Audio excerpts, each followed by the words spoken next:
wonderful electronic invention I want you to see.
Well, folks, we know you wanted more, and here we are bringing more Verizon Game Changers to you. Welcome or welcome back. I am your host, Elizabeth, joined by Gompers once again, and we have managed to get Ash here, my babe.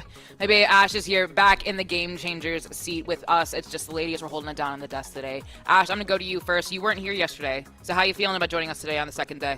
I'm super excited. Yesterday was a quick day. It was 2-0s across the board and some insane sweeps coming in as well from teams that we know like are really tight in the competition here for the main event of Game Changers NA. So I'm just stoked to get into potential elimination games down in the lower bracket for round 1 today, as well as our upper semifinals. Yeah, no, really exciting games. Obviously, yesterday we did get to see a bit of Shopify Rebellion and Catbase and YFP. My apologies, not YFP, Wadada versus Ghost Gaming, which kind of, like Ash said, right? All 2-0s across the board. It seemed very, very difficult at first, though, with Catface actually making some numbers against Shopify Rebellion, right? Putting these champions to the test, as well as Wadada with Ghost Gaming. Of course, though, you know, Wadada's just been absolutely insane lately. So I don't know if there's any beating them right now. Well, folks, if you weren't able to join us yesterday, we have a quick little recap video for you, so stay right here. Stay tuned. Welcome to Verizon VALORANT Game Changers main event. There's an opening for Donut, but this flank is something every once in a while, but usually expecting more members to put that pressure on. I failed to make it. That was beautiful 3K, make it 4, and this is a win streak. That is good. But then she got scooped off and the door is closed, so SRG will have to try to put her on the board, but he's doing in this moment. She tries to isolate the 1v1 and drop down with Sarah is the third. Playing that ranged battle, that's going to be the advantage. Still, defense has to work with a 2-for-1, make it 3 with the score from Spicy. It's big, their sides, and like that a lot of able to run her for success. He goes down at least with 1. Sarah versus Icy. Alarm bot, boom bot, drivers. What can you do here? I'm trying to be how to get things up to work with. Starbound now. Starbound, bit of value, fully healthy, full light armor in a position like this as well. In the 1v3, Power Pixel did get caught, but there's help on the other side of the wall. What? Femboy gets 2? Any of the space. Power Pixel left in a 1v2, now down to a 1v1. Time not on their side. Get half, and then pull off the fight. He's gonna stick it the whole way in the spam. Not landing, swings out to take the fight. Is the defuse gonna hit? Unbelievable that is how that ends. 0.01. Clutch at 0.01. Wadada 2-0 Ghost. Unreal.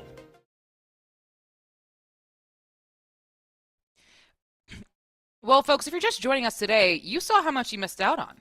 Like, that was a 0.01 diffuse to end the day. That is what we do here at Game Changers, y'all. Most importantly, my upload speed is better, so I'm not in 360p.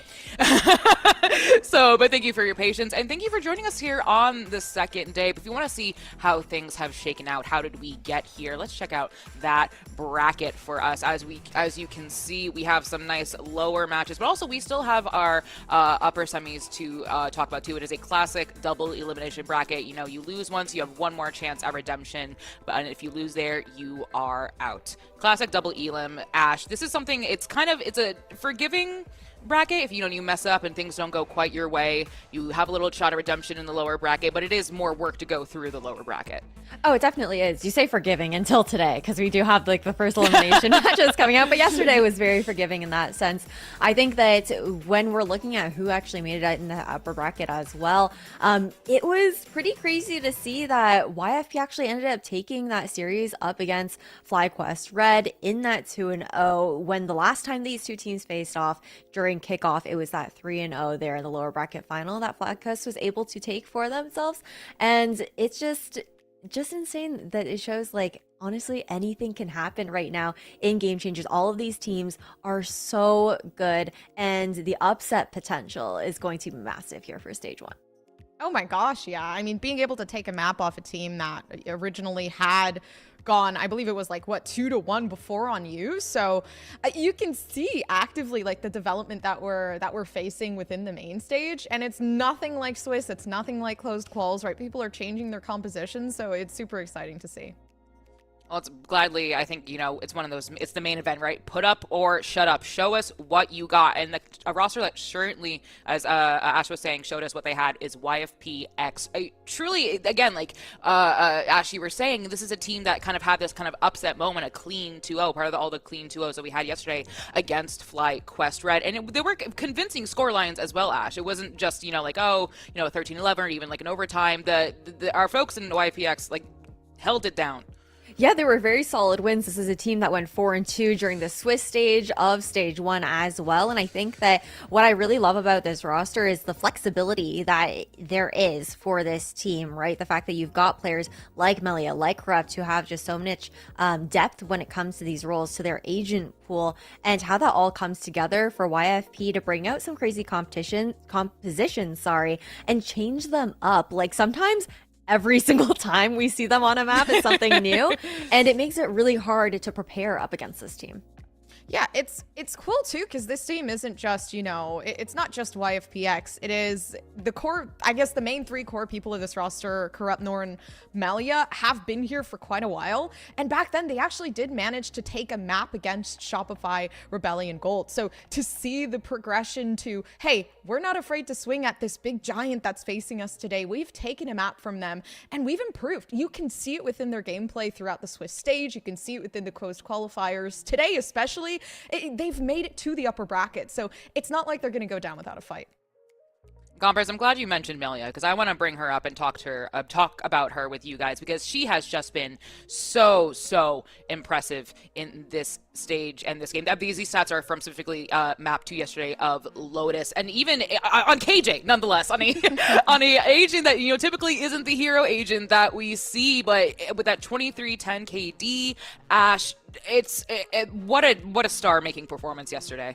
Actually insane. And you also have to consider the fact that this is a performance where she started up 15-7 on the attacking side the first half for YFPX on that Killjoy, just saying so much about the value that Melia was able to provide in those lurk positions, getting those timings up against FlyQuest, and even just denying the rotations that FlyQuest were going for as well. And that's insane value to already be getting on the side that you don't necessarily look towards the Sentinel player to be that pop-off, but that says so much, I think, now looking over towards like the agent pool, the different styles that Melia is able to bring to the server as well. She has played 7 different agents across 13 maps throughout Game Changer Stage 1, specifically within playoffs and the Swiss stage alone. And part of that, when you see like the neon and like there's also like the ISO that she's played previously, has to do with when this roster was kind of like flip-flopping with the sub coming in, having Panini come in, allowing Panini to play on her comfort roles, and Melia's flexibility and ability to still put out insane numbers in such a consistent performance while swapping between these roles, I think just says so much about her capabilities as a player and what she adds to this team.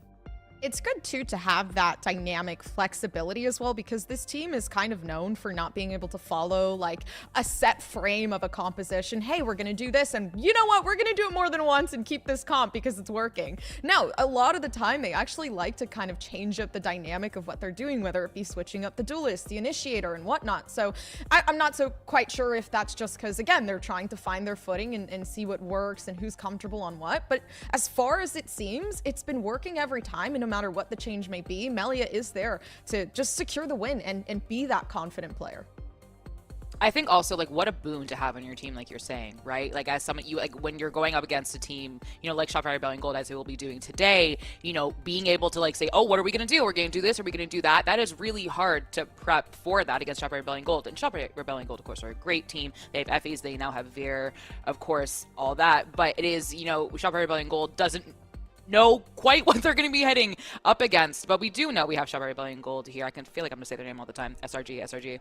Oh, with new headshots too. Beautiful. Love it. But of course, what else can we say about them, Gompers? Like the GCC champions, kind of the namesake of game changers, if you will, the icons, the moment, you know. I feel almost like we run out of stuff to say about them, but also not at all, because I feel like we could sing their praises over and over and over again individually, Gompers. I mean, realistically, this is the team to beat, right? And no matter how many times their name pops up, that's the only narrative that you can technically build, because it's true. Even during, you know, one map upsets, it's like almost not a doubt in their minds that they're going to win. Their mental fortitude never really changes, and they're always so confident moving into every single game because they put in the work, whether it be behind the screens or in scrims or just looking at VOD reviews and stuff like that. It's always just the process of working through what they can and developing new skills, right? Even within challengers, you taking that as a learning experience is something not a lot of people can sit there and be like, you know what, we lost, but that's okay because we're going to come back stronger. And that's exactly what this team is like. I mean, Effie said it yesterday in our interview where he said, you know, we haven't had a break longer than 2 days in between each of the games. And that is, again, nose to the grindstone type work that you don't see in many other places. But we did want to bring up a classic kind of head-to-head thing we want to talk about, which is Mel and Corrupt. Ash, these are folks we wanted to highlight, and these stats are from their respective series yesterday. Very similar, 10 difference in their ACS, literally the exact same kills. But this is a matchup we want to, Ash, we want our audience to keep an eye on. Yeah, that's the thing, is I really wanted to have this conversation about the IGLs, because when you're looking at Mel, she has so much experience. She went nuclear yesterday in that series up against Catface, and how well she was performing, even getting honestly participating in quite a few like first engagements as well, winning those out throughout the series. But the difference between these two IGLs, who are juggling so much when it comes to leading these two teams, and the consistency in their performances that they're able to pull out as well, I want to talk a little bit about like the difference in agent pool, right? For Mel, she's that stable controller here. For SRG, she is insane on the roll, and it works perfectly for this team. But then the conversation moves over towards Corrupt, who I believe has played like 6 different agents throughout the entirety of stage 1 as well. And that was the conversation we're having about the flexibility that YFP have. It's insane that Corrupt is also able to just play so consistently, be the leader for the side of YFPX, while diving into every single role possible. And they're both also IGLs who have insane set plays, are very adaptive with their calling too. And I'm really excited to see these brains go head to head in today's series. And of course, we are moving forward with SRG and YFPX, but we do also want to talk about SRG's map pool. Again, like Gompers and Ash have been saying, this is a team that is widely experienced. The depth of experience, I think we would have, we couldn't spend enough time in this pre-show to talk about how much experience every single one of these players have and where they come from. But Gompers, looking at their map pool, it is kind of hard to say that they have maybe like a weak spot or somewhere that you can kind of exploit as a weakness moving forward. I mean, it's hard to have a weak spot when you're just so dominant in every single map against every single team. And it's like, it's quite hard to really compare, I guess, and contrast what maps may just be able to be a weakness for Shopify. I mean, everybody also has maps that they're not quite familiar with and don't like or enjoy. But at the same time, it is kind of like the discussion of, is there really a map that you can beat against this team? Because they're I don't know, like the whole entire game sense that they carry, the synergy and all of that, it really is just irreplaceable. Yeah, I think that map pool is insane too, because you only see 5 out of the 7 maps that are available to play, but SRG are still insane on the other 2 maps, on Pearl and on Sunset, and that means that they've also been able to like hide some of their hand as well heading into this main event, and they're not really exposing what compositions they'll be leaning into, and I think that's something to keep an eye out. They're able to keep that in their back pocket. I think, you know, we're setting up this incredible matchup of these dynamic IGLs, these dynamic teams. These teams are having kind of their renaissance moment with their fragging, and we do have the map to see where our battles will take place. Maybe we'll have 3 maps today. We didn't have a 3rd map yesterday on stream. Maybe we will, but we will be heading to Ascent, Sunset, and Lotus. We did see some of the stats earlier for SRG for these maps with the graphic that we just showed, but right away, YFP picking the Ascent Gompers, which is, you know, again, I talked about it yesterday. This is kind of that, you know, like litmus test map where you could we get a little funky here for YFP comp wise, no? I mean, technically, yeah, you would. I do believe like we might not see exactly what they enjoy playing, just because also Ascent has only been played in a competitive scene only once. So at the same time, you know, they could technically have changed from the last time they played Ascent, which I do believe was down in April, right? So in the Swiss stages. So right then and there, a double duelist composition that felt so comfortable before against TV could completely change into a new direction, because now they're playing the top dogs, and the Reyna Jett actually is not the best play for the composition that Shopify like to run. And I think they're very dynamic in the sense of, you know what, we know down in VOD reviews that this team likes to play this double sentinel, so we're going to be applying a little bit more pressure and or damage control with the Raze. So I definitely am expecting something different this time. I think I'm also really excited about the fact that we're seeing Sunset for map 2. This is a map where for SRG, they haven't shown their hand on this map for quite some time. And this is a map that is insane for them statistically. In their competitive history, they've played it a total of 28 times, have only lost this map 3 times, and only once in the history of their Game Changers career as a whole team as well. And that was back in 2023 at Game Changers Championships versus Team Liquid Brazil. So this is looking quite honestly very SRG leaning, I think, as far as the draw goes for this map pool. Something I want to point out with Sunset too is, I know we didn't see the Lexus breach on Lotus yesterday that we were expecting. Maybe we'll see it here. This would be a perfect spot for that breach. And we too have Agent Select to find out if we are going to see that classic a breach, whether or not be on Ascent or Lotus. We're heading to Ascent first. I mean, Shopify showed a willingness to change their comp, had Alexis on the deadlock yesterday. Alexis is back on it. But looking at YFPX's comp, this is a pretty standard comp for, you know, Ascent with what you see, Ash.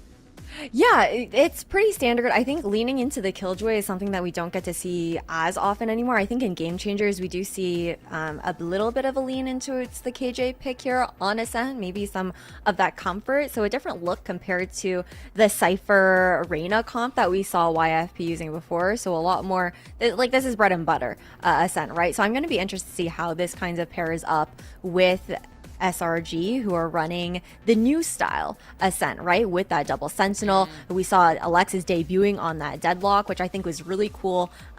Because for Alexis, she's one of the best initiator players that you're going to have within the Game Changer scene. And on that deadlock as well, once we do head into not even just the attack, but both sides, there's that opportunity to use that grab net to try and help set Dodonut up. So I'm looking forward to how this goes.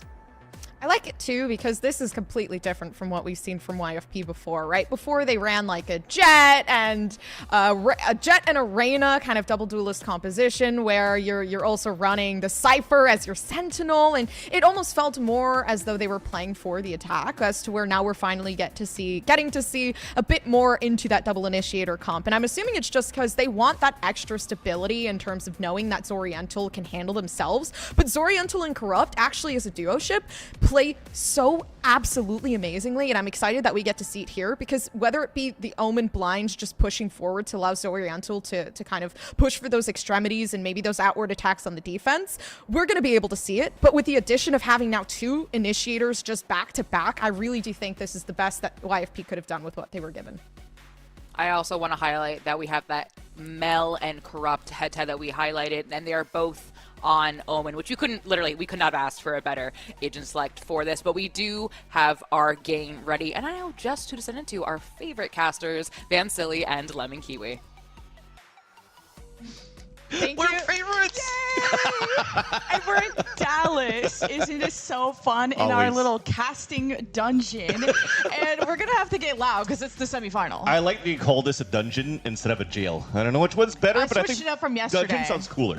It does. We got like brick walls and stuff. We're going to try and be Slowly as quiet as crazy. we can. Well, we have SRG at YFPX, and this is going to be such an exciting match because we were talking yesterday which team could take a map off of SRG SRG, who's going to make them sweat? In my opinion, YFPX is up there. I think this could be an appetizer for the grand final itself. Third place at kickoff, YFPX beating huge teams like FlyQuest, like Warada. This has to be the team that challenges the GOATs. And now you're going in a storyline, if you're just following GC into the top 8 in North America right now, that's a very similar storyline to SRG versus Catface yesterday. It seems as though a lot of teams like to choose Ascent against SRG because that potentially could be one or the quote-unquote weakest map of SRG, or two, the one where they could actually build that confidence just like Catface did before. So same composition coming out from the side of YFPX, starting on the attack side with a heavy lean towards B. But at the very beginning, you're starting to see that they're really trying to fight for mid control.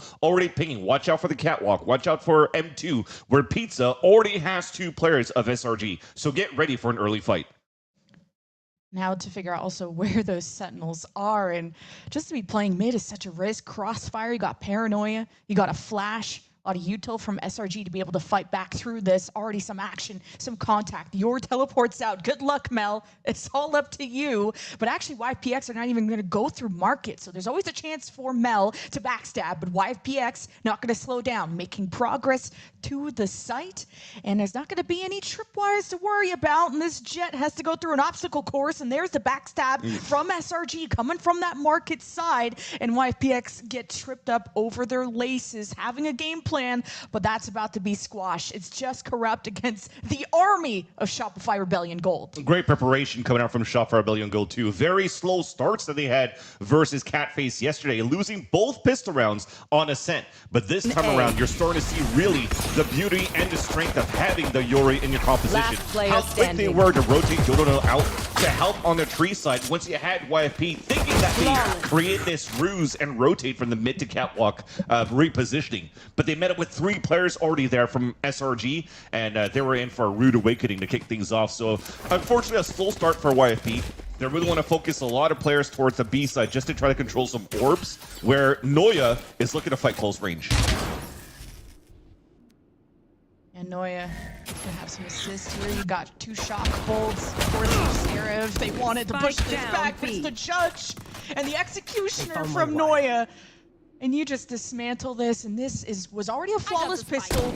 And before I curse, this could even be a flawless anti-eco. Corrupt again, the lone wolf for YFPX. Just trying to go for a spike too. No point in trying to save your weapons. It's only 1,000 credits if you survive, and you're only with the classic. You're not going to be able to give too much. So the best thing you do is hopefully get this pick onto Noya.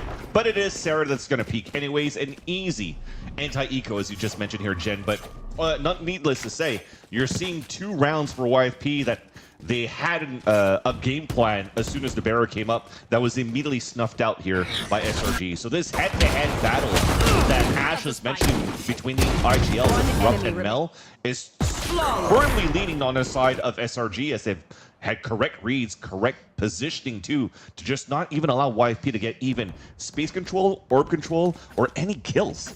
There's still 0 kills on the board on the side of YFP. Well, the reason why I'm saying that is because that economy is going to stay low. So even if they're losing players in a process in their gun round against the bonus, where you could still have great damage done with the Outlaw on the side of Donut, YFP is still not out of the frying pan yet in terms of building up a good econ this round. Just off this turret being active, you know this Killjoy has to be in the vicinity, and there's a Yori teleporting out. But that's that sense of security that YFPX believed a little too hard in Pistol, and then Mel came around and had a backstab. So you've already sussed out that from the last round, Noya likes to play B. You have the barrier over at B. Both Sentinels left side of the map. YFPX now with mid could cross over to A. Now getting through tree, it was a little too quiet over in the Pistol round. So YFPX still trying to determine what is the setup of SRG. Now just waiting out the barrier. So far, still very good bait and switch coming out here on Catwalk. So showing yourself for the KO at the very beginning towards the B side, like, well, it's not the KG lurking. So they're stacking a lot of players towards that B site. Then you have Corrupt moving towards Tree that gets contact onto Mel, and you're forced to rotate out. But he waited a little bit too long. Now going for the hit towards the B site, there's still 3 players of SRG to deal against for YFPX. Sonic Sensor did limit, but not stops Oriental, who's just kind of waiting for SRG to peek past that smoke. 2 at the very back, too. So Oriental's gonna have 350 members. These judges still hurt, but YFPX kept their distance. Trade's not too bad. 12 seconds left, and YFPX had the site planted, but no smokes will be obscuring SRG. You got the Outlaw, you got the Bulldog, you got Noya and Dodonut, the new star that joins SRG. Brings a lot of firepower now through main. Last player standing. Oh, Melia needed to hit her one tap. She is low and even gets the third one. Nice shots out of Melia. Yeah, I mean, it did contact, and I thought it was going to be a headshot from the way that Melia crouched into that shot, but somehow it ended up being a body shot. Thankfully, you went for full shields, knowing that Dodonut was going to go for the Outlaw and keep the Outlaw in the bonus round. And that's just unfortunate because you had 3 separate occasions there where Dodonut could have gotten a pick. Twice onto Nora, aka Scary Shark, and that one there onto Melia, which would have maybe given a chance here for SRG to have a better control on their bonus round. But now they stop the bleeding here for YFPX. They score some kills on the scoreboard. They have practically a lot of econ that we said was going to be very difficult to work with, as now you're trying to find a time for Noya. Noya likes to be aggressive here. Who's going to stop British Oriental? With the trade, YFPX need to make progress. They have SRG on the back foot. You got the flash shot as YFPX going to react to the market push. And Alexis marches on past the smoke, past the defenses of YFPX. Gets 3 that round with the help of Sarah. Nice defense on B. Yeah, and if anything, also from Dodonut on the way that she utilized that utility to allow all of those assists to come out from Alexis. If it wasn't for the early wallbang that kind of pressures Oriental as they're dashing into the site, they're like, oh crap, I'm getting shot at. Anybody's going to flood out at this moment. Shoots the clone, gets blinded, so Dodonut throws an insta-flash, keeps Zoriental blinded, and Alexis just mows in, cleans up here on the aisle B site, and then 3 players fall down instantly there for YFP. So now you're not giving any chance for YFP to really build any type of momentum, but because they won a very strong round against the bonus of SRG previously, they still have a decent buy going to this one, but they have to convert this now, if not, the ego is going to happen. I think if YFPX overstay their welcome at Boathouse, they are going to get surrounded. So they are managing to try and punish Noya, who likes to peek early in main. But now we're going to see kind of what happens at A. Dodonut likes to go for first picks, likes to teleport out, and YFPX have to re-clear. Where did that Yoru go? Yeah, and that's just some mid-control and missing with Outlaws, but landing shots on the VALORANT range is quite nice. And a slight mistake happening here. Again, it's Scary Shark falling where against the Outlaw stayed alive for a bit, but now you're going to have to start being a little bit cleaner on how you want to try to gain the information of where, you know, the first areas of SRG are trying to take control of on the defensive side. And instead of just doing for jump peaks, body peaks, and aim duels, you are playing double initiator. You have an opportunity to snuff out the information a little bit earlier than your own body. Unfortunately there, it looks like they're going to have to regroup and go for a Hail Mary dive into the B site where all of Noya's utility is still 30 seconds quite left. up and healthy.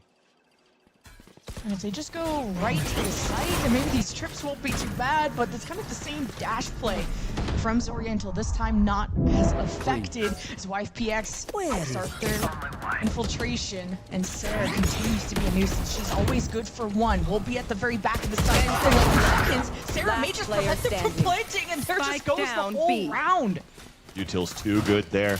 I mean, yes, the first shot guard from Misu was perfect to allow the dash of Zoriental to get into the B site, but when the camera's still up, spotting Zoriental, getting that ping, you have a player playing all the way towards backside. There was a lineup too for a GravNet to land right at the top of lane to really not allow YFPX to get a surprise attack onto the B site when Noya popped the neural theft. And yeah, lots of dead fish there as we just saw in that shot. We casted Sarah yesterday, and she was the MVP. Farming, yep. And she's farming it again on the same map 1. Fiery start out of that initiator. Yeah. And this is such a well-rounded roster that it's hard to pick which one you want to highlight, but Sarah back-to-back is great. On the VCT stage, I'm thinking about Trent. On the GC stage, I'm thinking about Sarah as a Silva on this map of Ascent. Those 2 players are so good on the defensive side of Ascent. So there is a barrier from Alexis after she got pinged by the Owl drone, and it's the Hunter's Fury that gets some dancing. Great follow-up from Zoriental. Wow. You're finally seeing these gunfights won by YFPX when SRG are in a defensive position, but Mel is going to snuff out Corrupt, but that's not even where the spike is going. Look at all the exploration Melia has been able to do. I like this watch on the market side. They already sort of cleared the back site, so this should be a good plan. Yeah, the good news and bad news is that they sold the not necessarily sold the fake, but because you had so much ground gained by Melia's lurk, it's an easy and free plant on the B side.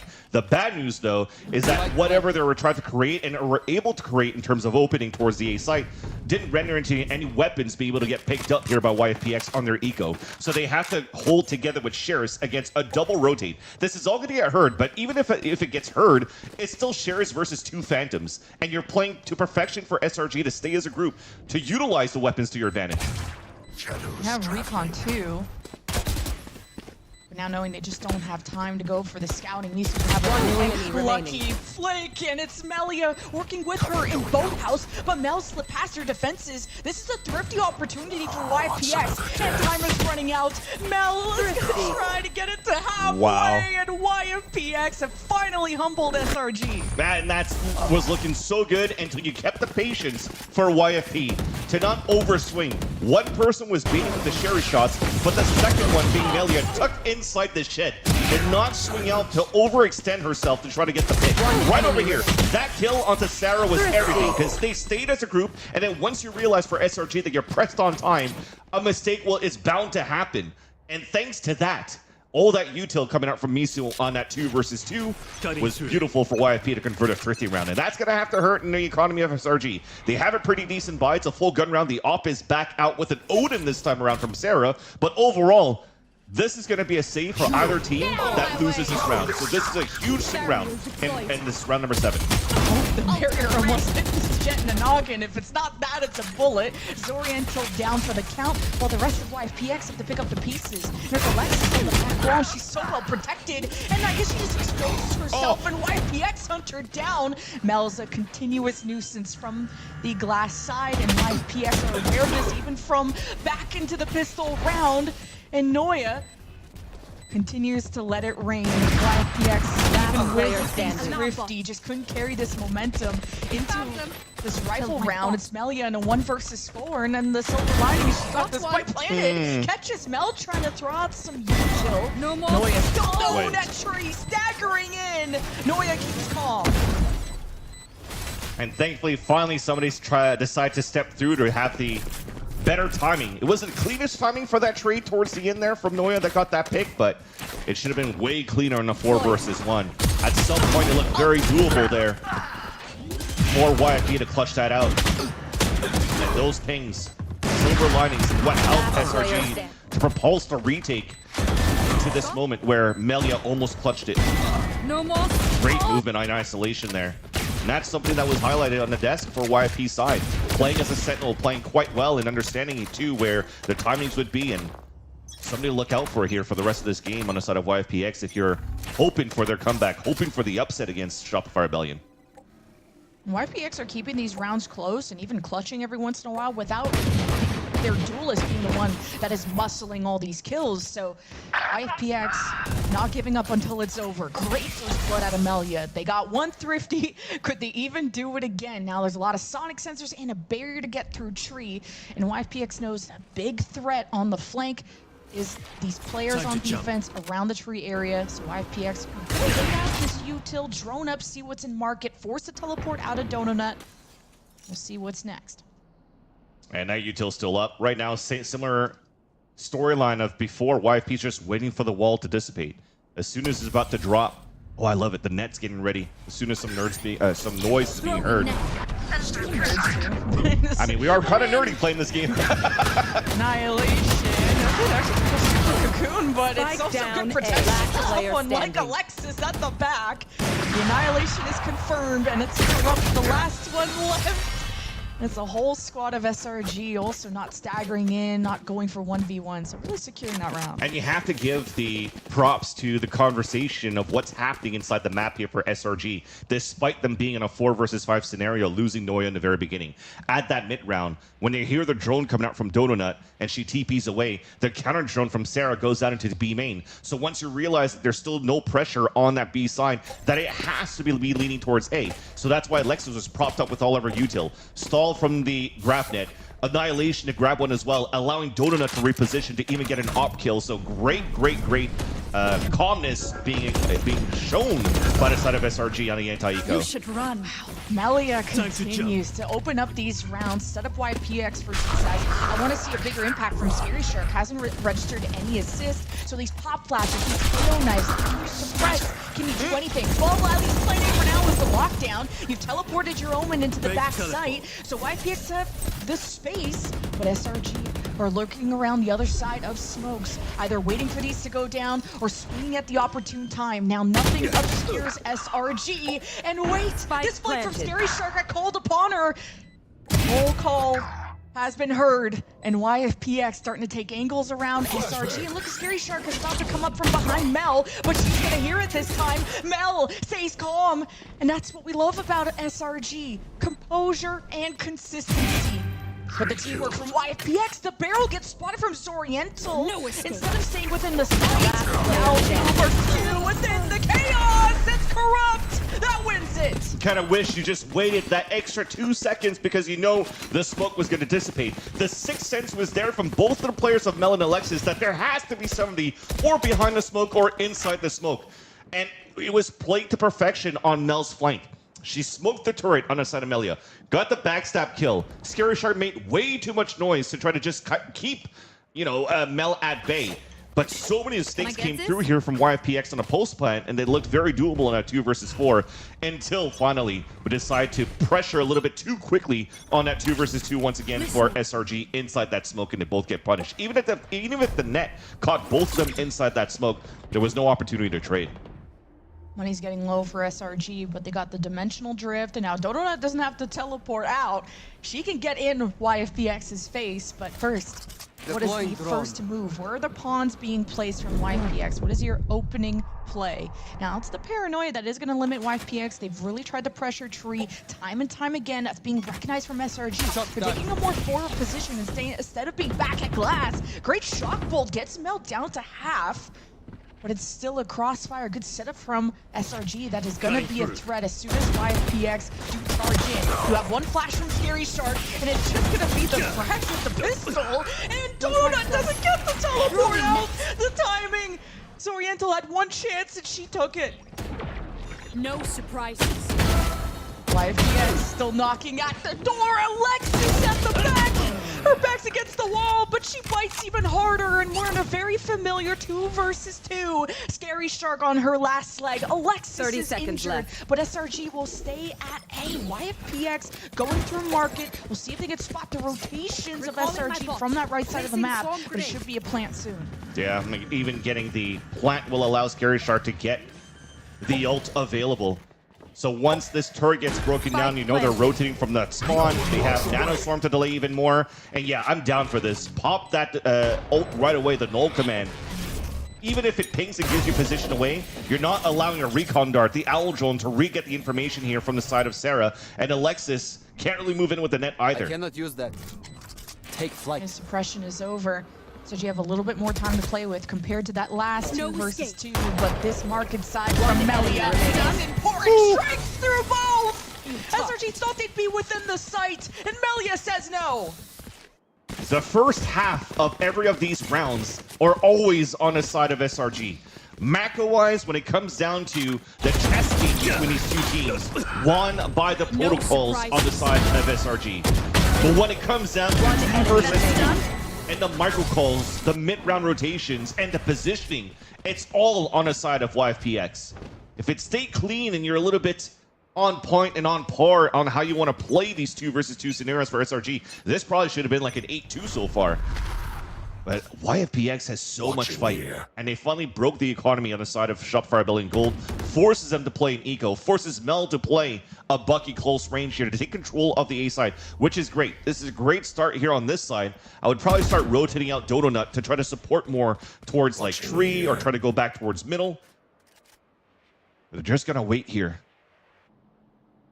It's up to YFPX to find here what the positioning of SRG could be. But I like that they're staying as a pack on their side so they could trade as soon as possible. Yeah, Dodonut hasn't shown her presence around mid as she usually does, so YFPX don't have their knife out from Scary Shark yet, so it's going to be 2 flashes. But how deep do you want to throw those? Are you expecting SRG to be this forward on Sue? You know they're going to be desperate. Paranoia from Corrupt and just teleports on the other side. And this obviously YFPX know is a threat closer range than expected. Donut will be around the corner. And this drone is going to spot them out, and the door will be closed. No one is home, and Alexis is stuffed out, staying in that same position. YFPX are adapting and shooting as best as they can, but Sarah in a 1 versus 2, it is not impossible. She's been the GOAT before, and she's had an amazing ascent so far, but YFPX will pivot towards B. The good thing is that she can pick up a weapon on top of that. Scary Shark, the longest route that she's taking towards the B side for the plant, does give a chance here for Sarah to really close that gap as soon as the plant goes down. So yeah, it's going to be planted at an awkward spot because it took so much time for them to move across for the plant, but then Melia gets the pick from the switch right away, not giving a chance for Sarah to go for that flank up on middle. And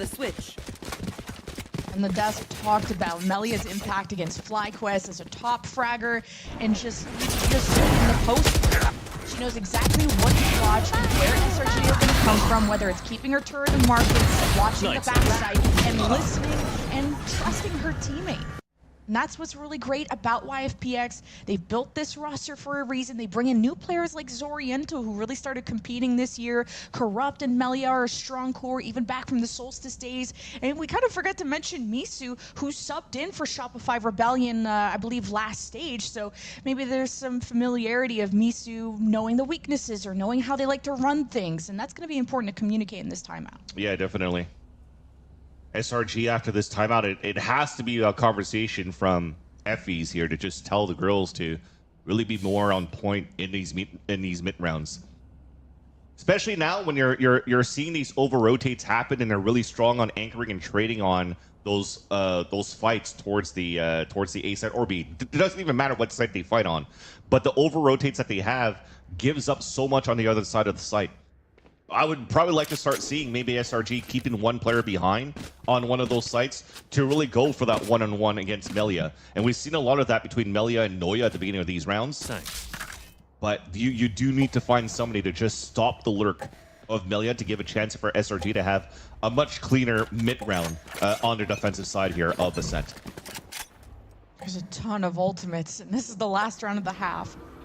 You got a drone out from B main, the defense. It's Dodona, who usually likes to play the market side, and now she's going to be stepping up with the op. And YFPX have chilled out from the other side of the turret, and SRG have pinged that before, but don't want to push their luck. They don't really like to go towards that YFPX spawn. They're not that crazy. And this is a standard play here. There's no overextension from Dodona. You just want to make sure that you watch a tight angle. You're not going to get spotted by the turret. So that keeps everybody at bay. You have information from the camera watching mid. You're playing very passively towards that spawn, and you're just trying to react here right after on where that push is coming from. So that push and pull won't mean too much, because there's that easy kill. YFPX getting antsy now that it's less than a minute.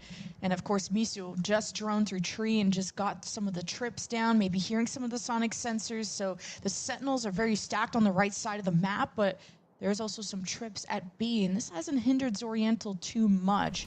It's more just 30 seconds the left. action of when everything breaks down. Once SRG take positions around you, they surround, they divide, they conquer, and YPX have to rotate against them. Now blades are out. The camera spots the Odin. Just closes YPX down, and there's dimensional drift as Dodonut looks to ping where YPX are coming 10 from. seconds left. Misu concussed. Some low members from SRG side. 5 seconds left to plant, and YPX are being put down like dogs, and it's SRG that takes the last round of the half. And it's difficult to do, to try to come out of that smoke, and you've already lost Carry Shark in the very beginning. So you can't pop flash. That's your biggest flash that you have outside of Corrupt's flash, but they got a smoke here towards that side so they can move in. And then it becomes an easy 2K spray with the Odin outside for Sarah. Looked very doable at some point though, because with the time remaining right here, Melee could have lined up 2 almost at that spot and have another clutch scenario coming out here for YFP. So very labored fights coming out towards the mid-rounding. towards the mid-round, up to the end of the rounds on the side of SRG, but at least they still pull out on top, taking a lead by 2 in the second half. They get to play the attack side too, and YFP now playing on the defense, looking to get some early pressure down towards middle, because Zoriental has the Sheriff and is looking to move forward, and you'll have this recon coming out from Misu into tiles, or should decides to hold back on it. The ping is going to force Zoriental back, but she is not revealed. So this could be an important shot. She takes damage, dashes out. Up next, it'll be Scary Shark. Knife and 2 flashes. But this gives SRG mid-map control. There's a ping from YFPX through B main. A lot of presence through the left side. And have the defense from YFPX push up to converge and coalesce into the middle. What a shock dart from Misu, as Dorona was left stranded. But this leaves the B side open as YFPX we're just trying to unite through mid, leaving now the site for SRG to plant. Still very good, though, to take down Donut, because now it allows for the team to just regroup on the pulse plant and have a 5 versus 4 retake, and also keeping most, if not all, of SRG stuck within the site. Spears and a lot of numbers through the top side, and man, Corrupt was trying to get into a position, have an alternate angle. I don't know if they have any util left, but this is YFPX pushing in off the knife being thrown. SRG staying within the site. Noya through main. Doesn't want to get pushed, doesn't want to get fun. Push she can, and SRG get proactive with it. Looks like it's Mel and Sarah inside of that smoke, giving a little bit of a taste of YFP's own medicine when it lost that 2 versus 2. They heard the stomping grounds of the rotate out from the defensive side into B main, just to try to control Noya. And they're the ones that pull out the pincer maneuver. But that, I love that initial kill. The way that he pulled back to fight towards middle on the side of YFP. But just was not good enough here on a retake against SRG. And that's something actually that we were mentioning yesterday in this composition for SRG. The strong point of this comp, where Alexis is not playing KO anymore, is just allowing her to get into the site to have all of this util. On top of that, with Noya's trip, that was playing quite aggressively with the side of SRG to anchor up and hold out the B site. It allows for them to play maybe within sites, but still with strongholds that allows for them to get kill trips, walls to delay, and get in better positions here to just fight as a team. So now YFPX have to start identifying that, and probably keeping Scary Shark alive is going to be a key component for those retakes. So the knife could be the first thing that annihilates out of that util.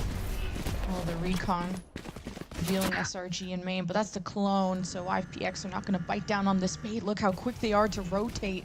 It's a good read, but will they get there in time? To help Melia, to help Corrupt. Melia, I gotta see these first blood stats once we go back to the desk. She's been incredible. Quickly, though, traded by Noya as the spike now pivots back to the other side. YFPX are getting their steps in, that's for sure. Should be Freelo at least to get into the site for the plant. But I'm not going to discount yet YFPX not being able to convert this round, because there is still 1 Sheriff available, so Zoriental goes for 30 seconds left. That weapon to try to get some picks here. But it's Noya that continues to be a pain. A thorn here on the side of YFPX. Nice info that Noya is close around boats. Will be probably playing from main. PX, if they would have been able to keep up with those rotations, because SRG, the chess match, them being able to play a post plant to have 1 enemy to push with pistol. Noya with the ace! The iBUYPOWER ace from our president. Man, she's good. Sign her up for another term. Great lurk going into the B side to open it up here for the side of SRG. This was an anti-eco, but it was just one person playing like a pistol, like it was a pistol round. And look at that. The right place, counting that door becoming red, counting the reload, jumping through, getting that pick, isolating all of these fights.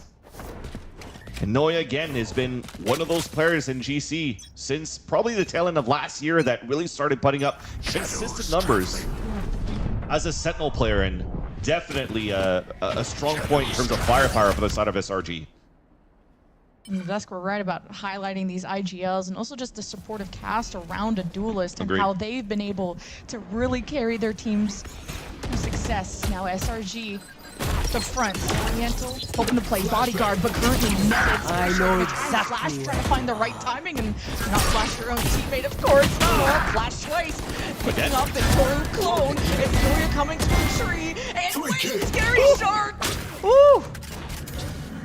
He's finding underwater, player 2 standing. versus 2, and this is where usually YPX been able to win those, but Donut's involved and subtracts YPX from the equation.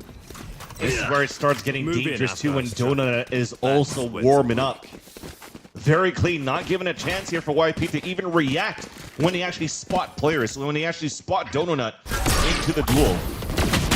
Look how it starts with all that util coming through. No escape possible there for Zoriental. A nice attempt from Scary Shark, Last but player this round standing. was huge here for Donut. Because that's the bonus round for SRG that they convert. They break the econ once again for YPX, and it might be similar stories again now, Lemon Kiwi. A strong start here for a team that's looking to upset SRG. But as soon as they find their footing and they play the second half, you're now playing any game on super hard mode for the side of YPX. But as I say that, let's say SRG wants to do the same thing. She's like ADSing, look at her team. It's like, guys, you didn't see this. I was so confused. It's like, what strat is this, man? Yeah, no, that's looking at you. a hey, let's have some fun, laugh a bit, and then okay, let's recompose now and have serious thoughts of droning back into the B side. You know you're playing against an anti-eco anyways, but with that stinger coming out first though, that will also give a tell for SRG that they probably don't want to start pushing as quickly as they want to. So just be more meticulous here on your scaling towards this B site. And Corrupt watching mid, like, they're going to spawn any rotations if SRG pivot. And that's been what's tricky about playing against SRG is reading where they finish, where they end up at in the round, because they like to pivot and go around. YPX, though, their good rounds have been taking advantage of the map control given to them, trying to get behind SRG. But how much time is that going to take to develop? SRG are starting their march. There's the Marshall making their presence known. Corrupt assisting. Now SRG have an opening, and right at the front is Melia. Just re-swings into it. Another thrifty for YFPX. GC Sheriff. And also, I was going to say, thankfully, from Alexis, you know, the changes that came from the deadlock allows for you to get a draft in for free in like 35, 40 seconds later. That said, though, it wasn't enough time here because as the more they waited to try to execute towards this B side, the more that you saw that YFP had so many players rotated on that mid side into B. Very difficult for SRG to take over, and especially when Melia continues to shoot the way that she's doing so far with the Sheriff. Keeps now YFP in the game, stops that bleeding here, and stops the momentum that SRG has been building in the second half. Now we're back into a regular story of the second half. Because you just got thrifty here for SRG. The economy is pretty much the same now on both sides, and an opportunity rather for YFPX to really close that gap if they're able to convert this round here, because SRG may be on a half buy unless they go for a plant, but they could also go for a very lower buy that gives YFP the opportunity to really come back. Yeah, SRG could have had first blood even on Scary Shark. There's sort of some aggression from the defense. Mel teleported to try and get orb. She had a paranoia. She had Alexis on top of the wall. But YFPX have tried to minimize as much risk as possible. They know they are at arm's reach of SRG, and not a lot of teams can say that. I'm glad you brought up the momentum from SRG, because we casted them yesterday on Ascent. It was like 5-round win streaks plus. It was so rich. And economy is something you have to watch out for. There's some people on SRG that are at zeros, so now it's a dimensional drift, though. A lot of good information for Donut. She gets set up at the back, tries to watch the back sight of YFPX and how they come in. 30 seconds left. That's something you have to worry about. So over on Spike market, planted. as Oriental had her first pick, as the smoke start to dissipate, YFPX can move in. But it's that SRG player in B main that you have to worry about. Noya got her ace from that position, and it's Mel that has to take the helm. But she got flanked in the past, so she wants to just be a little extra careful. Recon and Annihilation is going to be the big thing to delay here on this side of SRG. They're not in a good spot for YFP to retake the side, especially with Zoriental with a knot. You're not giving too much opportunities for them to really flood back into the site, and already losing that first player at the switch after that recon dart. You're already seeing that YFP are just going to try to fall back and save the weapons into the next round and try to leverage the op into the next round. But Zoriental did get the surprise pick onto Noya from opposite to Broza right at middle. So SRG in the next round will have to expect and try to figure out and snuff out what this op could be. But there's still a good chance for this for YFP to still get and score first blood, because you're playing against only a solo initiator on the side of Shopify. And choosing to save here, these are difficult decisions, and we didn't see as much as that in the last series, but You just need everything you can get. It's a marathon, not a Exactly. sprint. But this is getting SRG to the last 2 rounds they need to take map 1 in a best of 3. So YFPX have to play very flawless from here on out, especially get mileage out of this op. It's the whole reason you're saving. Zoriental will be over in A and also in mid, cutting off a lot of routes of SRG, potentially, as they all encroach towards A main. And it is Scary Shark that is going to try and stop this, but with just a Sheriff, but potentially a Null Command, try and stop SRG from being as deadly on the post plan as before. Yeah, and that smoke really stopped SRG to really try to go for the full pop execute, especially when Noya stayed towards this B side and hasn't hurt anything yet. So we're now moving into the mid round. What can we get in terms of information? You still have this drone available. There you go. They're going to start droning at that minute mark just to try to see if Zoriental is back at Sabrosa with the op again.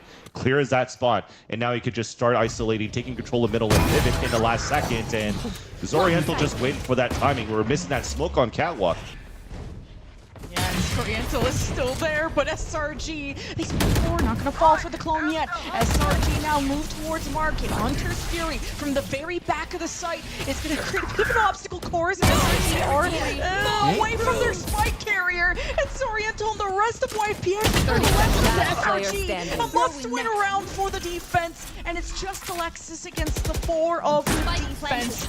And they're not going to waste any time, but one at a time, YPX. Alexis! She gets 3 for the road. That's still important with where the creds are at, Vans. Exactly. I mean, they win this round. It's 3,000 credits. Scary Shark's only going to be at 3,000. So props on Sarah, or sorry, on Alexis. That's done so much damage on that 1v4. Even almost converted that clutch. There was like, what, 30 HP remaining out there on that last player remaining on the side of YPX. Look at the positioning once we get there. Tried the pop flash. That's understandable that Melia switched through that one. But look at that. Even when they jumped across, still lands 2 kills.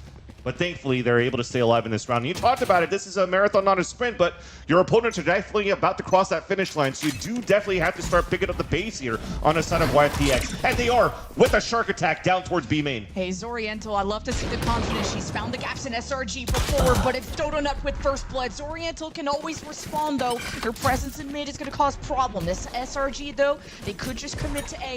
There is going to be some Sentinel util that is going to delay things as a teleport from the defense. Corrupt with the judge. Is at the front door. Battling for never. But the Hunter's Fury is going to find Corrupt eventually. The judge will be silenced. And SRG don't feel so safe. The spike is not going to be planted until this door closes. You have the Yoru, you have Dodonut watching heaven. The plant has to go down now, but the door has been broken down. That window is closing. More delay from this Killjoy. Zoriental strikes through the clone yet again. And it's a 2 versus 3, trying to deny match point out of SRG as Zoriental waits for the shots, only knows where the 1 is. And last player standing. The second needs assistance. Melia trades 1 versus 2. Annihilation kidnaps Melia, and SRG go to match point. Alexis is playing a different game today. She's very good in her game sense and moving around the map. From that almost clutch in a 1 versus 4 for the iBUYPOWER clutch, but this time around is just the way that she moved around, avoiding the op shots in the wall bang at the switch as she hits it. Jumps across and places like even nets on the ground to try to delay. Sonic sensors too, gets the plant down for the team and grabs it for the 1v1 against Melia and annihilates her literally with the ult. Literally. And that really, now we were talking about a broken economy on the side of YFPX. The more that, you know, because of that bonus round that they lost, they had to have the cleanest of rounds as possible for the rounds they win here on the defensive side. If not in the long run, just like right here, your economy is going to get broken at a pivotal moment here of this first map. They have nothing to work with, but Melia has the Sheriff still, and they have 2 big retake ults to work with as well. Yeah, and you got to get a lot of value out of that at the right time too. And it's YFPX. They're just going to try and play at the middle too, just so they're ready to rotate at a moment's notice. SRG being gifted this middle of the map. And it's Zoriental that has to be loud. And potentially one of the final times in this map. Especially not the best weaponry, as you said, from YFPX. But they can still do damage close range. As Donut sends the clone, YPX keep falling for it. There's the lockdown on prevention duty. SRG are flooding and looking for this lockdown. Is it smoked off? Melia's got to protect her own ultimate, trying to shoot through the box. With a Sherry, you have to reload. She's getting surrounded. Where is the help? 911. Melia.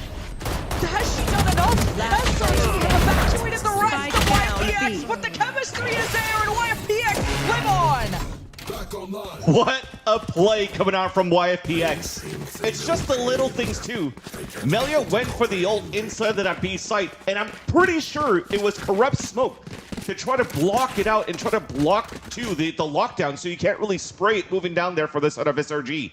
So it allows here, even for Melia, to just go for a fight to get the first pick, wait that time out, even delay even longer for that flood from SRG from lane and down towards that staircase.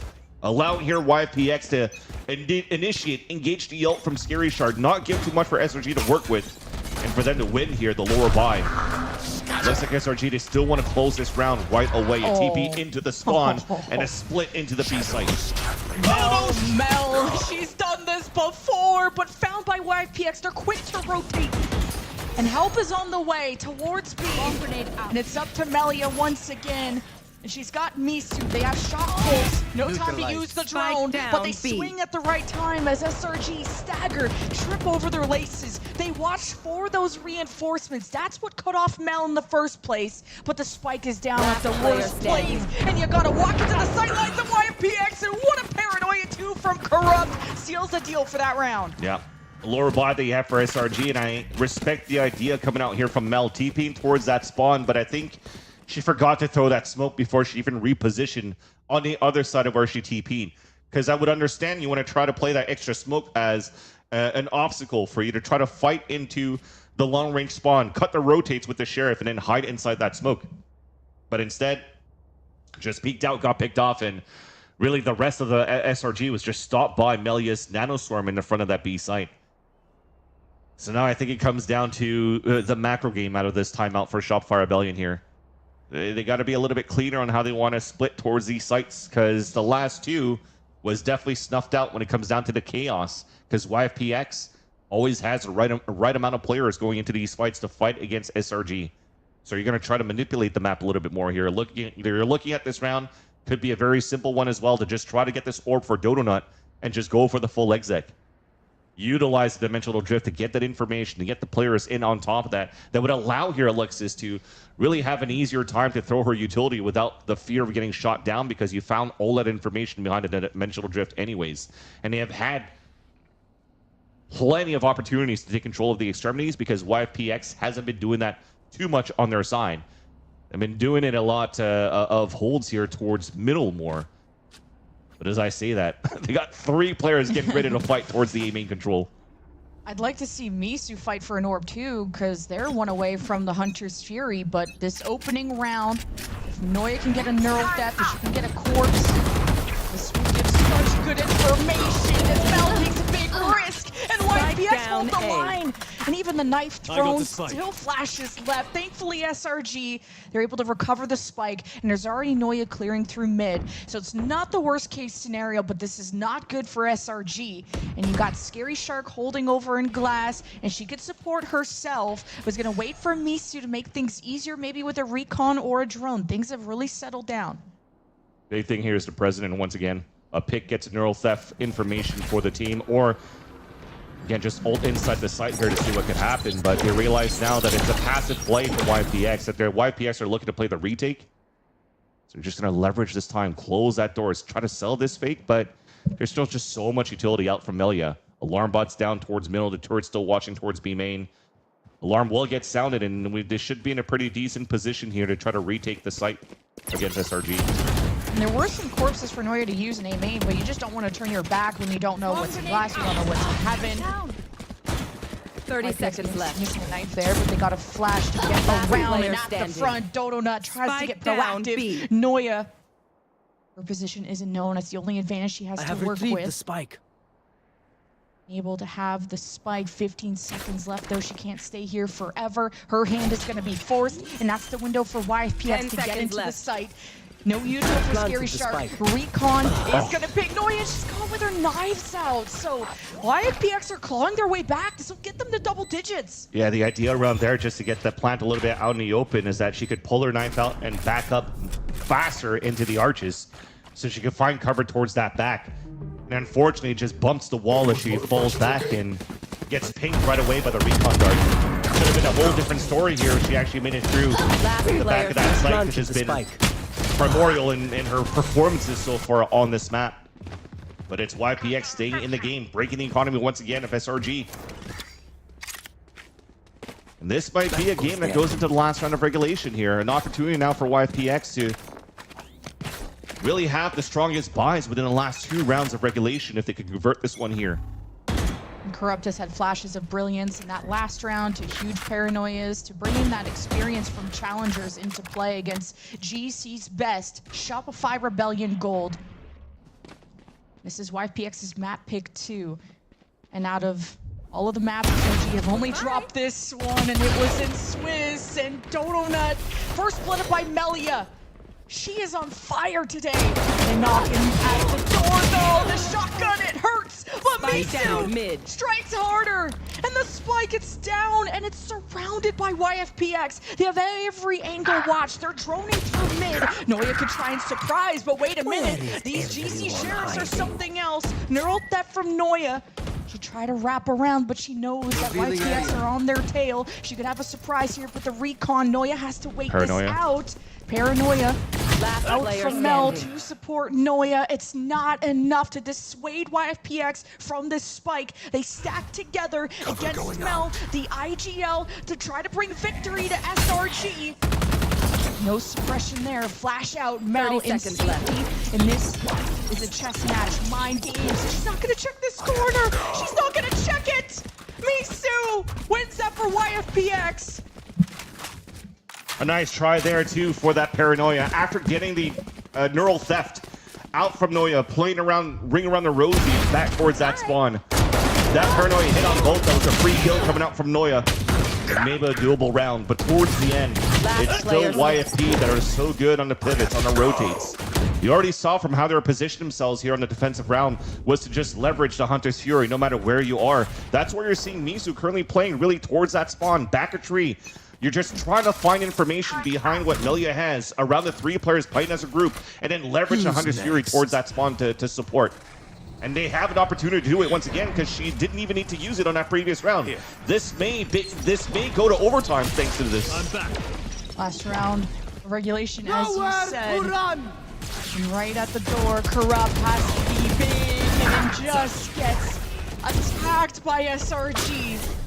They synchronized well, but also Misu could be finding trouble, but Noya heads a different direction, tries to re-clear through mid.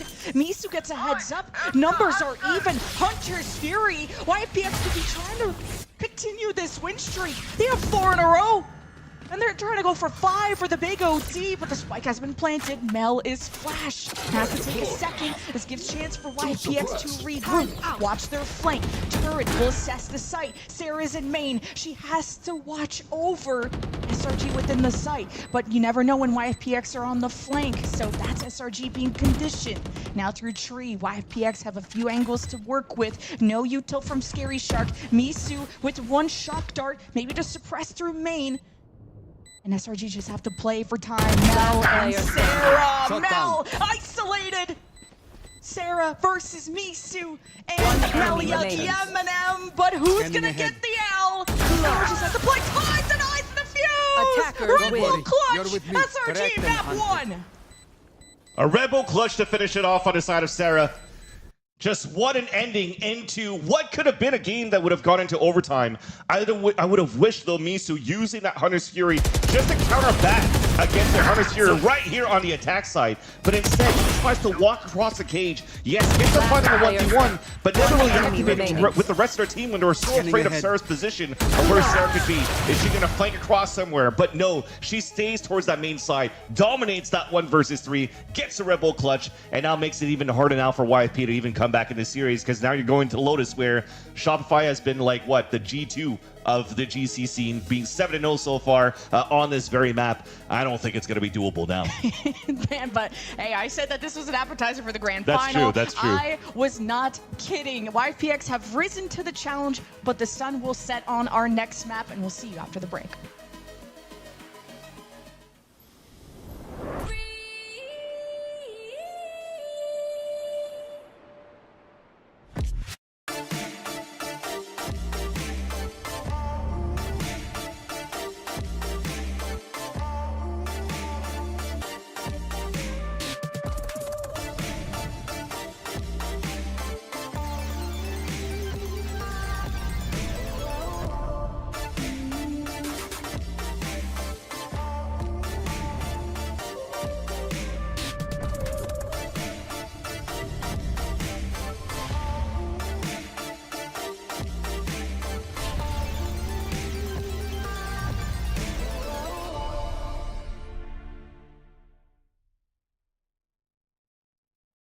I don't really like committing to things. I'm scared. But when Verizon announced that I could lock in a low price for 3 years, I mean, yeah, that's what I'm talking about.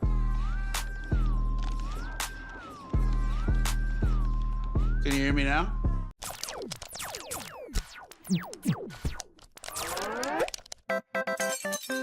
Red Bull gives you wings.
Well, folks, if that's how the day is going to start, we have a heck of a Game Changers main event day coming for you. Welcome back, or welcome to the first time to Verizon VALORANT Game Changers main event stage 1. I'm your host, Elizabeth, joined by Ash and Gombars on the desk. And if you are just joining us, you missed a nail-biting conclusion to Shopify Belly and Gold, taking YFP's map pick of Ascent 13 and 11 with a Red Bull clutch, a 1v3 Sarah Frags Red Bull clutch to end the map. And I think if you joined us yesterday, you saw how close that was, that Red Bull clutch, and here we are back again. Game Changers is where it's at. I don't know what to tell you, but looking at these highlights, Gombers, this is just kind of, it was a lot of moments where we saw these brilliant, like, repositions and moments where it was just clearly what we highlighted with Corrupt and Mel, the kind of adaptivity and the dynamicism is what we saw today.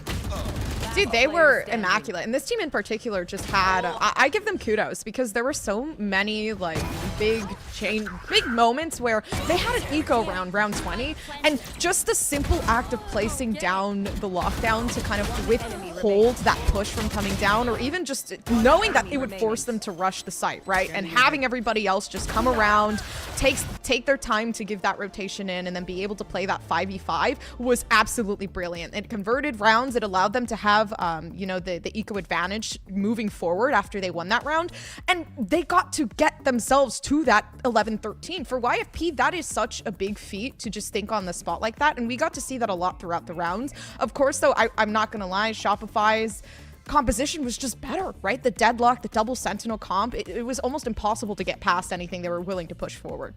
Yeah, you're talking about trying to get past it. I'm looking over at those post plans. Both these teams had incredible post plans numbers when it came down to once they were able to get that spike initiated, but it is so deadly trying to push back into that double sentinel setup from SRG when they have so much utility to stall that retake. And it's crazy that YFP even start up 14 of those rounds with those first bloods, and says so much about SRG's ability to get those trades back afterwards, and even the clutch factor coming in like that 3K, that 1v3 coming out from Sarah to end it all. And you see her at the top of the leaderboard right now. Sarah had so much value within her utility. It felt like everything was falling together for SRG with their reads into that early round. But Vansili was even talking about it in the cast. YFP, one, insane fragging potential on their end as well, but their mid-round adaptations were where we really saw them shine.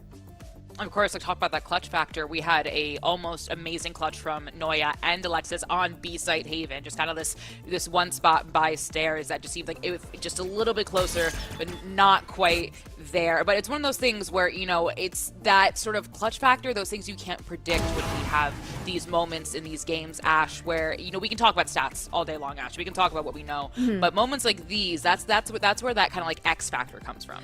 So the reason I wanted to pull out round 12 here is it's right off the back of the very first SRG timeout after YFP are able to get 3 rounds in a row from abusing that tree positioning. We would see Alexis throw down that wall kind of late into the mid round. YFP would wait it out and then just go for a burst execution on A through tree with a late lurk over towards A main. And the adaptation for SRG is to actually then set up both Sentinels utilities over towards that A site, save for the one trip, and Cam over at B, knowing that they had Dodonut pushing up towards B main for that initial pick.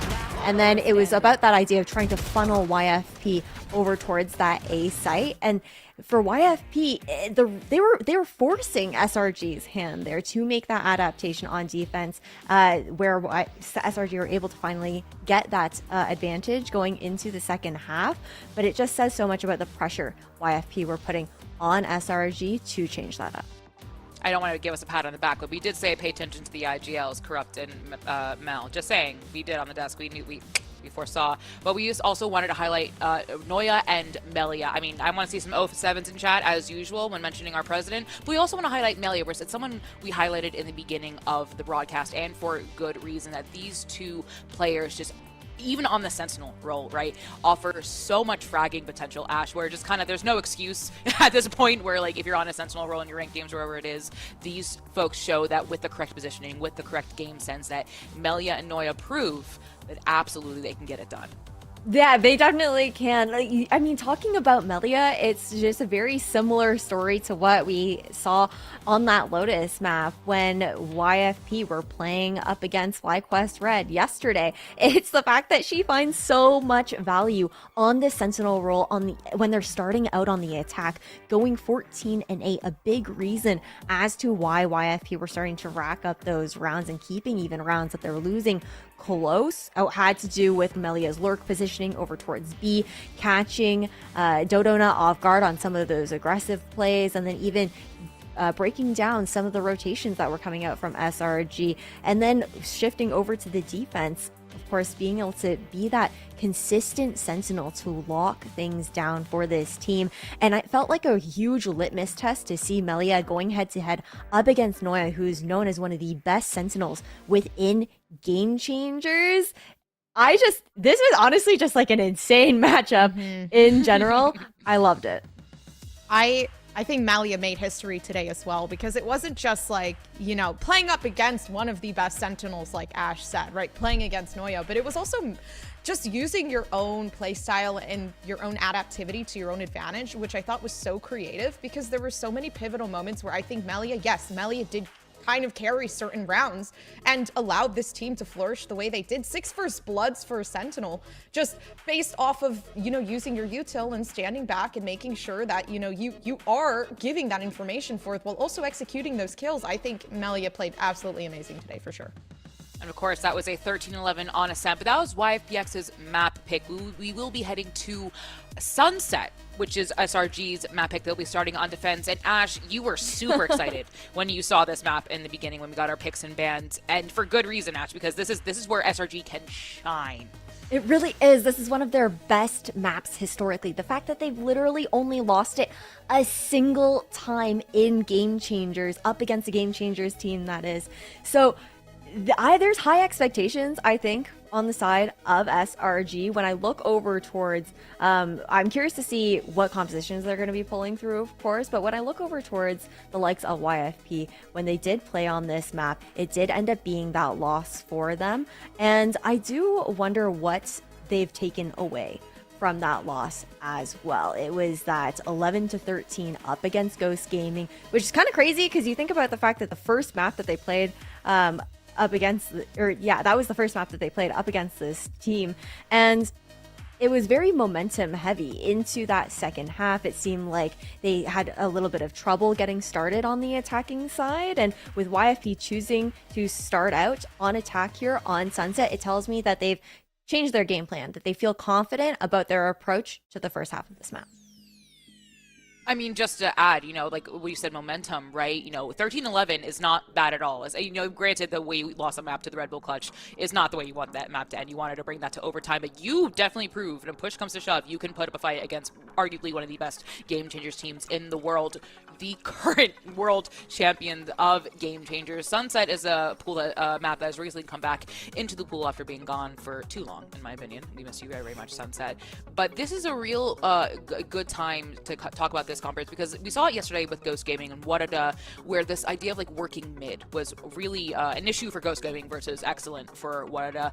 When we see these two teams on Sunset, where kind of mid is that pivotal spot, what are you looking for specifically for whether it is SRG or for YFPX to do on this map, whether it is mid or maybe I'm thinking about something else? Oh gosh, the close-up was like, jump scare. What's up, guys? For me personally, I'm not even gonna say mid. To me feels extremely important, because we saw, like, you know, as Ash kind of reiterated, you can actually control, you know, any portion of the site and actually just like zone players to where you want them to be. I thought, you know, the clip that she had pulled up was a perfect example of knowing how to use your util to your advantage and knowing how to like repetitively do something to the point where players think they're safe, but they get that falsified sense of security. And I think that's exactly how YFP felt, and that's what Shopify plan on doing, right? Giving them that false sense of security. I'm expecting expecting more so. I mean, again, the last time I've seen them play this was all the way back in GC Champs, right? So it is quite difficult to assume what composition they're willing to play for. But for a map like this, it really does take a lot of firepower on the attack and a very, very good sight hold when you're playing on the attacking side. So for me, I feel like you said, mid, right? Maybe if you are going for mid, to utilize that space to push, to try to bait some util out to give yourself the advantage. For me, that's what I would approach for, just because this map is so wide and so vast. There's so many different kind of tactics you can push for. So in terms of, you know, what composition are they running? How can we counter that? That's definitely the approach I would take. What composition they are running, Gompers? That's a great question. Let's find out, shall we? Because we have Agent Select ready for us to see. And again, I said it earlier, I'm hoping for that Alexis Breach to come back, but I won't be mad if she is playing something else. But I really, really, really hope we have an Alexis Breach. Am I right? Will I buy a lottery ticket? Will I buy... We love to see it. And Dodo this is...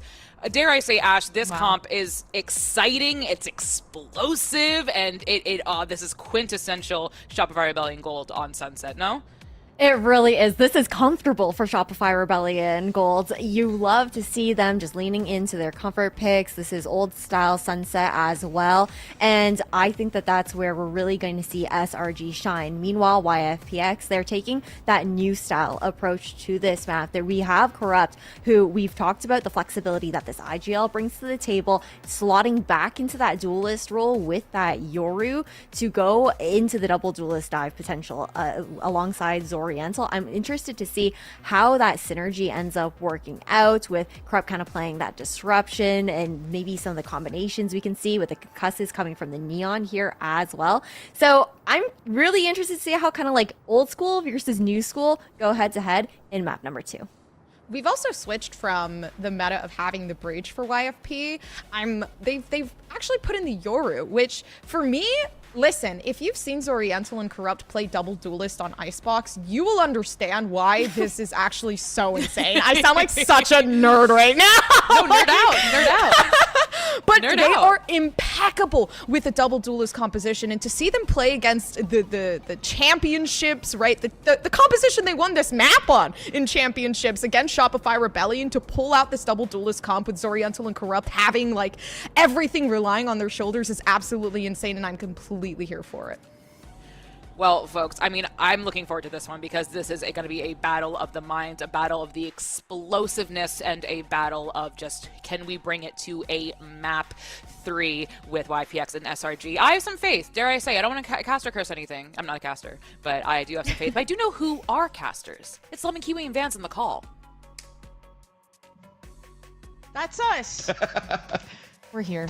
We're still here. Semi-final, though, is heating up. 13-10 on the first map, and now we're going to Sunset, which is SRG's pick, and we haven't seen this map in so long. YFPX changed their composition. They got 2 duelists, as Des pointed out. I'm excited.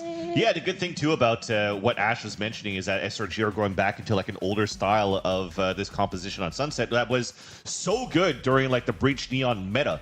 And it almost seems like whenever Neon got the nerfs, people were just starting to think that Neon wasn't going to be as good. But you're starting to see that even in 2025 at the VCT stage, in Challenger stage, there's still maps, like, for example, in moments where you could still leverage Neon. Think about, like, even in Challengers with Paint, or you're looking at other teams like, I don't know, Ascent on Lotus earlier on in the year with 100 Thieves. So to still see this composition come back on a map like Sunset on its return, I could see the value of what Donut could bring with Alexis in that combination. And Alexis gets to play a comfort pick. Now you have comfort pick for Alexis on Breach, Sarah on the Sova. And again, as I mentioned, it was potentially going to be a hard map if it goes on Lotus here against SRG. They have to cross the finish line over Sunset first for YFPX. We'll get to see just how practiced YFPX are on this map. We haven't seen it in a while. And Sarah finds immediately some action in mid. Just the whole team walk down from SRG. And Alexis gets to be on Breach. I've been waiting for this day. She played Breach on Lotus yesterday, didn't see Breach today, and now flashy but scary Shark bites down on 2, gives the advantage back to YFPX, who are planting at A. Spike planted. The wall contact down mid was great. And now Erickson pushed towards the spawn. Very smart for YFP.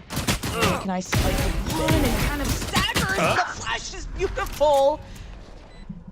We settle the dust with a 2 versus 2 with Misu extended out of the sight, but Mel could get an important cutoff as Alexis goes down elbow. Last player Scary Shark that standing. has to duel against her, and even with Scary Shark low, she is not stalled at all. One enemy remaining. Mel has to hunt and just gets the last finish on Scary Shark. Knows that Misu was extending out of the site and will remain there and is gonna try and hold it. Mel is surviving! And she has plot armor, right? She's got the Red Bull clutch for SRG. Misu is cutting way too much on the armor pen or the wall pen of that ghost through the Radiant box. Even from the angle, you can see here if that spike's going to get defused from the angle, you can figure out here they can close that gap. Last player stand. Against that 1v1 on Mel. One I mean, look at enemy it. remaining. The spike's out in the open halfway. You can see it going up and when the opponent's going to release it. Take that time to walk up. Get that pick. Close your gap. A big mistake coming out there from Misu, and that gives a chance for SRG to start steamrolling their defensive side. Y'all got Van's pissed. It's time to lock in. It's lock in. Old boomers yelling at clouds. Better get off my lawn. Dude, I'm just straight on my posture. You're yelling at, I'm right here, bro. I hear you. My bad. My bad. It does get echoing here. No, I'm the one yelling the most, I guess. Play-by-play moment. But True. Hey, YPX are going to do the SRG special of locking it down mid. You're going to have Scary Shark watch through main. Try and wrap around this door, but on top of this box, I like this position with the Bulldog there from Mel. You got a Paranoia too. Droning up through mid, SRG. Not gonna hear anything. There's no pressure from the trips or anything at A, so this has got to be the hit. Prowler up close. This is gonna access Dodo Nuts, and at a distance, she pokes and prods at YPX. He takes two down with her. Mel's gonna watch down, over. B. Is that tense? Yeah, 10th spot. Playing like him too. One enemy remaining. YPX are trying to play it. It's tense. Just keep saying it and we'll start killing, right? But anti-eco with 3 rifles into the next. Yeah. I mean, you're always going to see those spots there. An Omen play on top of that, it's just goes hand in hand of highlight reels that we've seen in the past from 10s before. One enemy remaining. That said, though, a little anti-eco that was quite easy Enemy remaining. towards the end from the side of Shopify Belly Gold. Just great anchoring to start things off here from Donut. Leveraging the Guardian at long distance to get the first picks. A pretty decent buy that to carry over into the bonus round. Full rifles across the board for YFPX, and you're going to try to find ways to close the gap here. Mel has a judge to work with, so she's going to hold it up towards News. The thing is, you're seeing that on the side of SRG, they're playing B side quite open. Just want to gamble it up here that they can take mid control into the A side, flush the opponents towards A when they have more players to work with, better weapons too, and kill trips. YFP's walking right into that trap. SRG's spacing is good, you know, being out of, trying not to be accessible by Misu's Prowler. That's how they approached the last round, and that's how Dodonet was able to get that double kill as YPX flooded in. But the YPX flood can be very lethal. Now, fault line not going to make contact. Misu gets back into cover. But SRG, this is their first glimpse at some action, so YPX are just going to insert Corrupt, keep their attention, and YPX being able to fake and pivot is sometimes what is called a weakness out of SRG. Because they haven't broke the second trip away from Noya, they're like, okay, we can't go for really the second wave back into the A side, especially when the fault line came out, when the camera spotted some players towards short. So they pivot everybody towards B. Now can find a timing to close that gap on that B side with the judge, but instead, things sold for a bit. All right, YFPX open up the site. Mel having a sheriff. She could be good for her one. He's going to hear the plant right in front of 10 her. seconds left. Maybe she's going to keep her position as free as possible. Could have been maybe even prevented the plant. There was like 9 seconds left. Tries to teleport back to, or fake the teleport, I guess. And now here are reinforcements. SRG are going to approach this as a squad. They unite. They'll even take that mark inside. Paranoia from the defense.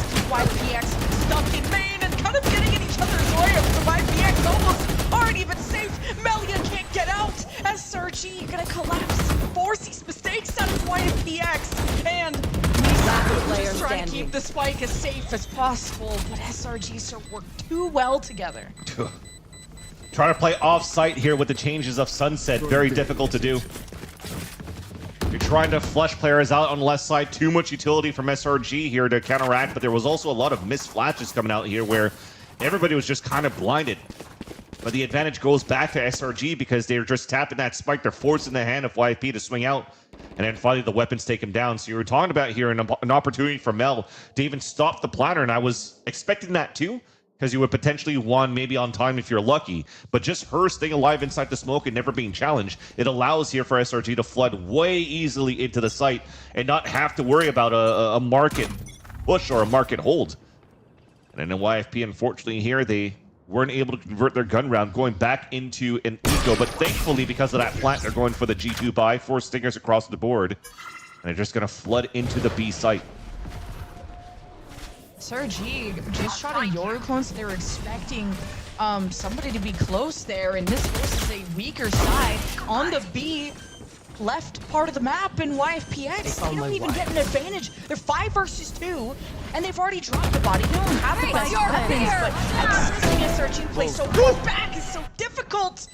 And SRG, they're just spacing out, and YFPX just can't seem to get through that armor. And that's the difficult thing here for YFPX. The composition, when Ades was mentioning double duelists, yes, it's going to be good to enter towards that site. But what really do they have to like break the trips? They have to go for a Prowler to maybe sound out where the trips could be and break it when the Prowler goes through. But Noya is placing trips way deeper back into the site, outside of the range from Prowlers trying to clear areas, when usually first waves of Sunset, the first time the map came out, you're kind of just keeping them at the entrance of the site. You can't really do that anymore, and now you're trying to be a little bit of a novelist here on where you're placing your trips, and it works out. I mean, you were able to get a couple of trip kills on the side of Noya and not give a chance here for YFP to get value out of their Nightfall pushing towards that spawn. So now this is SRG at 4 rounds in a row and mid control on their side, and YFPX, the fast tempo play that they're trying to do until the site executes not really working. The default team doesn't really allow for them to rotate players across the map yet. Really sell these fakes. They just got to be on top here of winning these duels now, where Mel is a little overextended for now on the elbow side. Manly gets chased down. I wanted to see Zoriental get active with this Neon. The whole point, getting aggressive, being speedy, forcing SRG to make a decision quick. But Alexis, she's shown her fault line spot before, so YFPX want to be careful of how they round out these corners. You got to clear out through mid, while Sarah is smoked off. She has a Hunter's Fury. She'll play her life to support either side of where this hit is coming from. Double walk up though. It won't necessarily be if getting around anticipating this. Alexis doesn't have time to pull out the util, and she falls. The Hunter's Fury will just keep the door shut. That's why YFPX recollect the spike and head through the left side, not through elbow. And there's a Neon off. I guess a shell match through elbow and totem it. Oh, just the peace sign of death. Then YFPX still have to play 11 seconds. Donut is shut down. It's all up to Noya. A great clutch out of YFPX would seem so dire, especially when an ult was popped from the defense. Now not knowing with vision open at the backside who was there. You're just gonna hold it down within the site. It's Noya. Has to find her way around. Gonna go through the most obvious sign, one where she can just approach it one angle at a time. Has to find those isolations. And Corrupt can maybe sacrifice himself to low HP with these jumps. Kind of scaring me, looking for a haircut. And Noya, he's just looking for any targets at all and just checks the wrong angle at the wrong time. And YFPX win their first gun round, and you needed something now or this was going to get out of hand. And thankfully, they got that from a little bit of an overheat out of Donut. She looked perfect on that Neon off that you were mentioning before. The surprise pushing forward, the stun. That's why she didn't really have one left there to really stun towards that front. There's only 13 seconds left on the clock. You know where the last players are going to be. They're going to try to split towards this A side, but you're just straight running into the players are going to be. They're going to have 2-3 players just to trade you off instantly, and they lost that site control because of that here on the side of SRG. Thankfully, though, is they've won the bonus round. They still have great econ for this round, great econ for the next round. So they have a chance to really shut down YFP. YFP now has 2 big ults to work with to really get good value of a real A-side site hit, thanks to Dimensional Drift and Neon potentially to follow behind there. Mel has ult, and I'm always on the edge of my seat. waiting for if she's the only GC player that is going to like ult towards your spawn and flank. So didn't work out on Ascent, of course, but YFPX have to expect the unexpected. Dimensional drift all the way through the back of B. Running into Noya. This clears the red carpet for YFPX with towards the spawn. Zoriental pops the ult and pops two with it. But wait, there's an option B main. YFPX have to be careful. Oh, a missed shot could be costing Donut. But with the wall up, I'm surprised she doesn't want to cross. At least she has a shotgun in her back pocket. She's got this now with paranoia. YFPX get a plant off of that vision being obscured. Now also with Melia in market, there's some safety. Shutting down Alexis is going to be critical. One enemy you have to watch, but the op goes unwatched and SRG get away with it. Ended up having 3 individual 1v1s won by every single one of the players on the side of SRG. I respect here that Misu never swung out because you know that it's an op towards main. You also know there was 2 players towards that B main site on that retake for SRG. So the first contact was going to have to be Zoriental, tucked in right in the corner. But did not expect for Mel to just hug that wall and go for the insta swing on the right side and take her down. And that really foiled the plans of the positioning that you currently had there from YFPX. Actually, you just saw a sidestep coming out here from Zoriental that allowed Mel to get an even easier pick towards the end instead of staying tucked in deeply and forcing Mel to go for the wide swing and maybe even win the fight in that sense. We just mentioned it. A round loss on that side will break the econ for YFPX. Going quickly towards this A side. Beautiful. Oh, denying the op is huge. Maybe being able to pick that up. And the Stingers, the Sheriffs, Oriental has the op. And the flash out from Alexis, you know she's there. Sarah has mid on lockdown, so YFPX have to commit. The big play has to come out from Corrupt, but with this buy, you gotta do your best. And your best is doing pretty okay. And worth the 2 versus 2. But Mel is built differently. Mel starting to step up here just like yesterday.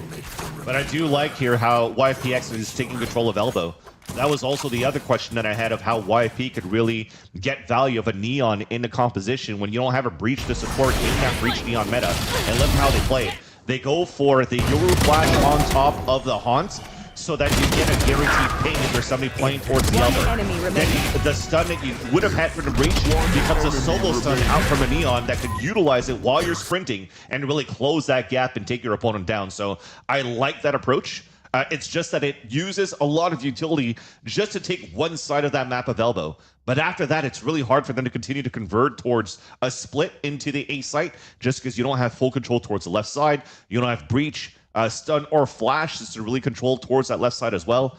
So you're trying to leverage Misu once again to just prowler on the left side, but while everybody's fighting on the right, it's still too slow for you to scale up on the left. So they have to be a little bit more better coordinated, and it might have to be one of those stop and go moments on the side of YFPX for them to get better value on these aggressive hits towards this A site. And this is probably not their most well-practiced map. Like, I don't imagine with Sunset coming back in the pool that you're just scrimming this like crazy. And obviously SRG maybe expected that out of a lot of the GC teams who maybe don't have coaches or have other collegiate teams and challengers teams like people like Corrupt. So I still think YFPX do really great on these lower buys. You are trimming down a lot of the members from SRG, whether it's 2 Thrifties on Ascent to just getting Shopify down to only 2 members left in that last round. Zoriental, I'm seeing the effort of trying to get up close and personal, but SRG, they've been through the highest levels of competition. You are not going to shake them. You're not really going to kind of make them uncomfortable. So that's a difficult task for Zoriental, who just started competing this year. And this is their first GC main event too, which being with a lot of big names on the YFPX side under the YFP banner means a lot. They're having a way better game than how Ascent went, which was more of a well-rounded effort. But we'll see if Zoriental can have a bigger impact, especially going up through Elbow and challenging Dodonut, which that's gone pretty back and forth. Yeah.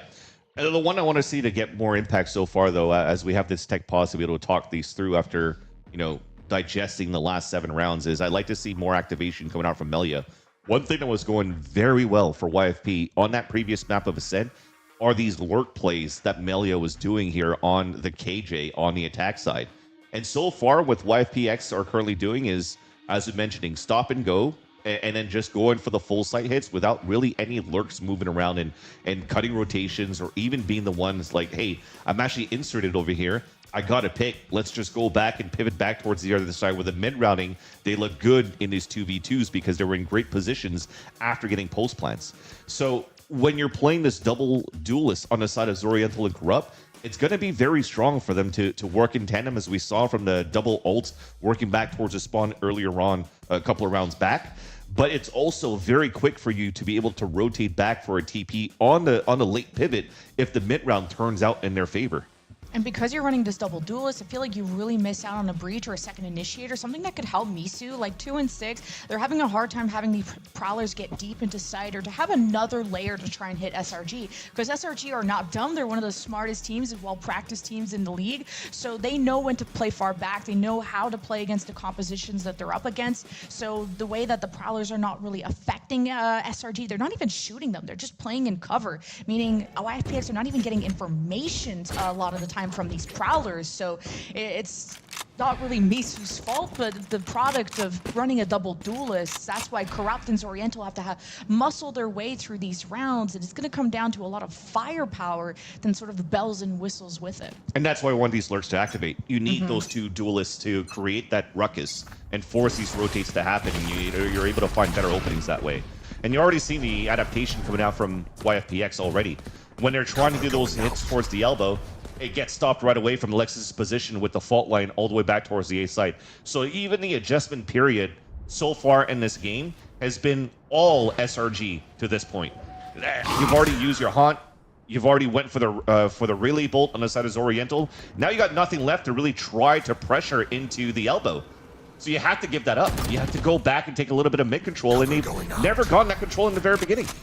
And these prowlers are not getting you also the best information or sort of false information. One shoots the prowler, but there's actually a crossfire from SRG, so you don't want to be too secure in what the prowler is giving you if you're YFPX. So mid has been kept open. You always have to watch Sarah. She got a double kill from this crossover from YFPX last round, and Dodonut shows the off. She's shown her ace, and YFPX now have to get through market. They are going to be spotted by the camera from Noya, so they may even, their route may even been depending on Noya does.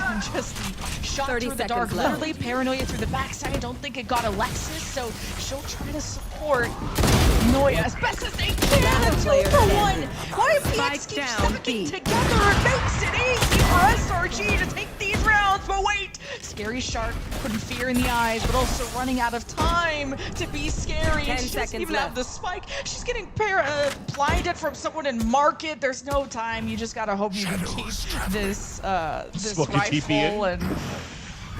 Okay, she does live. Barely. Silver lining. We'll take that. A little bit of the Brazil scoreline now towards the end too. SRG continuing to be a stronghold on the anchored sites. So far, they throw a lot of mixes for the side of the defense from the pistol round when they walk down contact. So you're showing a little bit of aggression. But once you're going into these gun rounds, you're also noticing here that SRG are in, taking mid space control, not really being fully aggressive and pushing down and forcing the hand and looking to fight against YFP. But as soon as they're able to stop that first wave of util on the attack side, like right here, they could just hold these angles. Makes it very difficult for YFP to get across this line of scrimmage right here. Corrupt is trying to walk along the clone. Was not expecting SRG to wrap through the left side, but wait, it's Oriental. Huge shutdown with the double, and Alexis spots the barrel on the other side of the box. A quick reaction and a good eye from the initiator, and that's why she's one of the best. Scary Shark and Melia. I mean, keeping this barrel would be nice, but you just gotta go for it, I think. And look. Noya and Alexis have the flash. Scary Shark has the heads up, and she has two? What a fumble from SRG! What just happened there? They even went back to play the mini Bogdan's Law. So the one with the lower HP goes with the pistol, and the pistol is the one that finds 2 entries for the side of Scary Shark. Redemption from the previous round, and now they have a chance here to even win this Thrifty. Just because the double ping shows the position of Dodonut. Dodonut has nothing here but an op to work with. Even just got hit. You're not going to go for this anymore. Jig is up. They know exactly where you're coming from. And if you're smart here on the side of Melia and Scary Shark, you're not going to move and overextend. Found the paranoia out. Donuts gonna pick up the speed and Scary Shark should teleport. I don't know, but that was really sick. YPX should have lost this round. And what is that? This third thrifty of the series? Insane what they can do on a lower buy. I was just mentioning how it was so smart from about to mention how it was smart from Alexis after getting that close kill onto Oriental just by the Radiant boxes, and she falls back within the site because she could stay alive, has Rolling Thunder to the lane. Then it gives a chance here for the other players to still hold the anchor site, hold middle on and B site. And you can play retake anywhere, but instead we overextended to try to fight back against our opponents and just walk into the crosshair Scary Shark. And SRG are trying to funnel them into this small area because you have a Rolling Thunder, but Soriento beats Donut. Rolling Thunder comes out late. SRG don't have the space to follow up with the eyes up to Mel to capitalize. She gets her one and done. We're left with equal numbers. We're left with YFPX where the sky is open.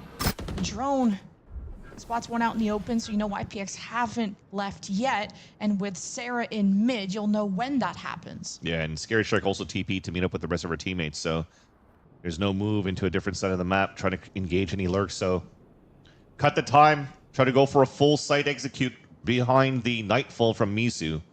It will definitely get Alexis, but Alexis has full kit right now. She doesn't care here to get hit by the Nightfall because she could still stall here as this breach. It'll have to come down to Noya to try to keep her alive in the back of slant boxes here. Noya needs to have a keen eye against this op that's about to peek her. And that could be what breaks or makes this defense for SRG. On the left side, it's Alexis that has 30 seconds left. Sarah's on the flank, and she needs to hurry this up and break one as Alexis gets pushed, and Melia, yeah, it was Melia winning her 1v1 there at the back, and Sarah's late to the party. There's no pizza left, and she's got a 1v3 in too many angles. Unless she can isolate. If Misu swings this could be possible, but Sarah has to play time, and that's a great round out of YPX. It's interesting. I thought it was definitely going to be an exec with the Nightfall, and when you're throwing here, you're haunted. It doesn't really ping the site, and you have an opportunity to surprise here from Alexis towards the quad. Yet somehow they're still able to move in and win fights. And if you're looking at all of these deaths that happened on the side of SRG, there was no possibility for another player to swing out to trade out against each other. So it looks like they left some gaps on how they were playing their Crossfire setup here, and it just kind of fell apart. It's a slight mistake coming through here on watching each other, covering each other's angles. And YFP took full advantage and control of that. A little bit of what happened there on previous rounds when you saw that retake on that 3v3 from SRG. So you're really seeing here that it's very close rounds between both of these sides. And any small mistake could render very costly on either side. YPX has a chance to come back now. Nightfall, it does not get Alexis there at the back, so expecting that is good. So having a flash, a fault line, and eyes and ears out. Deploying drones. Sarah can just act as bait. You have Mel watching elbow, and also just being able to look into the site and keep focused with her smokes in place.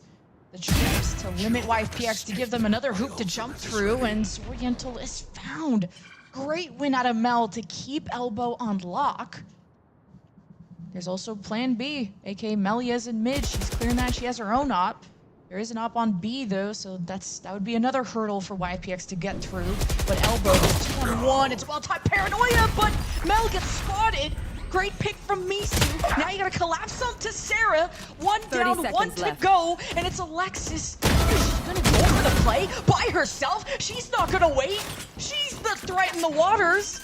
And this is the advantage. The ball back in SRG's court. The aftershock forces Misu out of cover. The spike can't even get planted. 13 seconds left, and that's all thanks to Alexis still living.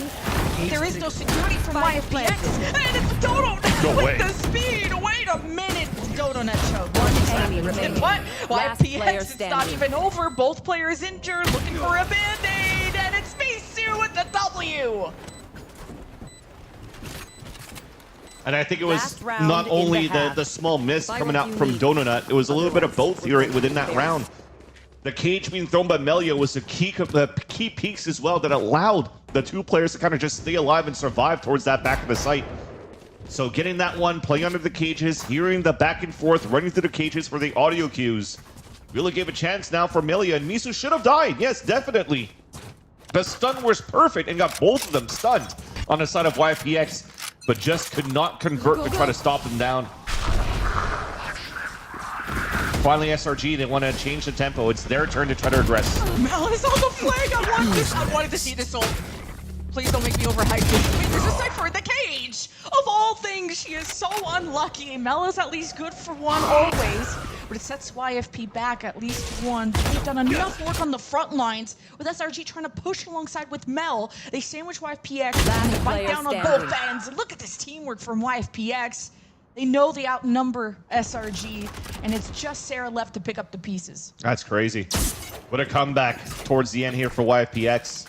Potential to close this out in a 7-5, but this was definitely looking like a one-sided fight from the very beginning from SRG, and for them to be able to do this without really a timeout from the side of YFP turns out to be quite nice. Just changing things on how they're tempering towards the A side.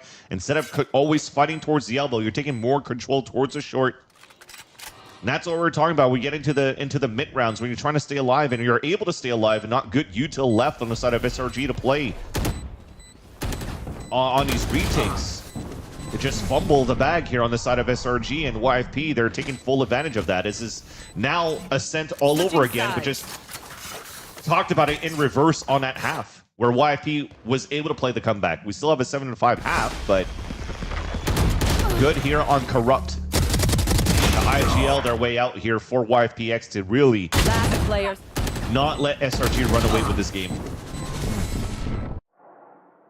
You just can't underestimate YFPX, what they can do on lower buys, how they can adapt and overcome SRG when they're just surrounding them. Like, they've shut down both of Mel's big flanking ults, once on Ascent and this time towards Spawn. And the way Melia reacted to cage herself and just wait, that was crazy. I thought for sure SRG had the winning game plan there. So we go to pistols, where one thing that SRG can for sure do right is win pistols. They've won, I think, everything so far. Yeah. But Corrupt being pinged is going to put them in a bad spot. It's not like you got a breach to push them back. Misu's playing mid, so white teams don't have the util. It's just got to be Corrupt solo. Just a good job of shaking up SRG and keeping them in lane. Meanwhile, Mel and friends clearing and gonna inspire this push through A. Are YFPX gonna want to cut this off from mid? There's no one watching it. Misu rotates to A. Melia takes her spot and is gonna miss SRG crossing over. Cover going out. Oh, but Alexis stayed behind and maybe try to fault line or watch over, go for a flank. I don't know. She's found SRG missing out on util. But they're at least established, and now they're gonna get a plant. Misu has a prowler, and that can get things rolling. Getting through a link would be really nice, so Melia has an important job here alongside Corrupt. That little 2 versus 2, won by YFPX. And it's gonna be some deadly angles and elbows. The only thing SRG have to work with, and no knees either. What a win from YFPX. Very nice for YFP. Keeping the buddy system every single time was a 2 versus 1 on every angle that they were taking. But even before we got into that retake from YFPX, that's what I wanted to see from them on the attack side that SRG did very well. Inserting players, going for lurks. So the amount of noise that they made towards that B side allowed here for Mel and Noya to move forward and open up the A site. And because you have a Neon here, rotate a lot more quickly and get the plant down. It's just that we're not in the best of positions here. Trying to leverage Noya's camera to swing out of that, but they weren't expecting the counter aggression out of YFPX, and they paid the price. We just talk about great pistol rounds on the side of SRG, but it's YFP winning this one. But because of their plant, though, they will still go for the stinger buy. Split into the B site now. Oh, Corrupt couldn't teleport out. Another first blood SRG's way, but you gotta close out. You gotta put YFP to bed, but they always have a response. They always pick up the phone, but at the very back, Melia has to stay safe. Spike Getting planted. into a critical position is Scary Shark. She'll have the paranoia. Of course, Zoriental can get active too off the prowler. That's good information. It pings Mel up close. Paranoia's gonna blind her too. YFPX follow up, and it's the layers that make YFPX lethal as they drown out every member of SRG on the post plant. And it's Noya, GC Sheriff, but the trades are always there for YFPX, getting the pistol and the anti-eco, critical to try and get themselves in a lead at all against one of the best of GC. So the fast tempo to fight back here onto the B site control. on a retake for YFP was actually the bread and butter there. Very, very nicely done. Even closing that door. I was about to mention another insert on a late lurk, this time from Noya, all the way from Piles to try to go into the market. But as soon as that door gets closed and you're forced Noya to go for an even quieter lurk in the back of Boba, the rest of the team were doing an excellent job pushing out the members of SRG. Flash was perfect from Scary Shark as well, just to create that disruption of SRG's position here in these moments, in these spots on the pulse plan. They're trying to keep it within the B site. Even if it's planted for into a late B main spam, making sure here that you're flushing out the players into the obvious corners of the B site, and it did that quite well for the side of YFP. From a 7-1 lead for SRG, YFPX want to even up the odds. Take a lead for the first time this whole series. Donut clipped. Sorrento into a blind as SRG scurries to cover, but Misu just closes it out so quickly for YFPX. An eco that didn't pan out on the side of the attack. And now YFPX have full reign control now of this second half of of this portion of this map of Sunset, and finally a timeout coming out here from Mephies. I was actually quite surprised that it took this long for us to finally get something out here of SRG. I'm assuming here, going into the comms of what Mel's discussing with the team, the game plan was still looking pretty good here from the ears and eyes of Effies and Veer, but now finally they need to find something here to not allow YFP to be as good into these flood retakes from what we saw on 2 rounds ago and the pistol round on the side of YFPX. And almost every timeout that SRG go for, they get so much value. They are discussing it with an absolute guru, because even yesterday, every time they went to a timeout, they went on at least a 4 or 5 round win streak. Yeah, remember where I couldn't count? It was 8 rounds. Yeah. You know, when this old man stops being able to count, that you're pretty good at the game, right? And even SRG took a timeout at the last round of the half of our last map and went on, well, they won the last round of the half, and then were able to kick things off with a pistol and a little streak there too. So yeah. SRG are just downloading the winning strategy. Yeah, and the good thing about this from YFPX is that question mark that we had. Oh yeah, we're all thinking it's been a long time since we've seen Sunset. SRG hasn't really been pulling it out so far here in this year of 2025. If I'm not mistaken, YFPX did play it once, and they did get that lost. I think it was against Ghost, if I'm not mistaken, but correct me if I'm wrong, chat. That said, that's maybe the weaknesses that SRG thought that they could exploit, but so far, YFPX looking quite good. Donut slowing her roll a bit, but wait a minute. You got Corrupt, you got the double duelist from YFPX pushing up with a Prowler, but with the trip, SRG have their bases covered. They have mid open. They have B main being looked at by Noya. This is all going to be spotted too by Melia's camera, and Donut finally gets a first blood in her favor this time. And it's going to get YFP to be watching through mid, making sure that they're not going to cross through that backside. But Alexis can blow up a site, and that's the beauty of having a breach in your back pocket, but you need the info to be sure that you're going to get value out of this. So you're droning up, and SRG take it one step at a time. Yeah, this is just little protocols. Alexis moving up towards tiles so she could fault line into short, or into elbow, sorry, if the drone did see somebody. But as it see nobody, SRG allows himself to walk up here towards the elbow, play contact towards the A site. Now, especially with this one from Noya, this win from Noya, it might force a rotate over and weaken up the A site.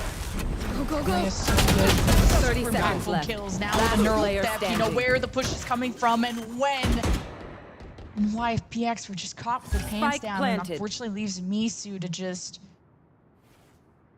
see you. See you later. I was like, well, you're doing pretty good money-wise, but I yeah, miss you, team. Oh, that's cute. How about I miss you, SRG? Remember when Misu was on that team? True. Like, damn, I could have had that tryout spot. But that comes to show too the amount of space that you want to give here for SRG for them to really work into like the macros and the protocols. You can't let that happen here for the side of Shopify. Oh, sorry, for the side of YFP. Because that's what happens. Now you're starved for information. You're forcing your hand to try to find something. It's a 1v1 instead of trying to go for a double push for control. A small mistake here that allows Noya to allow SRG to get full information of where everybody's positioned. And then they flood into those takes. Would have been a different story though. Maybe if Melia if Melia didn't actually go for that push towards B main, and SRG are still pushing into contact into the A site when we know the firepower is so good from YFP, you probably would have had a different story. But the macro looking quite nice on the attack side, and they're looking to once again lean into that same type of conditioning to work towards this A site. You got the Rebellion ritual after the timeout. They win the first round, so far so good. So far so good. Dodo Nut, she always 180s out of there and gets hit by the paranoia. YFPX could walk up the same way they did last time. There's a trip there, but look at where Corrupt is insert with the op. I thought you'd want to be safer, maybe back somewhere else, but it could teleport out. Exactly. But you're not always guaranteed to get those, Just right? Just the one and done. Yeah, I guess who sits there? If I'm questioning it, imagining everyone in the game. So Corrupt is good for her one, or their one, and SRG head towards B. I know you had her eyes and ears peeled for B. And all of that's being pinged, so maybe a little bit of communication, frustration, something to say, guys, we have to be careful of middle a little bit more for the side of SRG if we want to rotate into mid control. Flood from YPS, but what a bing off of the trips and the blind too. Noya, Alexis, work both sides and get both wins. Man, that information from Noya was huge. Or maybe it was Sarah, I don't know, but... It had to be a recon dart because it pinged 2 at once. Oh, okay, yeah, and YFPX caught by that. So much chaos as they were communicating how they were flooding in. Now Misu and Scary Shark have to double their forces.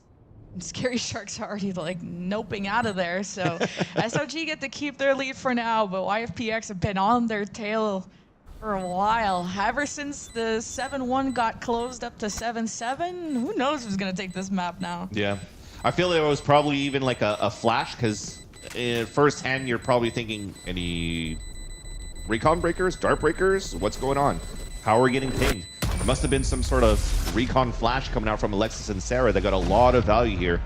Double cages coming up on the defense, trip kills, trips were still set up for Melia, and they had the correct number of players here to try to fight back in that spot. But yeah, that angle, watching both bottom mid and also towards the sidewalk here, you saw that paranoia on top of that, right? So there was so much utility that didn't allow here for YPX to take the full control to break the dart in the back of the site. 2 of them gets pinged, 1 of them is fully blinded when the cages come down. So hard to do and hold. 2-round win streak. Yeah. Post timeout. And the thing is, though, is like what's going well here for SRG so far is that they're actually doing such a good job as well to just fight when YFP are still within the site. What's not working here for YFP is that they're not playing the same flood protocols that they usually do. And to turn around a 4 versus 5 is huge from SRG. Wait, Corrupt is... Oh, oh no, that's the clone. Okay, we're good. But hey, that noise is gonna make you paranoid if you're SRG. And YFPX gonna leave mid open, just have the camera from Melia so you don't have to risk walking into an op or anything crazy out of SRG since they're getting pretty rich.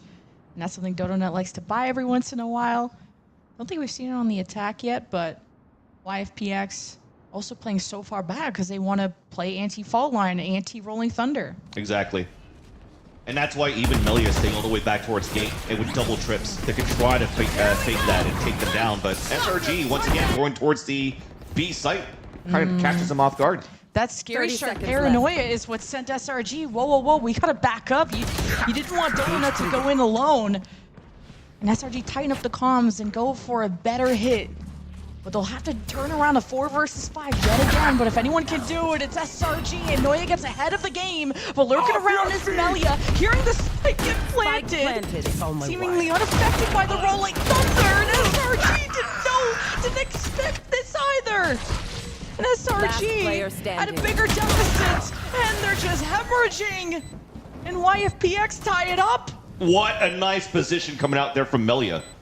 Fact here that the Rolling Thunder has some sort of range that it will not hit the one that's planting that spike on the side of SRG, but still you were a little bit too close to allow even Melia to not get affected there by that Rolling Thunder, and she gets 2 with a Stinger on top of that. Spike planted. On my way. That's a pain on the side now of SRG. Last player standing. Surprise attack on 2, allowing now YFP to even close and pincer on the other end because everybody's so hyper-focused on trying to take down Melia in the back of that site. Didn't even need her trips towards the end to get those kills.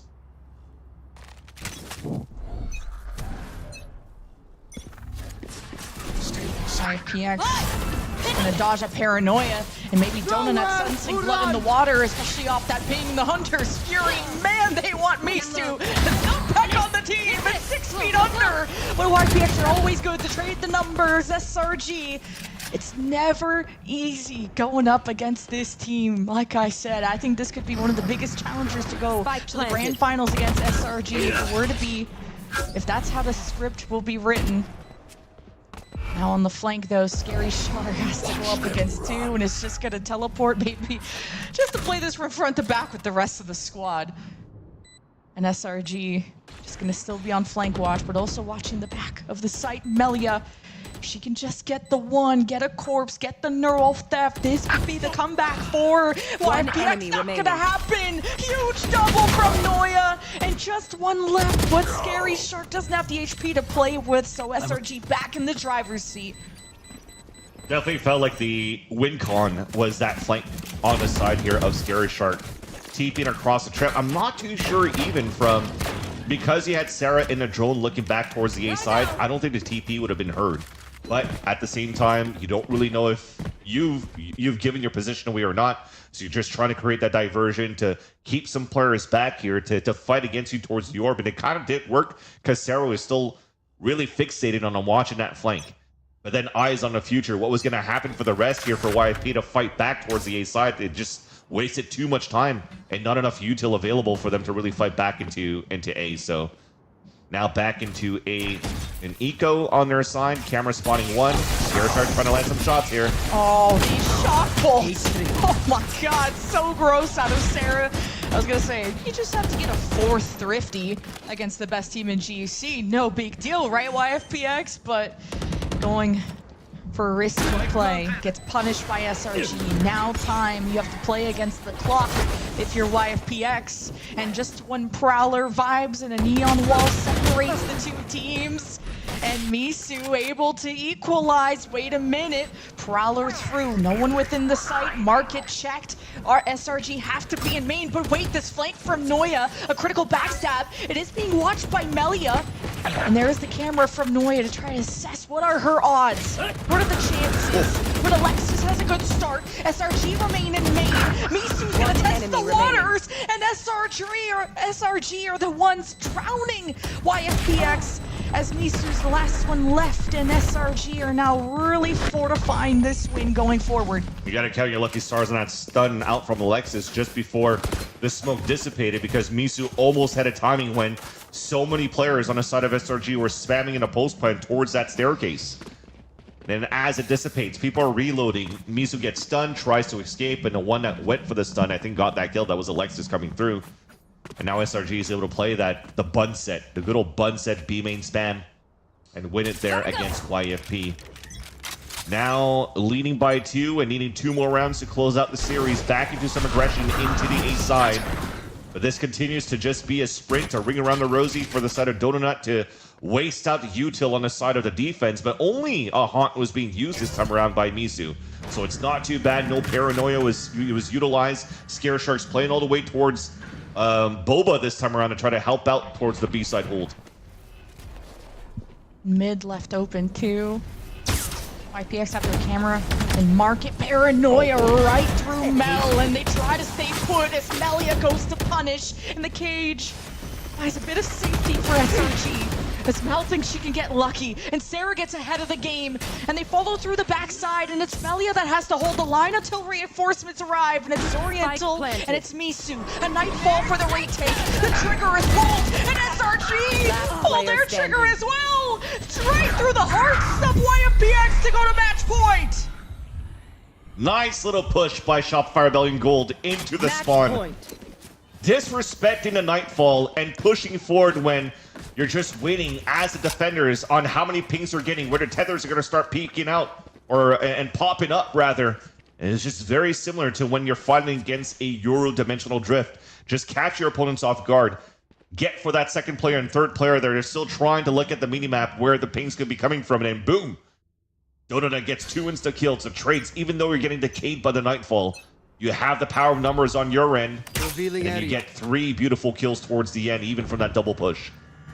I wish you had some beautiful ults if you're YFPX, because even getting an orb is not going to get you anything, but maybe Corrupt in this corner, being able to teleport out that first blood, that's the start of something good. But Guardians, Light Shields, I think only one with heavy armor, and it's SRG, Noya, and Neural Theft. Pretty sure they've won every round with those Neural Thefts too, because SRG know how to dial up the aggression. And no, Corrupt knows that window was closing. Gotta go. He gets out of dodge. No first blood, not an easy one for YFPX, as numbers are equal. SRG will be heading towards A.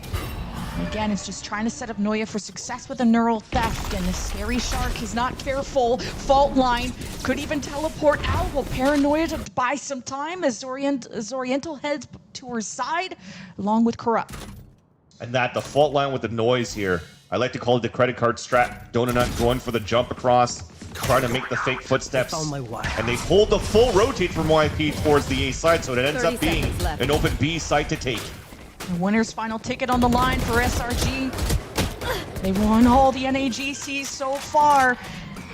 And they're on their way to dominate in the NA again. YFPX, though, want to make them sweat. And it's a first initial flash from that Yoru. SRG have the corner watch. They have Alexis with the fault line. Good delay so far. And it's SRG that get proactive. And it's Melia that has to save the day against the GOAT of Mel, Noya, and Sarah. Getting through market, though, Noya could just backstab her and could end this easier than it should be, and actually just passes by her. As Melia will be out in the open and gets pinged, gets dinked, and it's SRG to the winner's final. Dominating 2 series. I don't think maybe I'm discrediting YFP if I'm saying dominating series. It ended up being a good series, well fought by Shopfire Belly and Gold to even overcome a team like YFPX. But the macro that we saw here on the map of Sunset definitely looking much better on the side of Shopfire Belly and Gold versus YFP. But one thing I do agree that was mentioned even yesterday on the desk here from Elizabeth is that the competition around game changers in North America is getting better and better, and you're starting to really see here. It's not only a team like FlyQuest Red that's always going to be the up and comer, the runners up to fight against Shopify all the time. YFPX looks like a very good team that could go deep within this tournament. Catface has done a great job so far as well. You have to think about Wadada too, that are probably the second favorite here to maybe even try to win the GC NA in this Series 1. But overall, I love the series that I saw here from both of these teams. Yeah, I liked what the desk said about how this is seemingly like the most stacked GC we've had, because there's Aussie and friends that I like a lot too. Yeah. FlyQuest Red.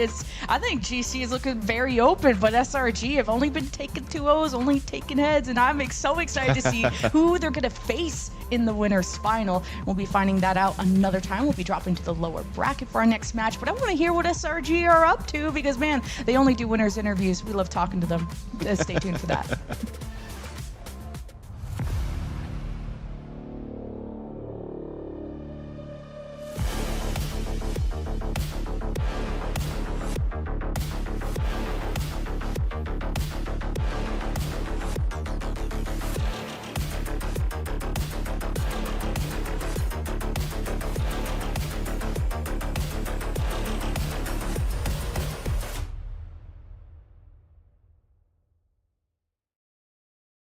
You might have heard I'm going through a little upgrade with my tats. So when Verizon announced that everyone gets a free phone on any plan, pain-free, count me in.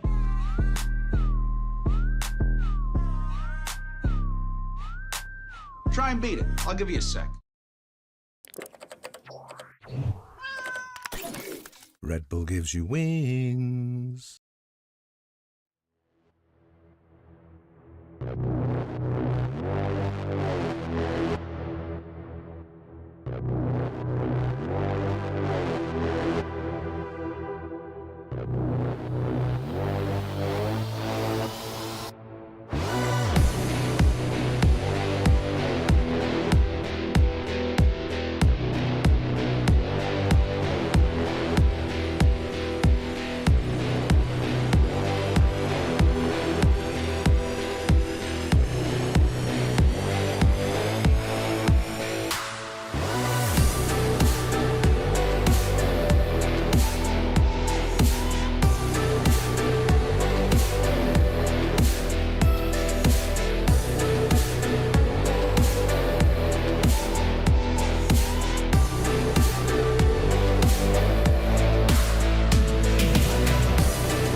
If you're just joining us, you just missed SRG, aka Shopify Rebellion Gold, take down YFPX 2-0 in a 13-11 and 13-9.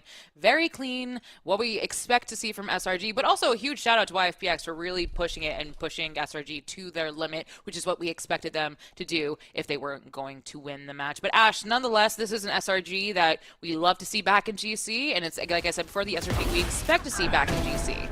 Oh, absolutely. And I think like that first match, for that first half of Sunset as well, and into the ending of Sunset too, just proved again their dominance on this map. The fact that they start up 7-1, but it's constantly this like late half performance out of YFP with the pivots that they're able to make, the reads that this team is able to find, being led by Corrupt in that mid-rounding to make the adjustments to really make SRG sweat and force some of those timeouts to be pulled out from the opposition. But you look at the first kills to first deaths here, round for round for both of these teams, and overall it was just great openers, I think, coming out from the engagements that Dono was able to find, even though she wasn't even the one who was like going crazy with like the first kills on this team.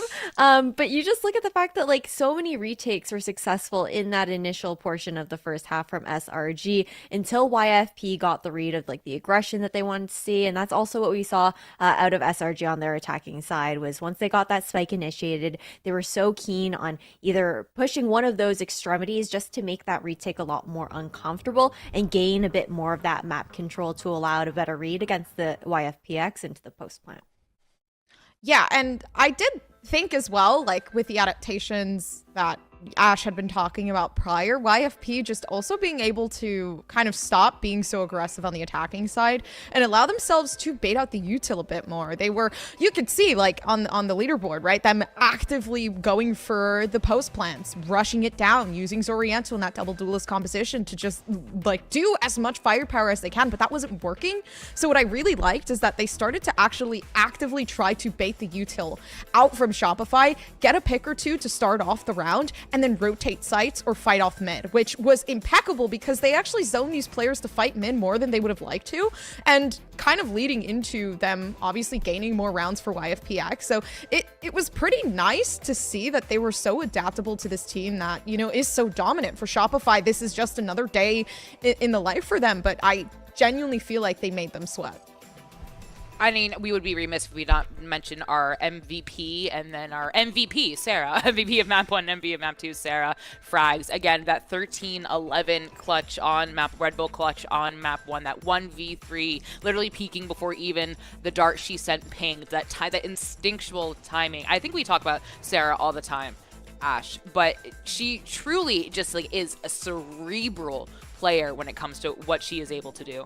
She's so incredibly gifted, and it was just the consistency. We love seeing her back onto the Sova role as something that it's honestly one of her best agents, and it's akin to like what Vans was saying. You think about Trent on Sova for Americas, you think about Sarah on Sova for Game Changers, for SRG, and you even look at like the overall, I think, difference in how she was playing those agents on both maps too, like much more passive over on Ascent, and then was getting a little bit more active, participating in equal first engagements on both halves of Sunset, and her consistency is just insane. Her mechanics, her comfort, I absolutely love to see it. I will take any opportunity to glaze Sarah Katz's performance.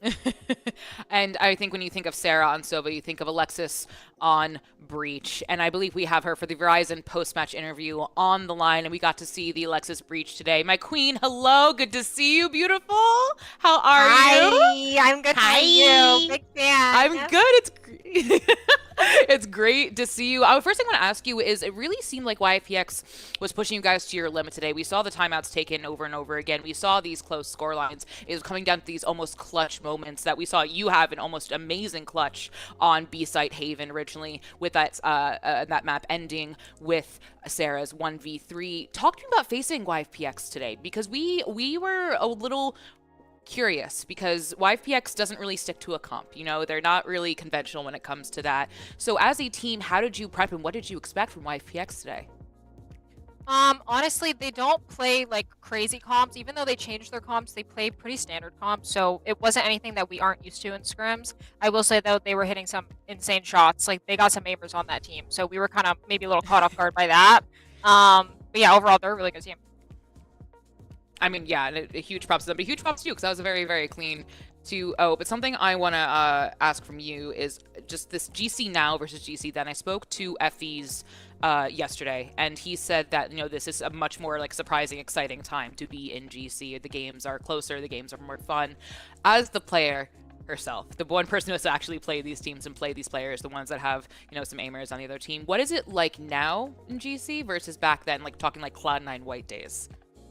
I think in the C9 White days, I feel like there wasn't a lot of like people who came from CS who were super experienced. Like the GC players that we see now are like Valorant grinders, and it feels like now they have all those fundamentals down, where back in the day when Valorant first came out, that was still something that a lot of GC players and GC teams were learning. But now it feels like everyone has like the same base level of fundamentals, where now things can start getting a bit more fun with like macro calls and, you know, different comps and experimenting, where not everything is super set. So I think everyone's just improved a lot. Well, talk to me about that experimenting, because an Alexis deadlock, I literally, if you asked me that a week ago, girl, I've been like, you're crazy. Like, there's no way. But because it's not your role. It's not what we expect from you. But you own it on Ascent. Talk to me about the decision to put you on deadlock and how you feel on that agent. TBH. I remember, I can't remember when I first played deadlock on Ascent. It was a long time ago.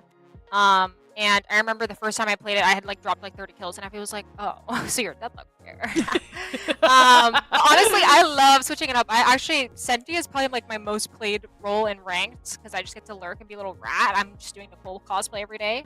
But I really like playing deadlock. It's fun. I can use my YouTube for myself. It's so cool.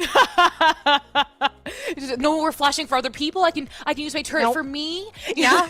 Swing off my own sensor. It's amazing.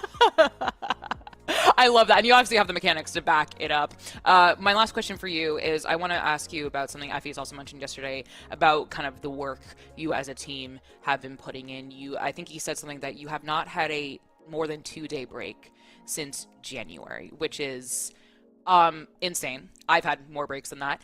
Many more breaks than that. And so I would argue many people in chat have had many more breaks than that. We're friends, so I feel comfortable asking you this. how are you doing what you do, Lexi? Because I know many other players and people in general who could not do what you do. How do you keep going? How do you keep performing at a consistent level, mentally, physically, emotionally? Because the asks of you right now are so much, Lexi. And I'm not trying to downplay anyone else's asks, of course. This is GC, everyone's competing for it. But what you have been doing with challengers, with Premier, etc., selfishly and maybe personally as your friend, I want you to slow down and I want you to rest, but you're killing it. So how do you do what you do? Well, it is a lot. It's a lot having to play in essentially 3 different leagues. We're trying to qualify for challengers, playing Premier, playing Game Changers. It's a lot, don't get me wrong. But I think we all have so much passion. We all want it so badly that when someone's having a bad day, we can look at each other for energy. And so, you know, not every day is 100%, obviously, not for everybody. So, you know, when one person is slacking or one person is like, ugh, like I just can't do this today, like I need that day off, you know, they can look to other people to be like, okay, I'll pick up the energy for you today because I have it in my bank. So I think just trading energy with each other and just like reminding ourselves like why we're doing this and that we just love this game so much. Well, and you are absolutely killing it. I'm going to let you take a bit of a break because I know you've been playing a lot today. So you go. Thank you so much for the interview. Rest up. Have a treat. Treat yourself, all right? Thank you. I love you. Bye, Lexi. Love you. Mwah. Bye-bye. Oh, I love Lexi to death, but she obviously wins with a 2-0 with the rest of SRG today. But we have another game coming up. I know you know what it is. It is TV versus Ghost Gaming, but we're going to head to a break, get some water, get some snacks. We'll see you back here. The human body was built to move. Not trapped at a desk in one singular posture for 12 hours a day. It's time your chair evolved. This is Secretlab Titan Evo. Ergonomically engineered for you, gamers, hybrid workers, artists, backing your every move. It's for you. Do you like it? Come on, Charlie, use your new door. Come on, let's go. I said go. Let's go. Silly dog. I'm gonna trade you for a cat. Red Bull gives you wings. The new Red Bull Zero is here. 100% wings with monk fruit extract.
Welcome back to Verizon Valorant Game Changers. I'm your host Elizabeth, joined by Ash and Gompers on the desk, and we just saw Shopify Rebellion Gold take a 2-0 win, but that was then.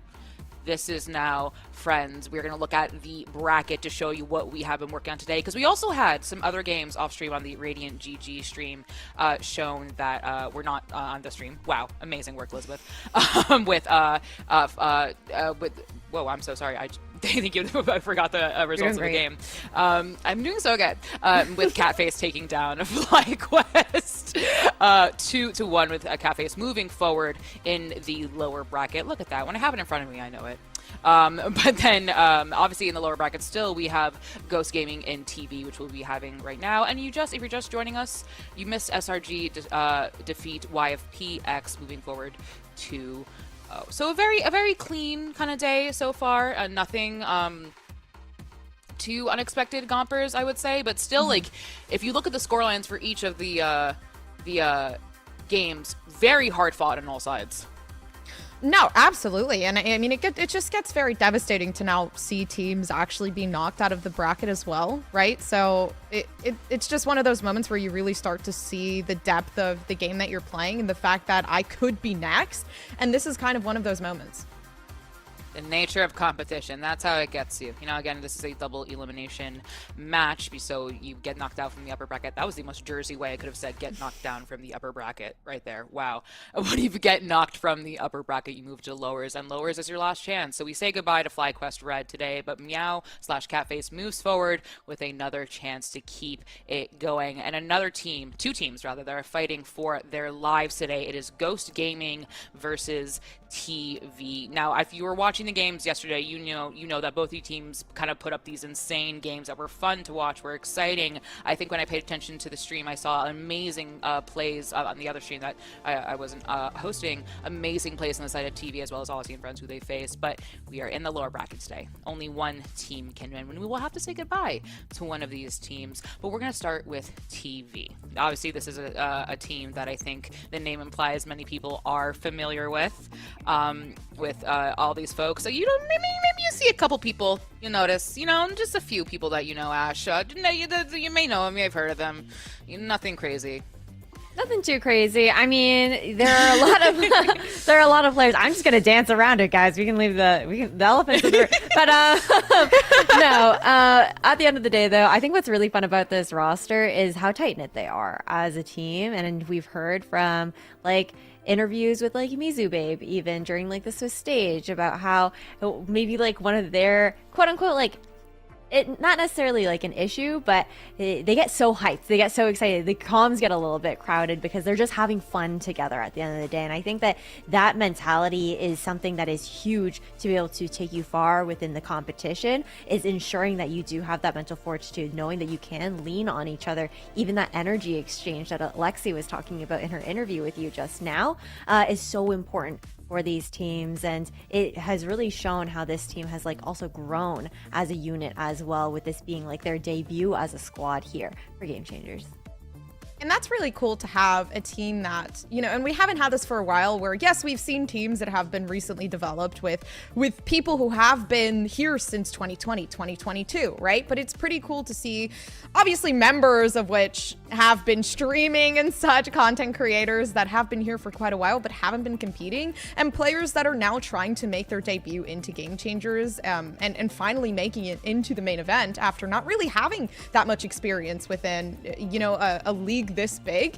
It's quite interesting to see, right? This is the first time we get to see a newly developed roster with newly developed players, and maybe the first time we get to see certain people's names, but at the same time, this is crazy. They've made it to stage 1 within the main event. I think that's an important point you've, or talking about Gompers also, very quickly, we'd like to just clarify that Leah will not be playing today. It is Battison today that will be playing for Leah, but the rest of the roster stays the same with NUI, Irene, Kaede, Battison, and Mizu. And we triple checked. It is NUI is pronunciation. We're pretty sure, unless someone in chat has a pronunciation that we don't know about. But on Gompers you're talking about, I want to specifically highlight this. This is a team that made it through the qualifiers, made it through Swiss stage, right? They are here for a reason. They are skilled. They have what it takes. It is macro, micro, and they are here for a reason. I watched their qualifying games. They are so impressive. And one of the most impressive people on that team for me is NUI. Again, NUI. Say with me. NUI. Great work, everyone. I hope chat said it too at home, wherever they are. But Ash, right away, not only do we have the most adorable headshot known to man, but we have, this is Swiss of all games, plus yesterday that they played an ACS of 236, 48 kills, 46 deaths. NUI is looking pretty good as a fragger on this team of TV.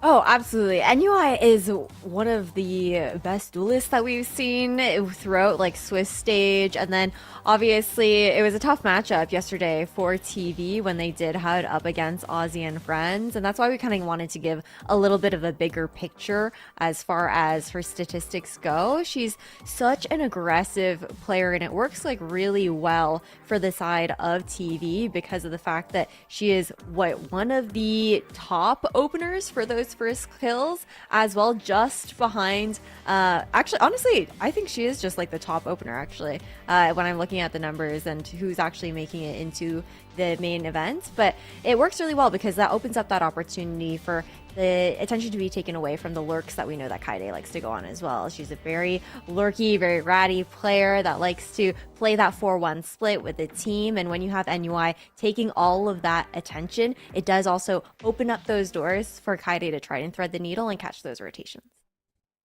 You know, as a fellow rat, as a fellow lurker, thank you, Kaide, for making me feel so seen. I love it so much. Oh my god, I love watching her play. I'm like, oh my god, that's me!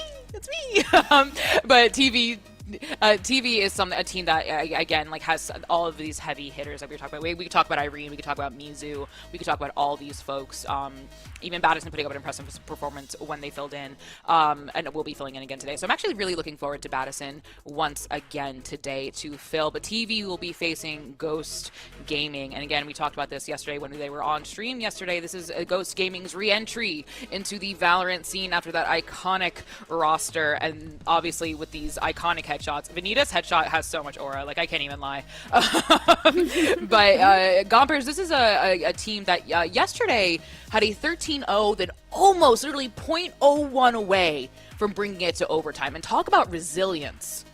Yeah, they played spectacularly down in that second map. Of course, obviously, it was just such a rough game playing against, you know, Wadada, just because that team is just absolutely cracked and they have a lot of potential. But that second map, they're really good. I think it did show the adaptability that they're willing to take and the fact that, okay, you know, some certain maps may not be their comfort pick, but I'm sure we won't be seeing them today. And more so just moving forward into the fact that this is a team that, you know, I guess I would say is pretty much on par with TV, right? A team that has to kind of work their way into the credibility of game changers and make their mark. And I think both teams are actively trying to do this while also, you know, in the lower bracket stage. So it is a bit disheartening, right? Seeing two players and two teams that are trying to just like make their way into the scene, but also, you know, being on that cutoff mark for sure. It's a little sad. And we'd be remiss if we didn't highlight one of the players. And the player we wanted to highlight is Ariel. I always say Ariel or Ariel, but I go for Ariel. This kind of that classic Senti player on that Vise, on that Cypher. And there's someone that I think we've been highlighting a lot of Senti players today, and I think for good reason. These are folks that when you think of a Sentinel player, maybe for those of us who are newer to the scene or just not, you know, sure what's going on, I think one of the things that you think of is, oh, not a high fragger, you know, you like their support role, etc. But I think all of our Sentinel players in GC are proving quite the opposite, Ash. These are folks who are finding these kills. Like Alexa said in an interview, I can swing off my own sensor now. I can use my own util for me. So, one, they're making us have no excuse in ranked. Two, moving forward, they really just proving that maybe you are on a support role. You're not, and you're a high impact fragger duelist, but you absolutely can be a standout performer like Ariel on the Sentinel. Yeah, and it's her ability to anchor, right? And I think the reason why I wanted to pull that conversation for Ariel is because talking about the fact that NUI is like from the Swiss stage, without a doubt, the best opener that we've seen in this stage of Game Changers. It's that head-to-head that I'm going to be looking for, what NUI can do to open up these rounds up against an Ariel who has been such a consistent anchor for the likes of Ghost Gaming there. And definitely, and it will be TV versus Ghost Gaming like we've been setting up. And we have our maps, picks, and bans coming in. So far, we've seen 2 maps today only, but maybe... Oh, we're going to have all new maps today, no matter what. I love it. I love variety. Variety is the spice of life. But we're going to Lotus, Haven, and Icebox, the box, if you will. TTV picking Lotus. I feel like I've seen them play so much Lotus Gompers. Am I remembering that correctly, or am I just making things up? As for Lotus, we've seen it a couple times. It's not necessarily, I guess, a pick that they choose a lot. Oh, for TTV, you mean? Sorry, I'm looking at Ghost Gaming. I lied, guys. I lied. No, yeah. you're good. You're good. No, I do think Lotus is actually a pretty prevalent pick for TV. But as for Ghost Gaming, I'm just looking at the ban Sunset because that was the map that they had gone 0-13 on. And so I'm like, it's all strategic from here, guys. Like, we are not losing maps here. But I do like this. I think this is super strategic. Obviously, you know, with Ghost banning Ascent and Split and trying not to kind of get into the way of maps that they're not too comfortable on. I think this is perfect just because we are kind of breeding a little bit more into the strengths of, hey, what maps are we comfortable playing on and what maps can we take advantage to against TV? I think what I'm really excited about is I think that this matchup is going to be the closest. Granted, okay, YFP versus SRG was a hella close match earlier today, but these 2 teams are incredibly evenly matched. But when I do look at this map, that map veto, it kind of goes one way or the other in the sense that there's so much on the side of TV where they've played it that 7 times. That means that they lost 2. They went 2-5 on Lotus.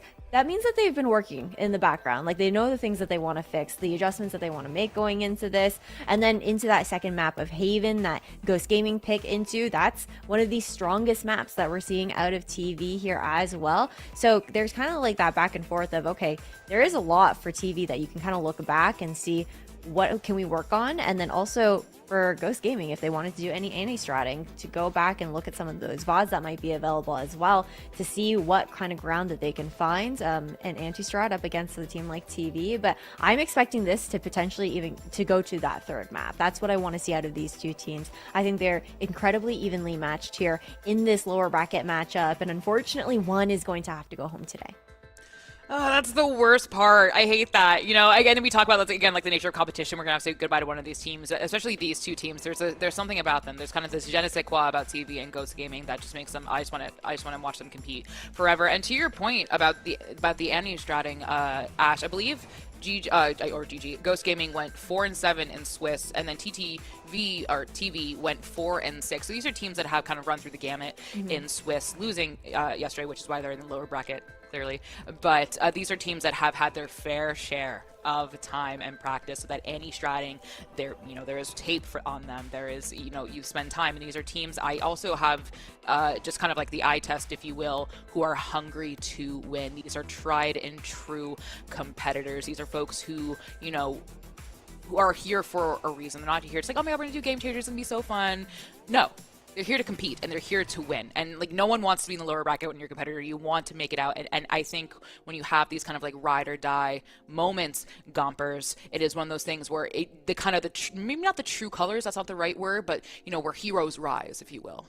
I agree. And it's cool. I want to bring this point up, not to kind of like be like, hey guys, Kaide's on the team, to kind of more so just to bring to the point of the fact that Kaide had expressed, hey, I am taking a break from streaming and I'm getting a little bit more into the competitive side of things. I think that kind of shows just the devotion to the scene, and as well as the devotion to competing, which is so evident in the fact that the first time, you are, well, I guess not the first time, because we have seen Kaide compete before, but the first time you're actively trying to make that main event for Game Changers, and now you're here and your whole entire team is kind of putting in the effort to be here as well. I think, again, it really does show that level of commitment to the game and the level of commitment to improving. And yes, okay, they are a new roster and they are developing into something big and something grand, but they're doing it all at a very, very fast pace, as well as a threatening one. So I think this is definitely a team to look out for regardless of what happens today. Yeah, I'm looking forward to it. I think it's going to be interesting what TV also bring to the table, because they've been running a lot of that Tejo in all of these maps, and with that nerf incoming, their game plan is going to have to change when it comes down to these compositions. Well, maybe a Tejo, maybe not. We do have H Select ready for us. We could see a Tejo. I know. Leah like to play a Tejo. I'm not sure about Battison moving forward. Maybe the team will opt for that comp that they are used to. And looking at it right away, they will not be. We will see the fade on Battison again, who is filling in for Leah. But on Yui on the Neon, Kaede on the Vise. Oh, we have Vanitas on the. Oh, this is about to be a heck of a match, Ash. It's gonna be explosive. It's gonna be lurky. It's gonna be quintessential Ghost Gaming and TV. It's also going to be a lot of utility dumping. Like, look at the kits available in both these compositions, man.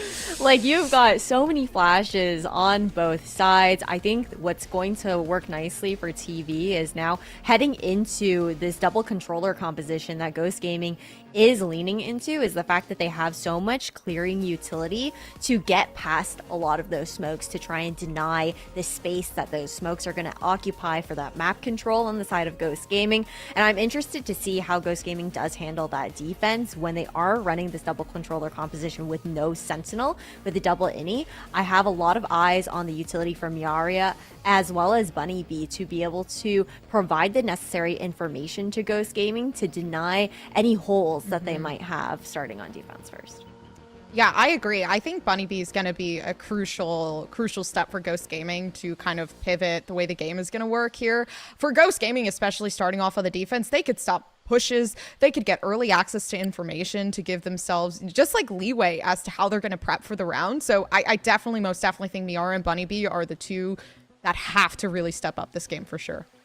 Oh, something I want to post to you guys is we kind of talked about that Kaede lurking ability, right? She is that tried and true lurker. Vise with that global util, with that global wall, does obviously akin to that, but she also has very active util. She has the flash, she has the razor thorns, and so it's kind of, you're asking, it depends on the game plan if they want to send Kaede on her way without a wall to send her. But I would argue, Ash, maybe that is not going to happen, but what do you think? We'll have to see how that ends up working. Again, the expectation is to keep an eye on Kaede for the lurks that she's going to be running, and I'm very curious to see what the approach for Ghost Gaming is going to be, because with this being TV's map pick here on Lotus, Ghost Gaming have chosen to start out on defense first, which is pretty unusual for this map. Most teams do prefer that attacking side because it's attacker heavy. So I'm looking forward to seeing like the set plays, maybe the trap plays that we can expect coming out from Ghost Gaming, because if they're starting out on defense first, they have to have an idea of how they want to approach that first half. Well, folks, we know you've been very patient and waiting for this one. It is Ghost Gaming and TV on Lotus. And I know just who to send it to. It is Rivington and Zoe. Thank you so much. Yes, we are ready to get into game. We're super excited. We've been chomping at the bit over here to get into game already. And seeing the new compositions come in for Lotus have us even more excited, Zoe.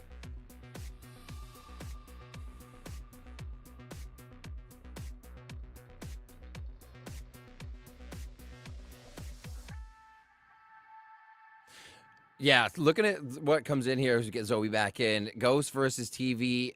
Expect both teams to be coming out kind of just roaring in this one, because expecting from yesterday, they didn't feel too good with those 13-0s, 13-1s, respectively, that Ghost and TTV suffered.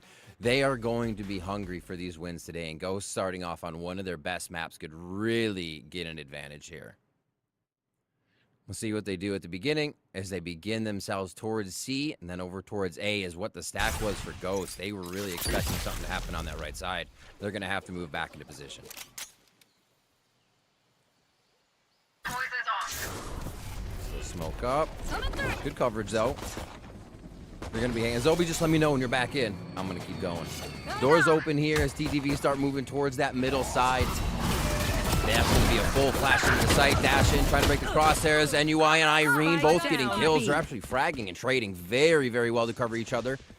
And now it's just going to be that rotation towards the right. Already covered in by Kaede, saying, this is free. Come on in. Oh, and I mean, aggressive fight. A brawl on B for the pistol ends with a final A side execution where Qatar is actually being proactive here. Waiting. Or not waiting, I should say, for Ariel to join for that engagement. Kinda even sings back to this 2-on-2, Riv. Ready to pop out of this. A far swing. Wait, but they're still in the smoke. Little subterfuge here. Ariel gets one. Now Kaede had it flanked towards this side. A was open, but it's now retaken by Ghost and Zobi. This looks really good here in the 2v1 for them as Kaide tries to figure it out. One enemy remaining. Nice slicing of the pie and 1 HP for Ariel. The round is shuffled back onto the TV side by Kaide with the Red Bull clutch. I mean, Ghost, after you've kind of lost the numbers out of that B engagement, Guitarist takes a risk. It pays off to get you back to even footing. And then, all in all, it's just chaos erupted in those final kills and from the clutch of Kaide. A really nice play around the map, understanding what needs to happen here. The smoke's kind of messing up everything that needed to happen there. One smoke came out, and then with the defensive smoke, that dash out coming in from NUI didn't really do too much. And Ghost was really able to position themselves well. So, see where they can position now. Still actually heavy lean towards A for Ghost. So 2 rounds in a row now, they're going to put themselves in this big crash position if they actually get a little bit of noise and take rumble control. And TTV's going to have to be wary of how much space to lose it. Yeah, I like how they're using the Toxic Screen to scale up since you don't have that breach, right? And that was something I was curious about, how this defense was going to function without that, without the Vice. It requires a lot more proactivity. And speaking of proactivity, they're fighting towards Kaide on this solo holdover towards A main. Kaide's going to get smoke help. Nice job by Mizu, babe. They get this safe. They're actually going to call Kaide back here just to play more safe. Everybody into sight now. Irene and the rest of the team using that initiator utility. They get in safe, and it's just going to be a scramble for Ghost again to get to this pistol round. With the pistols. Oh, and NUI being that opener that we talked about, fights forward into CT. Now, at this point, it's just every player for their own. Guitarist now is being followed up by Miara, but with this high Lumen and Irina should be pretty stock standard clean, minus, the GC share for Guitarist hitting 1. And it's all down to Miara to do a little bit more damage on this second round buy for 2D. Bulldogs up. No, okay. Not bad. Almost another one. Baddest is there. Takes that down. They'll be able to move into the next round. So, looking back at TTV's recent matches, they usually get 1 pistol out of the series. Like 4 or 5 series ago, they didn't get any of the pistols. But beyond doing 50% on pistols, the bonus 1 enemy remaining. So it'd be huge here. See this over. Five another round to see if they can carry to maybe 4 or 5 based on the economy they can gather here. So really keeping an eye out for that. But also, it's time for Ghost to punch back to see if they can really get themselves on this A play. Yeah, this is their new default with this composition, and we haven't really seen TV try to fight it. You don't have better weaponry just yet, so it's smart to just go the other way, look the other way, especially when, without a Vice, this C site feels a lot weaker, especially when they're fully trusting Ariel. There's no help here, there's no Omen, there's no nothing, so when all this utility reliable fault line come in, you just gotta get out of the way. Oh, yeah. And they do. Ariel hiding though. He's like, I want to get out of the way, but I also want to make a play. There, nobody's there on that side, but Miara is able to get a kill up top on the platform. They look down for a little bit more, and the fight's going to ensue inside C. And they bought just enough time for the KO flash, for the Dizzy to come out from Miara, so the support arrives, and now you're just surrounding, grouping them up. But with Nizube and the Sheriff, you talked about this 3rd round bonus eluding them. It might just finally come in when elimination is on the line. Panita's the 1v3. No weapons collected just yet on the TV side, just that Bulldogs. There's still hope, but with 15 HP, it's grim. And knowledge of it now. Couldn't walk over that with 15, as you said. And they just waste this one out. So, really nice attack towards the left side. Go. It seems like TTV's understanding this A space is not going to be for free and not really something to touch in the beginning of the round. They haven't really fought for it too much. And maybe they still have to find that out. We'll see. We'll see as we move on to the next rounds, because I feel like even in a lower buy, Ghost is going to go harder. There. Crashing. Watch this one. And they just mentioned it, right? It's a group of friends, a group of streamers on the side of TV versus Ghosts. They have that coaching staff, they have Relic. So if another round or two goes south, we might see them step in, especially when they are just rinse and repeating this A main aggression. Little change maybe from Guitarist playing towards C side, because we've seen TV go there time and time again. But I'm waiting for that swap up to come out after this eco round. You're right, that default continues to play through. They're peeling off a little bit sooner, though, with Bunny B now. So something to keep an eye on. They focus now towards B, and Does NUI and the team actually try to crunch into all of this util without finding out where it is first, right? It just seems dangerous. And maybe they push and they pull, they say open the door and see what they can get out first.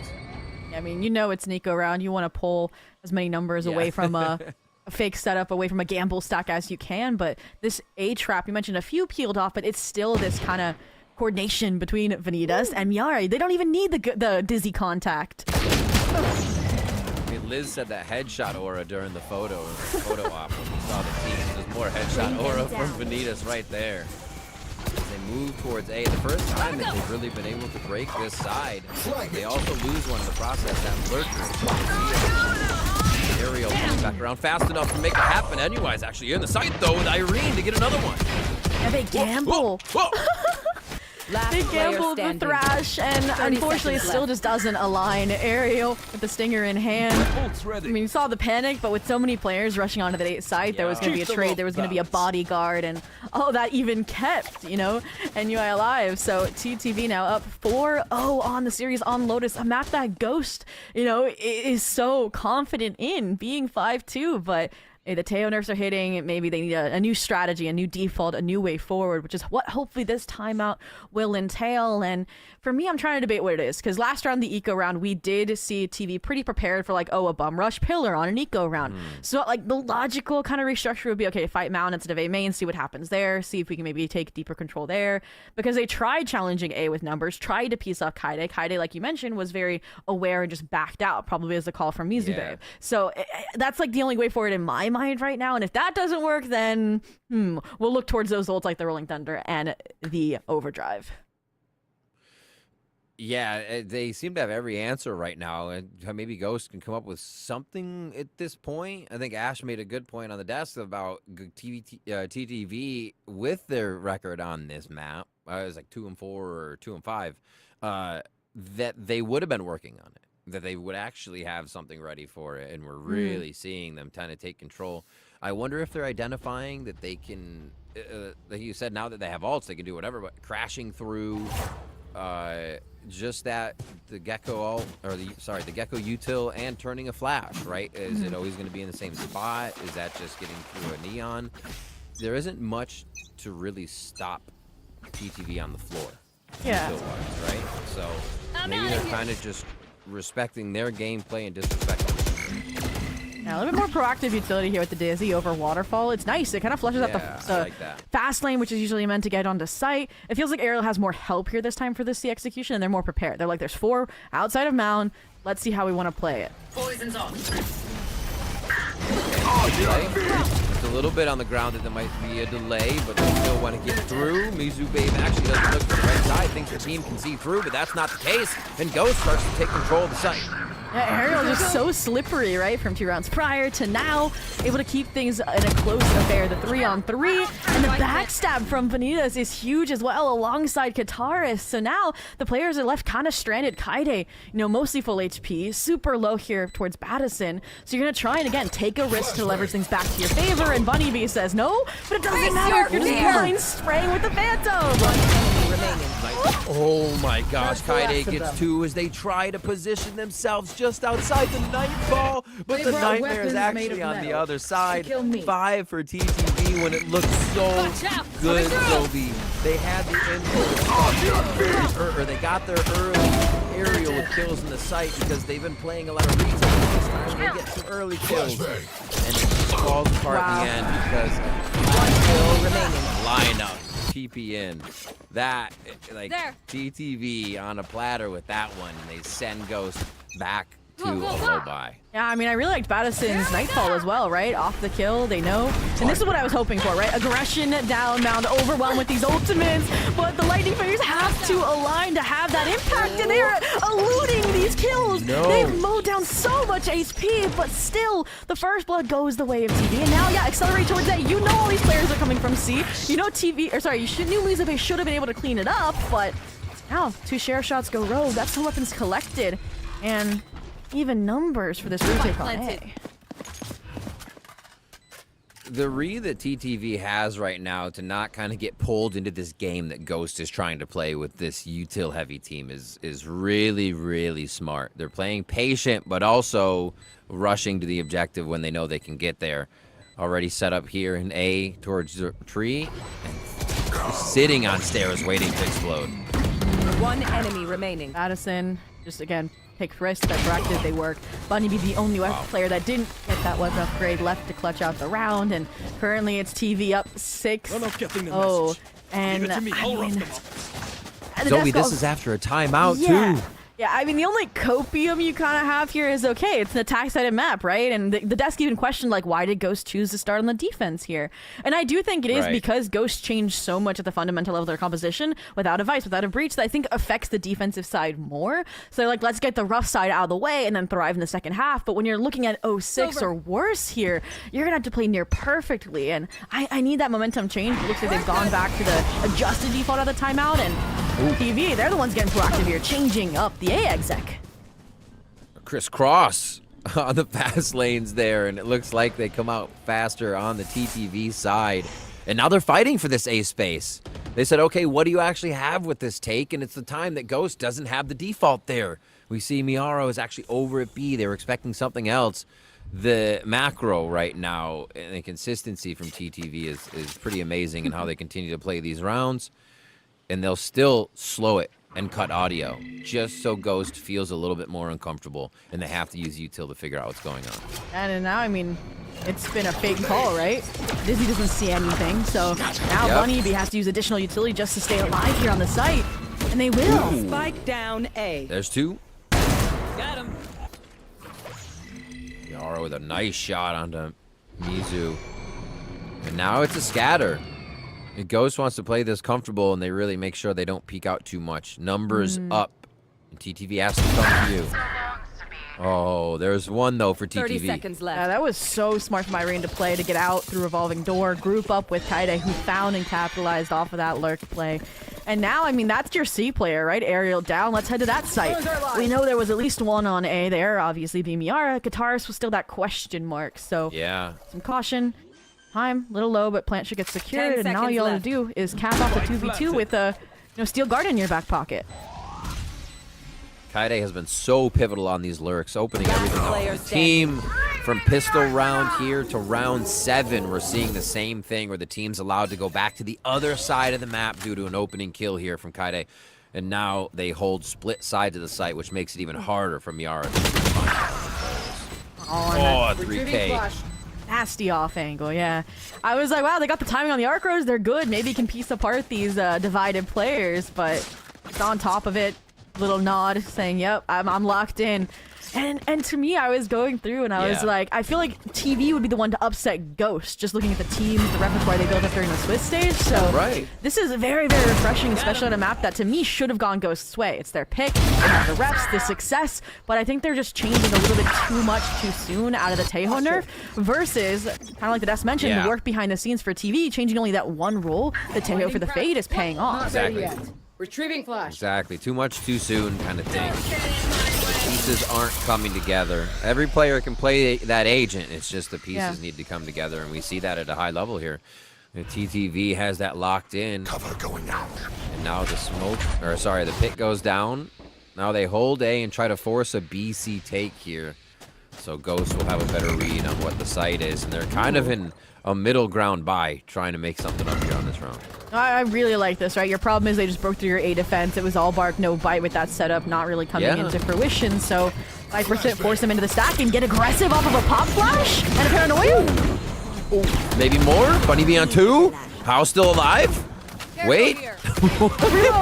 Back in us, our third one! Insane. Bunny B goes hard there on NUE, finally on the trade, though. And the Bucky. And this has to pull Ariel out.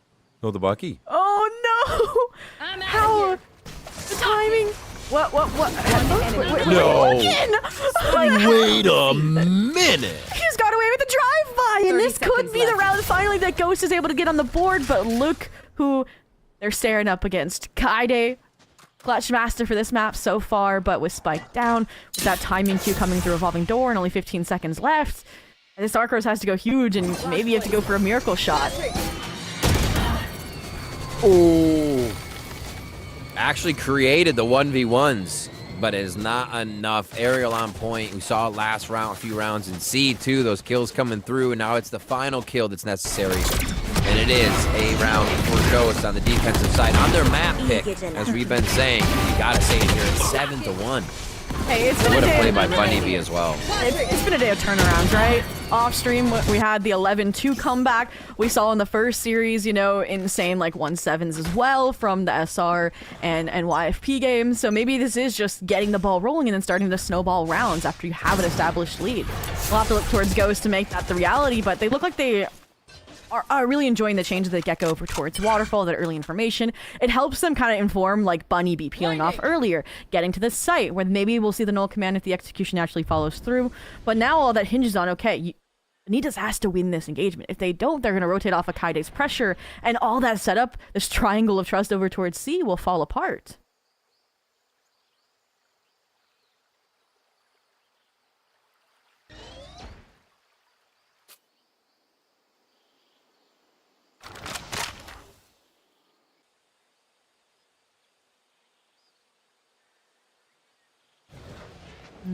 Gotta go.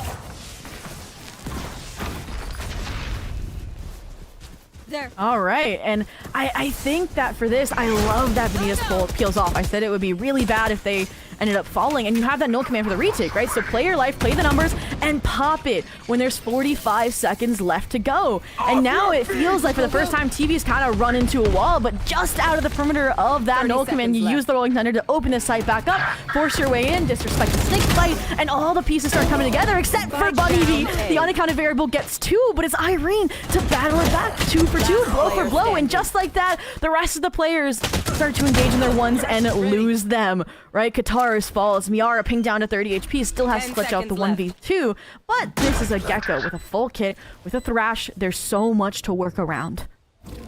See if he can get it. Miara, throw it. Okay, to the left side. How they both hide that? They were just on the corner, but they've been peeling around since the beginning of once they got that spike down. So now the reset to the right side. Looks like 30 health may not be enough, or is it just enough? Oh, the gun, the tip of the gun. Oh, it's just there. But missed. Irene pulls up 3, 8-1 as it looked like Ghost may be able to string a few together. It is stopped short. Oh, and Miara, that's where you kind of want, like, is it a gamble play to use the Thrash? Yes, but I mean, you gotta win rounds at these points. Like, we talked about, okay, it's attack side and map, but at this point, 8 rounds, and this would have been an impressive 1v3, but Irene, the one who wrestled the site, that control back from Bunny B, the one to close it. It's almost poetic here, but all in all, okay, well, that's been a way to stop the momentum. A little bit of a breather, a little bit of a tech pause as we get some restarts in the lobby. But it's time for us to chat now, Riv. Okay, what else can Ghost do? What else can Ghost do? All right, so we've seen a bunch of stacking sites, right? We've seen a bit of the retake game. Or I actually say we'd see less of the retake game and a bit of the A rubble hold game. I think they need to play a little bit more of the retake game. You have an amazing retake composition with stuns on flashes, on displacement, or you're finding something based on 0 point or KO's knife when you throw it out. So you can actually figure out what every part of a site looks like without seeing it with all that util. You know, you don't have a Sova, right? So the retake, try the retake, go for the retake, or make sure your A rubble controllers for the orb and back up to play retake, right? Get an early read on something. I don't think you need to hold that read anymore because TTV is way too smart in being able to save that prowler for the right moment that clears that person off rubble that was holding all round, so it means nothing, right? I think it all needs to happen at once at the right moment. It can't kind of happen in pieces for Ghost right now.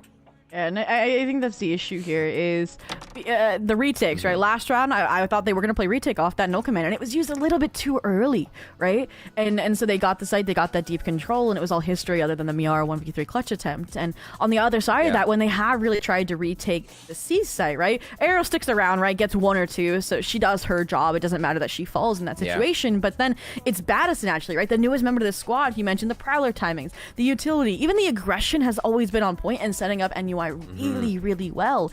And for me, I feel like that's only going to get worse because you're 1 off from the Nightfall, you have the overdrive, so I need to see a way for that to get shut down. And I'm looking at this composition and I'm like, maybe I need to see Vanitas and Bunny B work together a little bit more, because like it's been like I feel like a lot of standout individual performances from players on that side, right? Guitarist insane timing on the flank, Miara we saw the clutch potential, and Bunny B just insane on anchoring, you know, finding 2 in their own right, or even when they're playing aggressive into spawn, she's the one finding, you know, 2 or 3 kills with the Sheriff. Yeah, I think Ghost can benefit right now from maybe even trying to push out towards C, because they only do that on low buy rounds. Yeah, right. I don't know. What they're trying to do right now, I think, is more complex than it needs to be, because maybe they're trying to figure out what this comp can do and what they saw it do in scrims, what they saw it do in practice, where the power came from and why they're running it, and not finding that is kind of making them play I want to say a little more stressed to find that, right? To find that result again, and it's not coming together. So I'm trying to think about it, because the last time, obviously you mentioned it was an eco round that they got aggressive, not this half buy that we're staring at before the tech pause. Maybe it'll turn into a full buy. It felt like, you know, TV just went the other way, right? They fought through A. So I'm trying to figure out what can they do then to bolster that site's defense so that doesn't happen. Yeah. And I'm wondering, okay, I think you need a Gecko, you need a Neon to kind of sell that fake out over towards Mound if you were to try and pressure there. And I think that's enough to get the job done. Maybe you put the Viper over towards A, you know, maybe like a Deep Orb, a Snake Bite. Those are the kind of things that can delay long enough for the rotations to come through for your Neon safely through spawn through B. Your KO as well also has a Molly and some flashes to keep them at bay with the Toxic Screen. But it looks like they're just going for the tried and true multi-aggression over towards Mound as soon as contact's made. And it's at these moments where TV has been super cautious, right? They wait for that contact. Kaide still playing the push, but you're right. The C hit. There was an early 0 point coming in from Bunny B towards A, so they had a bit of that information that it wasn't an initial fast hit. Now it's just this back and forth game. Orb is a fake, and they do know that now Gecko is also here. Yeah, they're just like, thank you so much for the info, and they're going to head to the other side now, avoiding all these sheriffs. That Hero Vandal on Vanitas. And TTV are playing every round so smart with that win condition in mind. They're really not leaving anything to chance. Yeah, I love how we just saw, and we get out of dodge, right? They're like, that Dizzy could set up a whole trap play. And on the other side of things, it feels like Ghost is doing both of the things we asked for, right? They got aggressive, Mounder had a trap in play to do so, and now they are playing the 5v5 retake. But do they have enough firepower here off the Thrash? Thorns are alive. Clearing all the angles, every corner, picking up all the breadcrumbs. And I like this. They kind of have a 2-1-2 on this retake, or a 2-2-1, I should say. How are they going to make it happen? Oh, you can punish the aggression into the ropes. That's one way. And your Gecko Thrash is still alive. No charges. Kaide is again this Identified. interruption. Last player standing. Oh wow. Okay, Mizu. They actually just were jumping everywhere to make that one happen. Defuse is going to come through for Ghost. And that is exactly what we need to be seeing from Ghost. It was so much more pace. They knew there was that time to take. Yeah, you're right. Getting out in the trap play, but then walking into the retake trap that we've been waiting to see. Like this, absolutely beautiful work solo on all the players that needed to be 1v1'd, and great teamwork once the whole team needed to be taken down in the retake. Like, it was just perfect from Ghost, and I think that's what they've been looking for this whole time. Now with weapons, can they make it happen again? Yeah, that was an insane one-way timing. But all in all, it feels like TV is just like, okay, that was a fluke. Now you're getting overwhelmed. I mean, it feels like the acceleration from TV is imminent. Maybe TV thought they were overcomplicating things, you know? Yeah. Now they're just trying to keep it simple off the Nightfall. Like, we got an overdrive as well to follow it up here off the relay bolt. This should be a pretty stark way to overwhelm Ariel. Or is it? Dear. The kill does happen. Lightning hands come out. Great trade back coming from the side of TTV. Another one for NUI. And Badison just continues to take trades. Fighting in there. And Vanitas now comes back with this Vandal we saw coming in the last round. There's 1 and 2 more to go. Could easily make this an 8-3. Yeah, you don't know where Kaide is, though. Palmed, I believe, that the wall got tripped. I don't know that she looks through Waterfall. Now I know she's at least on site because of the Razor Vines. And that's going to at least solidify, I think, the safe plant here. That's why they're double layered. They want to shred away the shield, shred away the HP. And I like that they're playing kind of off the Arcros, playing kind of safe with the Omen deposited into CT. Imagine. Could be one here. Oh, knows the high-low is there. Tries to get the wide swing to figure it out. And Kaide's going to be getting the kill on Vanitas. 9-2 here on the attack side for TTV. Coming out, bearing teeth on this. They are hungry for rounds. The entry is so hard to hit. Just going in with their own paranoia as well in the situation, knowing you're going to be right in the face of the enemy. It doesn't matter. It's all about the chaos.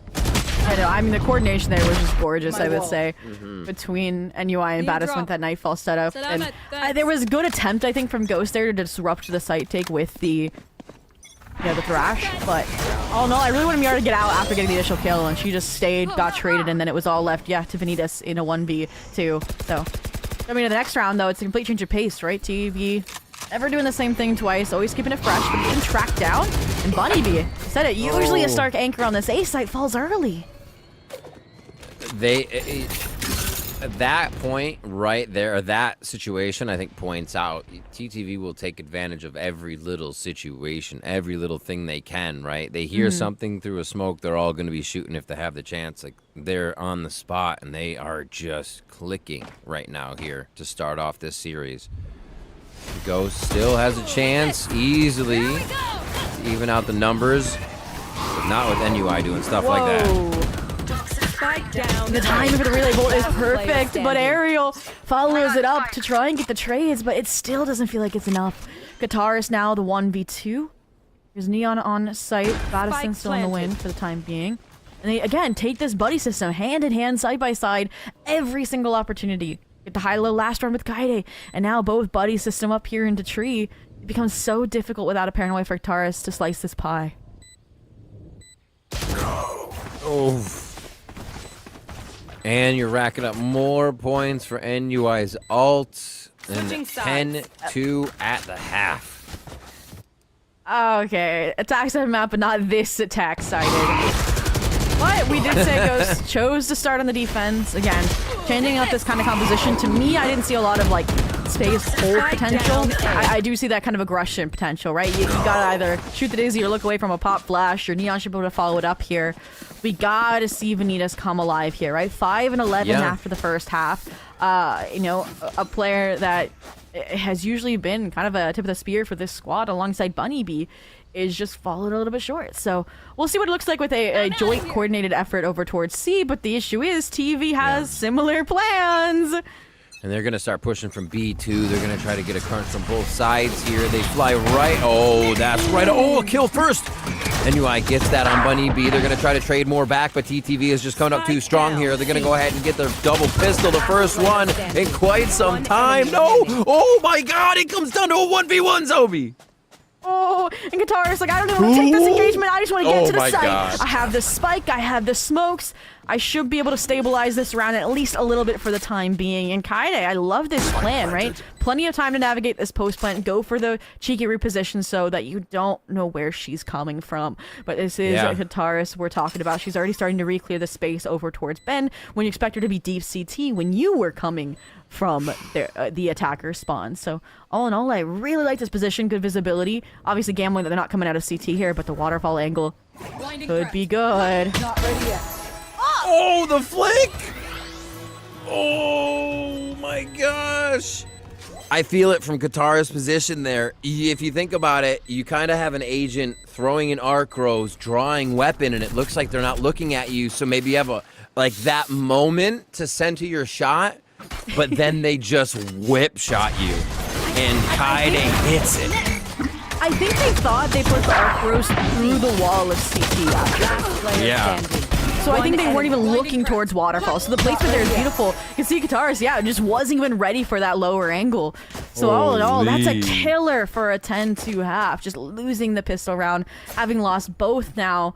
It's dire straits, and I'm not surprised to see a force up here. Stingers, Vanitas with the Bucky. We've seen doing the same things, and Ariel lurking hero Bulldog in hand, but Ghost ultimately taking majority of these weapons over towards the C side. Fortunately, Kaide with the Outlaw has been forced off the angle, and it feels like we're just going to see TV respect the take and play retake in this situation.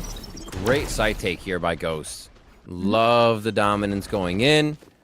You can't really give too much space here. Spike planted. And they're going to force TTV to react. This is one of the first times I think they need to take a little space, help out Vanitas a little bit here with one more backup. This is going to be tough. I think the Omen's there to swing counter. This There it is, Paranoia yep. might not connect onto Vanitas as well, but it's actually the proactive Dizzy that comes through, identifies two, so Vanitas knows what she's getting into, and they're going to be able to handle it beautifully. One, the trade secured, and it's still kills going in TV's favor. Oh, the headshot. They're pushing into side. That's going to be a few more. They're trying to overwhelm. They're trying to swarm. They're trying to get in, but Ghost is doing a great job at stopping them, but it's not enough.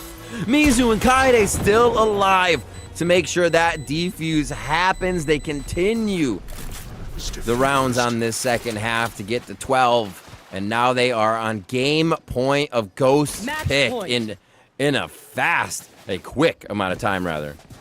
Yeah, I mean, I got what I asked for. I was like, I want some more coordination between utility for you to capitalize off of. The snake bite was perfect for setting up the Stinger spray down, but just the sheer numbers that were kind of won from that waterfall engagement, I think, is what set TV up for that defuse. And they played down the timer perfectly as well. They kind of had a full understanding of how that retake was going to happen. So all in all, again, TV feeling like they have more strength in numbers, trying to keep things simple. They know there's like usually the pinch play set up round after round from TV, so just head A.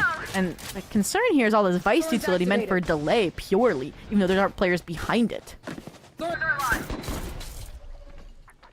going to push in towards that A side. This looks like they could have someone's back at some moment, but the reset has happened. TTV will not have timing on Ghost at all for this one, but it's still going to be a hell of a fight as they all try to get to the tree here.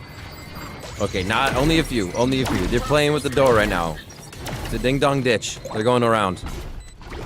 I like that now there's 3 players deposited into tree here, right?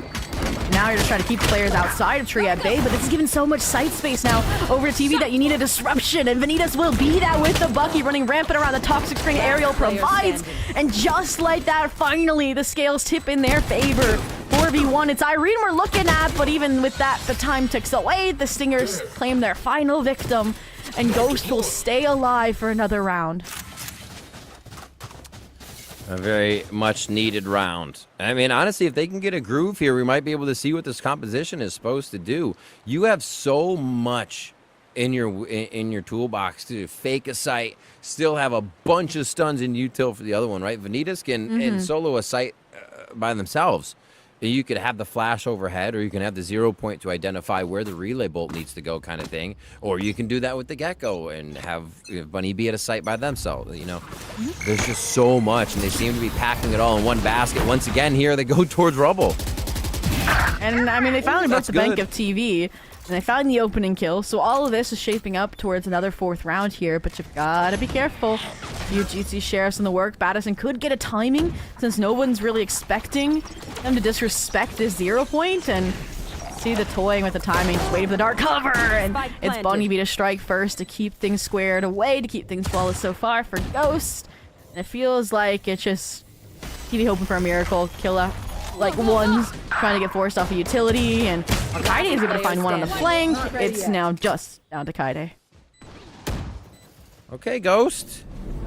Starting to cook a little bit here with this comp. We can see the confidence and the speed, the few rounds they've been able to string together. I mean, they are pressured to string them together, but it doesn't seem like that pressure is affecting them too much. And we're finally starting to see this come to light. I think they have good aggression with the way they're pushing up, the way they're identifying, all at once in this death ball. It kind of scares me, but it seems to make them confident in the play and their trades, and actually having all that util at once. And it seems like they'll do that again, just having the lurking area. Let's move. Look at TV. They're like, okay, if they're gonna keep deathballing to A, we're gonna fight it head on and win, hopefully, right? They just need one more round to see Haven and be able to up 1-0. And ARL should be communicating all of this pressure, all of this utility to set up the CX deck. But the concern is this was supposed to be a fake off no command while they go away, and they realize now you can't go away because TV is fighting through the dark cover into a lobby. So now you realize, why is Spike still in spawn when two of your teammates are on C? What is the Spike doing there? I was like, wait, this is Spike's in nowhere right now. Like, you need to get it over there. Okay, go, Wingman, go!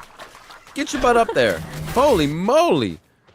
Especially with who was like, Kaide was lurking up B there, that just got creepy. But Ghost is in a good position now. They've sorted it out. Yeah, I mean, the no command, I think, got Kaide, so both even got past the Vice Wall. And, I mean, all of this, right, it still bubbles down to a 4-on-4, where I'm going to say it, TV feel like they have the advantage. Look, they have the Rolling Thunder for the retake. So that A main space not only got the initial kill, but got the orb that they needed to now have a strategy to combat this C site. 3 out the door. Looking to not get jammed up. Miara's going to draw attention after a few shots come through. They're forced to look. The trade doesn't come through right away, but it is going to be the crisscross. Coming in, huge shots for Ghost, and they stay alive again. He got a lot of rounds to make it feel like it's going to be a comeback here, but they are scratching an itch, getting this comp going. Yeah, a little shaky of a mid-round call, but once it stabilizes, they lock in and they kind of close out that aggressive revolving door play over towards Mound. And that did come off of the comms I'm expecting from Miara here. But this is going to be an interesting round because, yeah, we used some ultimates on the side of Ghost last round, but they still have some to supplement this anti-eco against TV. But when you're looking at a Steel Garden and an entire team with Sheriffs and a Stinger and an Overdrive, it gets scary for an eco. Big crisscross again. They don't want to enter.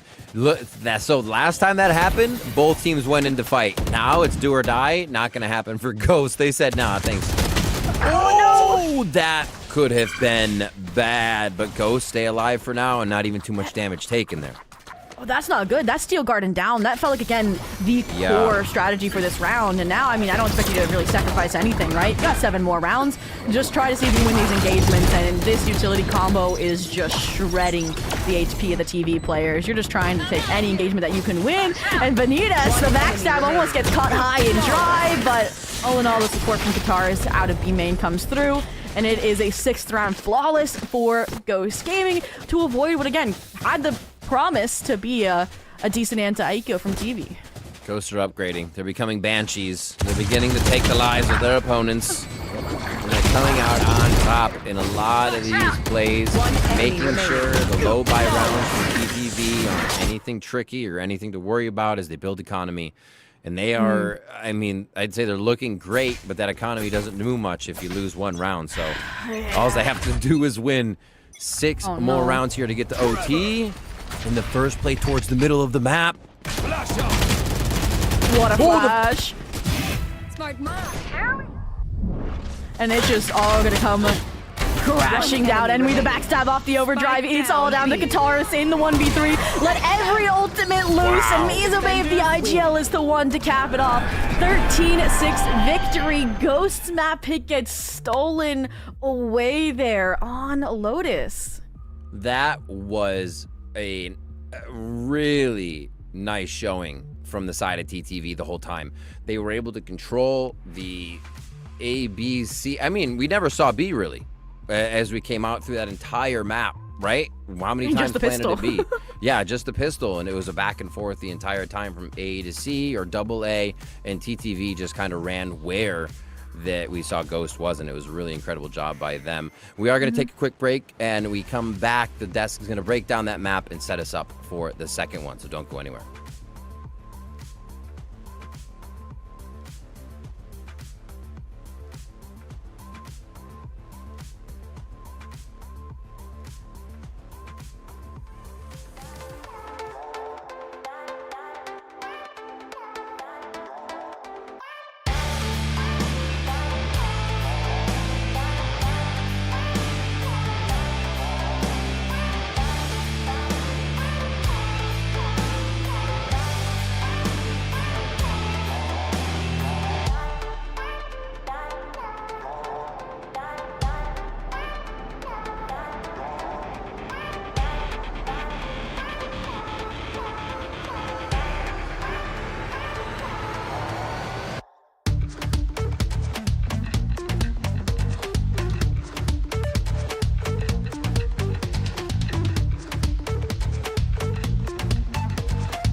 Well, folks, welcome back to Verizon Valorant Game Changers. I'm your host, Elizabeth, joined by Ash and Gompers on the desk. And if you are just joining us, well, folks, TV sealed Ghost Gaming's pick of Lotus. I believe it was 6-13 at the end. And I all these things were hyping up before the in the pre-show, talking about this, are exactly what we saw from both of these teams on Lotus. But of course, we had to give our a credence and shout out to TV for doing, dare I say, TV things, because this was a truly lights out map from this team. Whether they came in Ash with a game plan or just to read whatever it was, they felt confident. It was just their map through and through. I think just what works really well for TV is the fact that they have so much utility that they can throw past the double smoke setups from Ghost Gaming, right? You have that Breach and Irene, you've got the Arc Rose from Kaide as well, whether she's with the team or on alert. You've got the Fade utility, those Prowlers to get past the wall.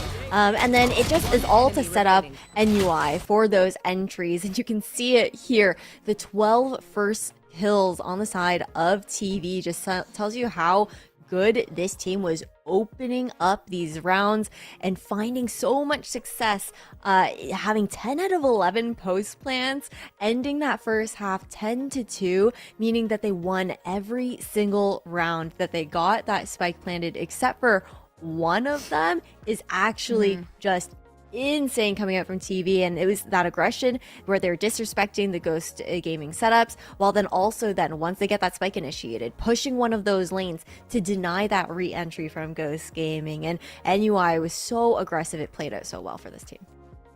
And it's interesting too, because a lot of the time down in the attacking half, we did see TTV go a little bit more towards just picking off the players instead of playing for that post-plant, like post-plant round, I guess you can say, just simply because Ghost didn't really have the firepower down in the start of the round to keep their players. It was always, and I noticed it was always Vanitas kind of not really being prepped up the way that I had hoped with this Neon, right? You have double initiator set up to help your duelist kind of like excel in this role, and it really did feel a bit bare in that regard. So I'm hoping this is a change that they make this time around, just because, you know, it was Vanitas getting picked off pretty early on in the round, or Bunny Bee, and it's kind of like that back and forth of, you can't lose such a pivotal player that early on in the round. And I really do think that kind of led them down to their demise, as to where now the attacker side is coming out. We can see Vanitas kind of flourish in their role. So definitely aiming towards, you know, the defense maybe being a little bit more secure in the next map. Well, the architect, or should I say the architects of Ghost Gaming's demise on this map were NUE, there we go, NUE and Kaide. I think Ash, you call them the kind of opener and closer, these two folks who were just had, you know, both the bookends of the round. We saw Kaide close so many rounds with some insane flicks and movement, and on NUE really finding those openings. And I mean, a 3-3-2 ACS, Ash, truly just like, again, like I think you put it perfectly, Ash.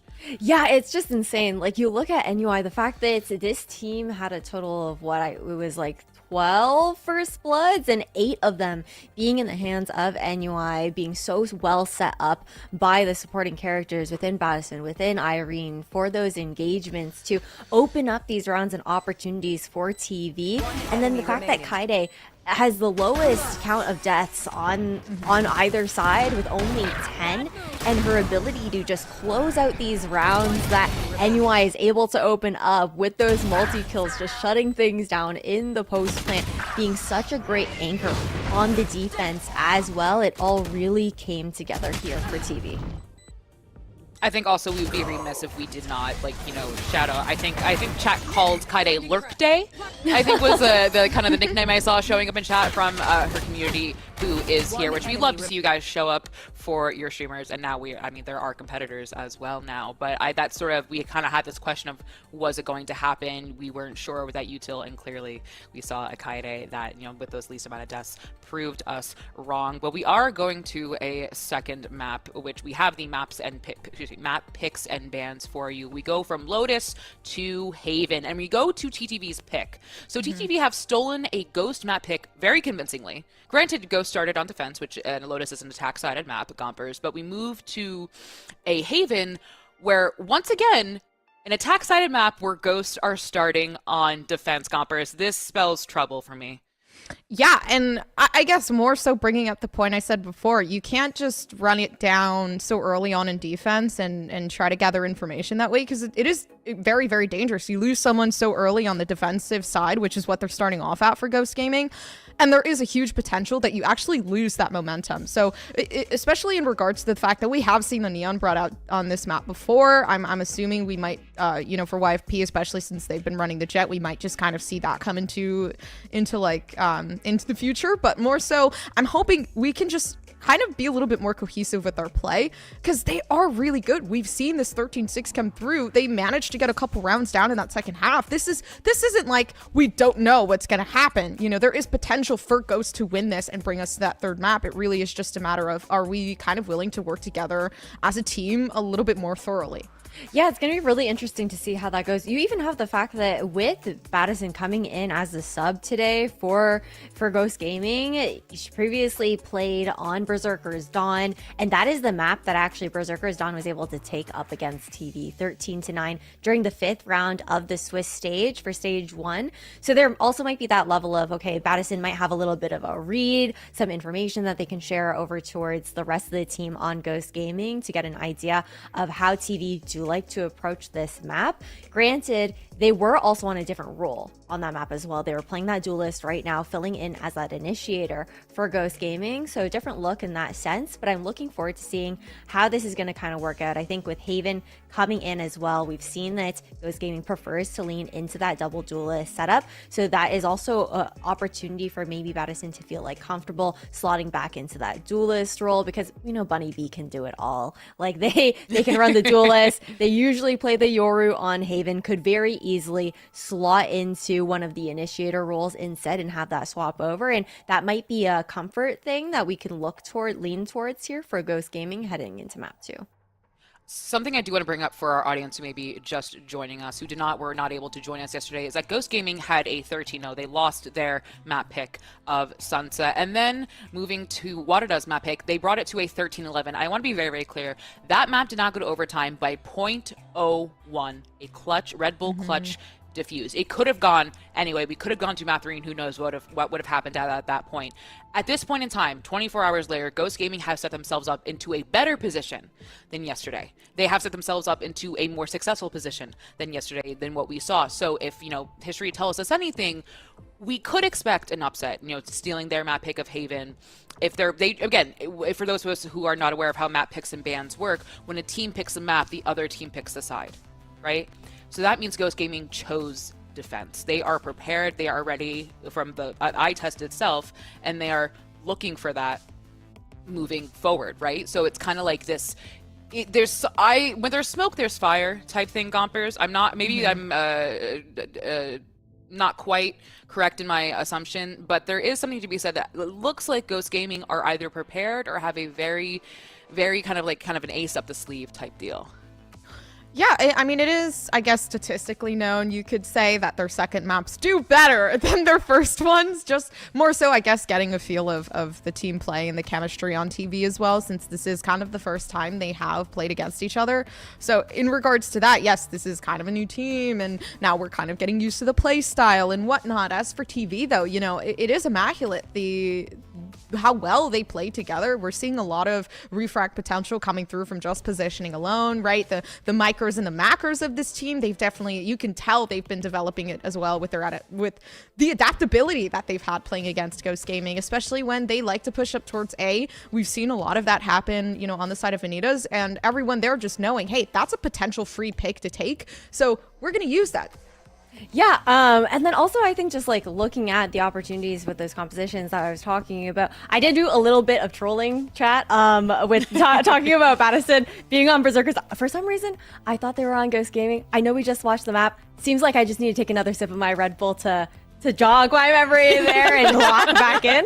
But I think what's really going to be fun about Haven as well is that conversation that I was having about Bunny B being back onto that duelist role, that is what they were known for within their debut for Game Changers, was just being such an aggressive and insane frayer on that duelist, and then being also now able to lead from the front as the IGL and being able to set up like these plays that will synergize with that Yoru from the composition that we are expecting to see from Ghost Gaming on Haven. I think will be super fun. I'm curious to see if they will still stick with that Clove pick, or if we're going to see the shift back into having the Omen there. I know that was a different player actually slotting in when that Clove was being played for GG. So the expectation is that Katara should be on that Omen. We know how great she looks on it. Looks very comfortable on that pick. And I think on the side of TV, my expectation is just we're probably going to end up seeing the Sova make a comeback, knowing that they used to play that Teho. I do want to say that for all of our Lurk Day fans in chat, what a map for Lurk Day to appear on a Haven, and also with them starting on attack that is prime lurking territory. I personally am expecting to see Kaide kind of moving around, working those timings that we see. And we might see that on a Vice, we might see that on a Cypher, who knows, but we do have Agent Select ready for you on chat. We've been very patient, thank you so much. Again, we are heading to Haven with TV starting on attack and Ghost Gaming starting on defense. And Kaide will be on the Cypher and Vanitas on the ISO Gompers, a double duelist comp versus a double initiator comp. Interesting with the ISO pick, just particularly because we have seen Jet, we have seen Neon.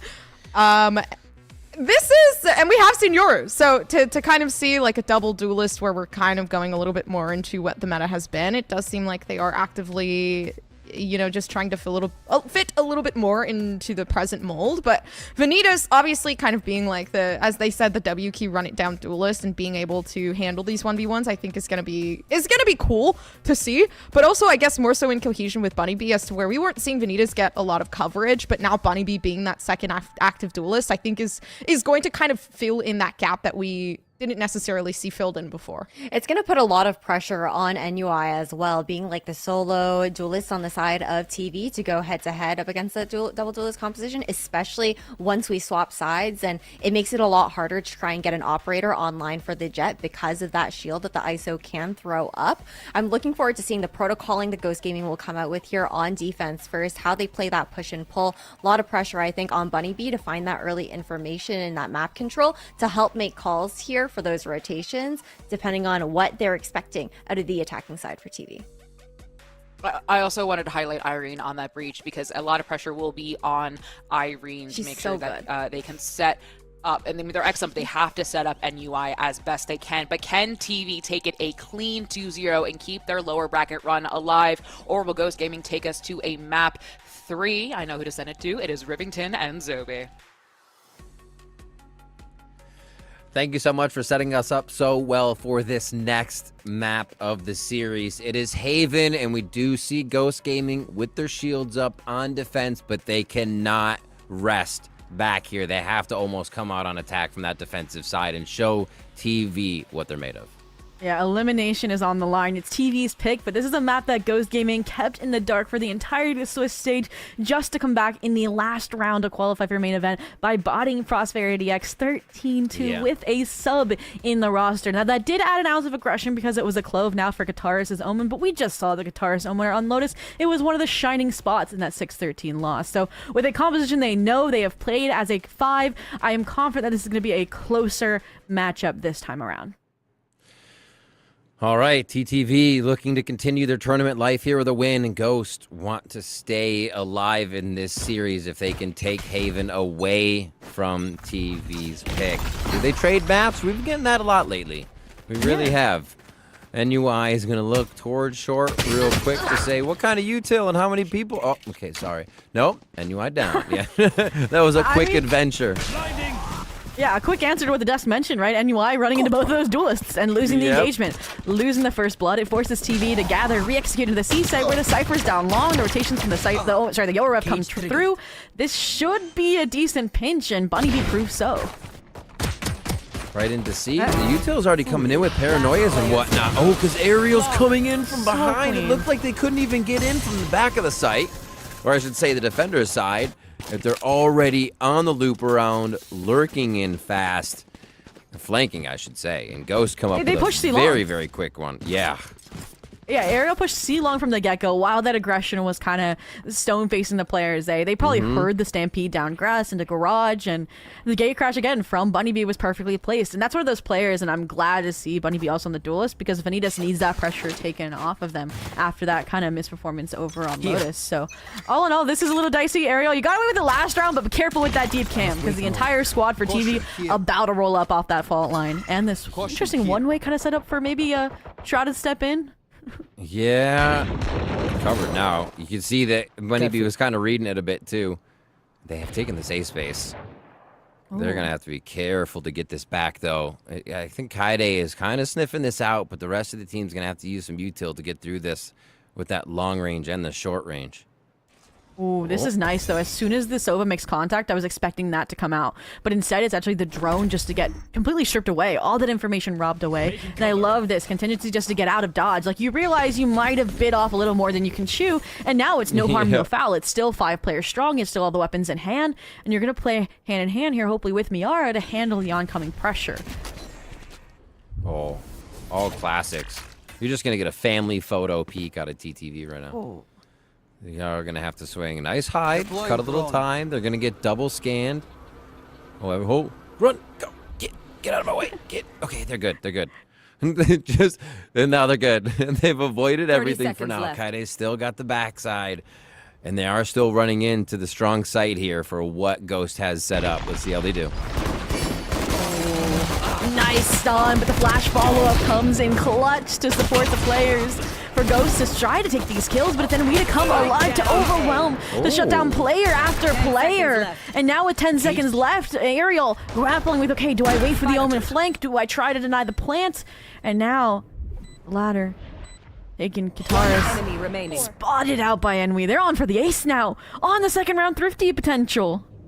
This is crazy that TTV is able to do this and just pummel a site. They drop. Oh, Ariel. Oh, my God. Almost the kills from Ariel. The triple is, just out of range as Mizu Babe comes up with a necessary kill to keep the Thrifty alive and lock it in for TTV.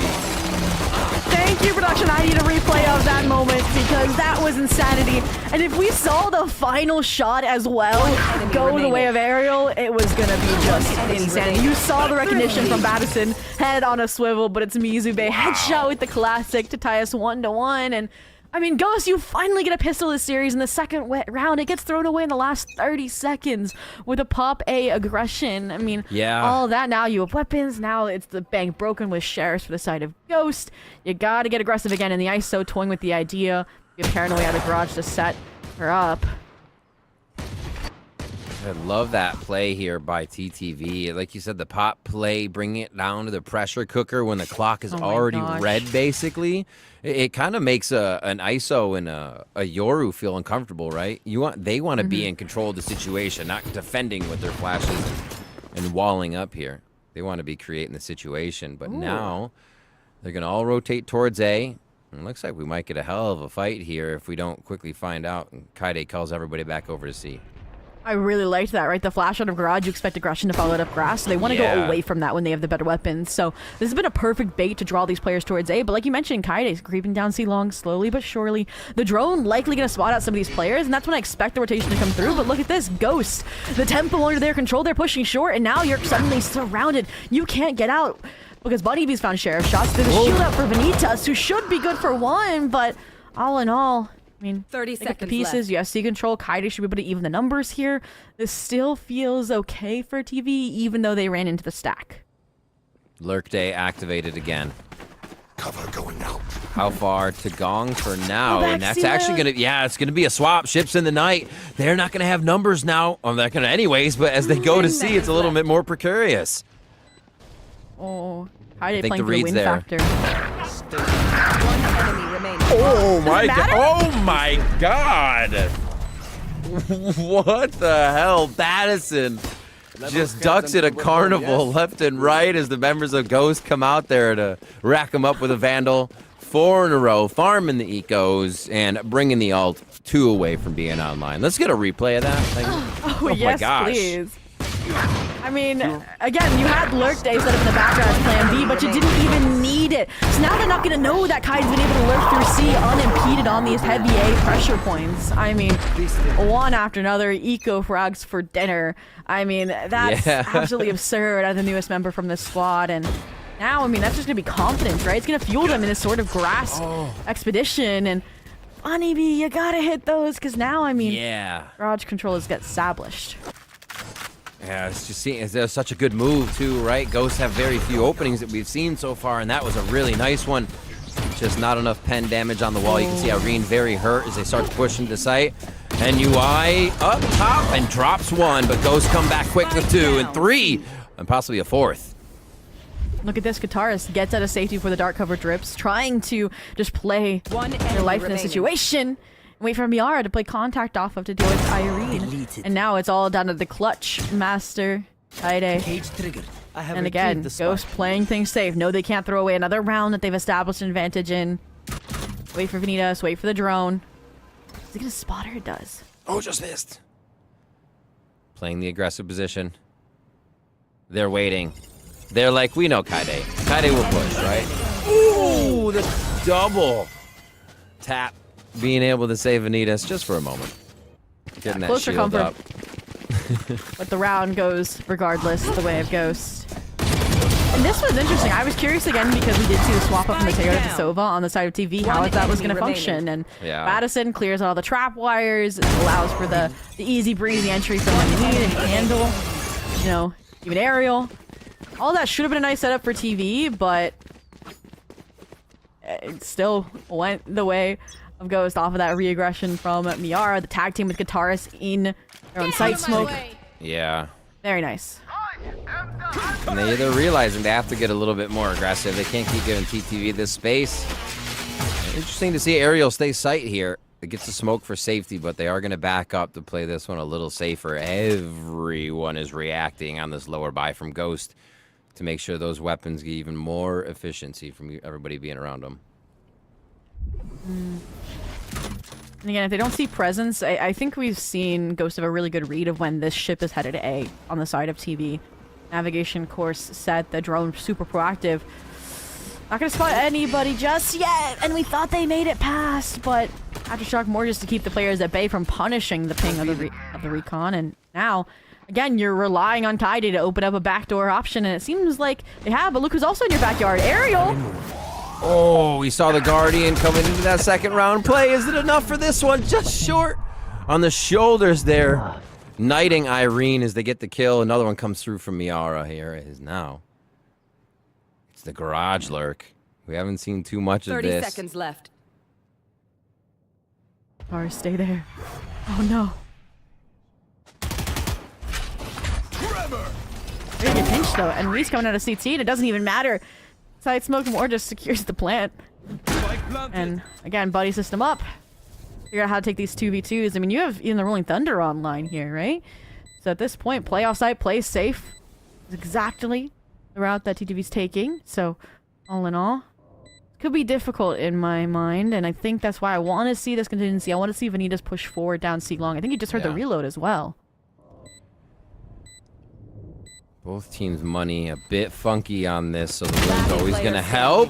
Miara with one, a great double swing, but NUI is able to clear one on slicing that pie. Is it going to be again a quick jump across, trying to play some more games? Pulls out the Vandal for the shot. Taps it, gets the defuser, Miara, and it is going to be another round for TTV. Money is going to be a bit shot here for Ghost with just a bit on Bunny Bee, but the Red Bull clutch means TTV should be able to pull away with a few rounds. And again, it's such clean openings, but the closing has been dicey. They played that smart, right? And it's just the textbook spike timer that gets played by and we.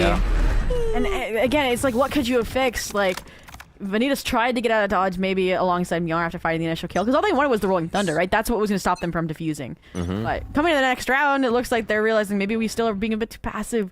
Let's send ISO down mid. Oh my gosh. You're gonna peek it? That was read like a book by TV. I know exactly. Yeah, I was totally down with you for that play. It looked really nice on just lurking up to kind of hide outside some doors. some windows, and now they went straight on through style. So now it's TTV clearing the closed corners. I don't even know. Will they commit? Yeah, it looks like they will. They got all the defense set up behind them here, and they are ready to get into the site, but so is Ghost.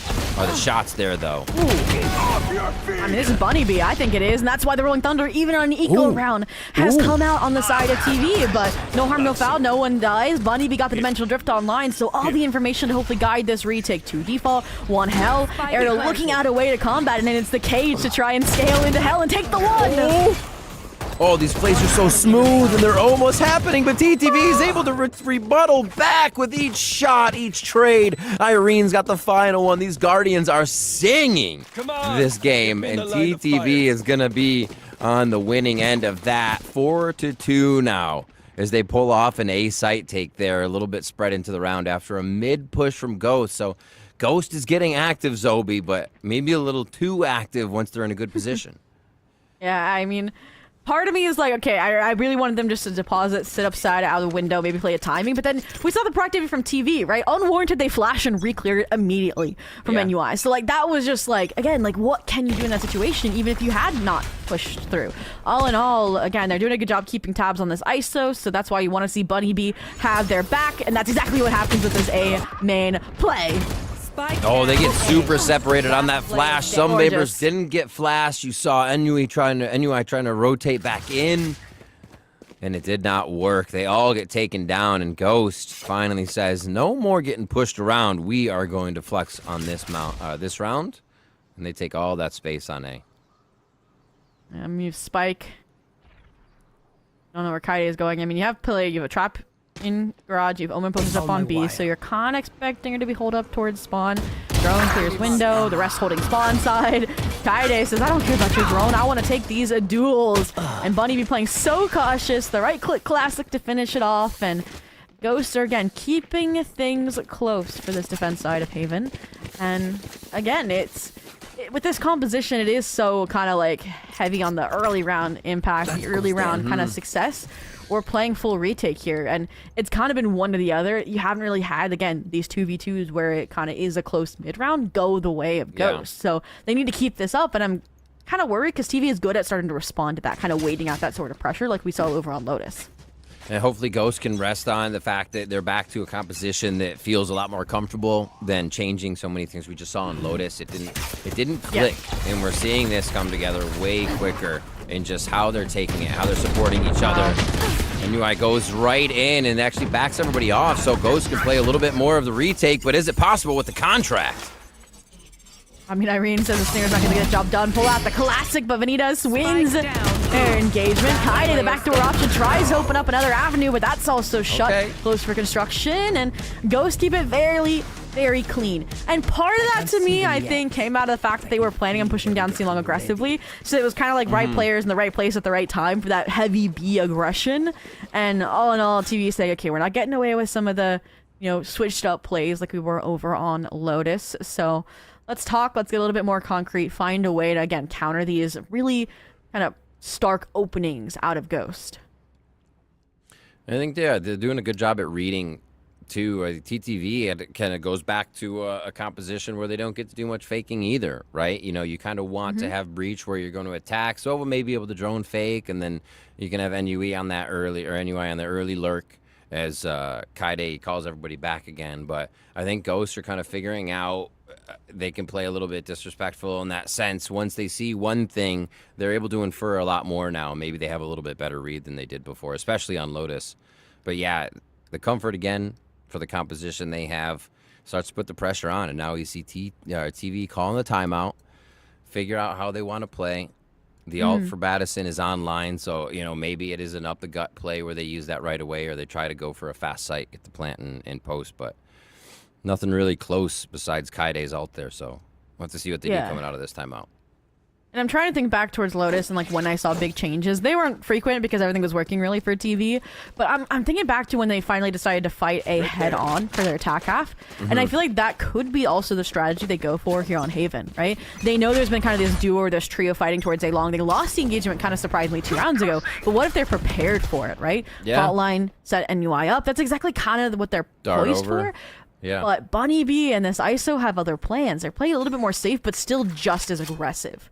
Yeah, they're looking to shatter from that B area right across. Oh. That vulnerability just a little bit. No. Cancel. Call it back. They do get a lot of info on long, though. Holy moly. But actually, everybody can stand still with that because, you know, they're not activating. They're still trying to cut audio and play secret. But still, this is aggressive positioning from Ghost for the situation they just saw. Look at this. You can see Bunny be starting to try to flip the site. Yeah. Kaide's looking over towards B. The ISO left to handle that for the time being. It feels like, honestly, TV's winning the game. They're getting so much utility out of Ghost right now without having to invest their own. It makes it more dangerous. It'll make it a little bit easier of a site exec. But look at this garage party coming out. Oh, they get overwhelmed by the timing, the rotation to C. The pings come out on the side of Ghost. And now they have to, I was going to say, cut their loss and finding Kaide. But Ariel in a good position to handle that loose end.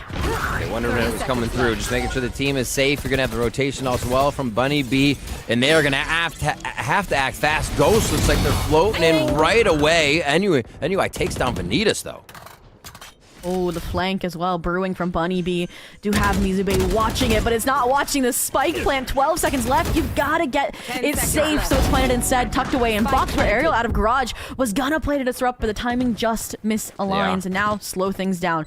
You have a disadvantage on numbers, but HP is low. Safe. Here. For now. Very close. Yeah, for now. Just long enough to play your life and be a little bit more of a distraction. Bunny B, though, takes one. They see the head. They know one's platform. Ariel's able to clear that on the angle. 14 health for Irene, and this is going to be one of the toughest things that they've done in this series so far to get this 2v1, the 1v2 rather, and Irene goes down 5-4 now as Ghost snuff a TV timeout. Really, really nice round from Ghost. There was a little bit of a slip up, like we said, that missed timing where NUI and we saw Irene start rotating through spawn. But all in all, Ariel kind of jumps over the hurdle, still finds a pick onto Kaide, and that opens up the flame for Bunny B because like you mentioned, Hunter Fear was online. They were going to try and play the post plan. And so they disrupted all of that, and even though NUI tried to get aggressive into CT, it was handled. They finally won out a close clutch situation. So all in all, that breaks the bank for TV, gives Ghost a stark lead again on a defense even, and things are shaping up quite well so far on this map. Kaide is zooming for this low buy here over towards short as the team tries to go left side, but they're still quite split. And I love that Ghost is still being proactive. They're trying to learn what's going on in the map in these rounds so they can start to pick apart TV, and that's the opposite. I mean, we talked about how they were kind of falling short on the grass pressure. This time they come away with the first kill, and they get out without getting punished as well. Partially because of the paranoia from Katara's forcing the respect here, but this is what we've seen time and time again. Kaide able to make space elsewhere. They follow it up quite well. And as a result, they should get the plant down, which is huge for this eco round, especially if Irene gets the spike handed off. Because, Rolling Thunder gonna come online one way or another for the next round. Hunter Fury actually out. They're respecting the eco of TV. They want this 6. Ooh. Okay, a little trade back. Oh my gosh, just absolutely killing people right off of the map with the Hunter's Fury here, and it's going to be one left. Miara just battling through the choke point of defender spawn to get back in. And what a trade, what a play. The reactions of TV in these situations. I mean, they're giving Ghost a run for their money, and Ghost the same here. We have a much different second map of this series than we did on Lotus. Not over yet. Miara, and again, the ace gets denied. Again, it's Mizube with a pistol in hand to deny heroics on the side of Ghost to get us up tied 5-5. And really, that round, like we talked about, okay, TV as a team, that was a great reaction off of Kaide's lurk. They get the spike down A, but that round fell apart because the individual action of Badison, whether that was called to be invested by Mizube or it was just individual decision, that getting 2 kills there onto the Ghost players allowed deep space CT to be taken, that graffiti CT setup to be established, and all that bought enough time to win out the graffiti to tie us up here and keep Ghost from either an even or an advantage half still.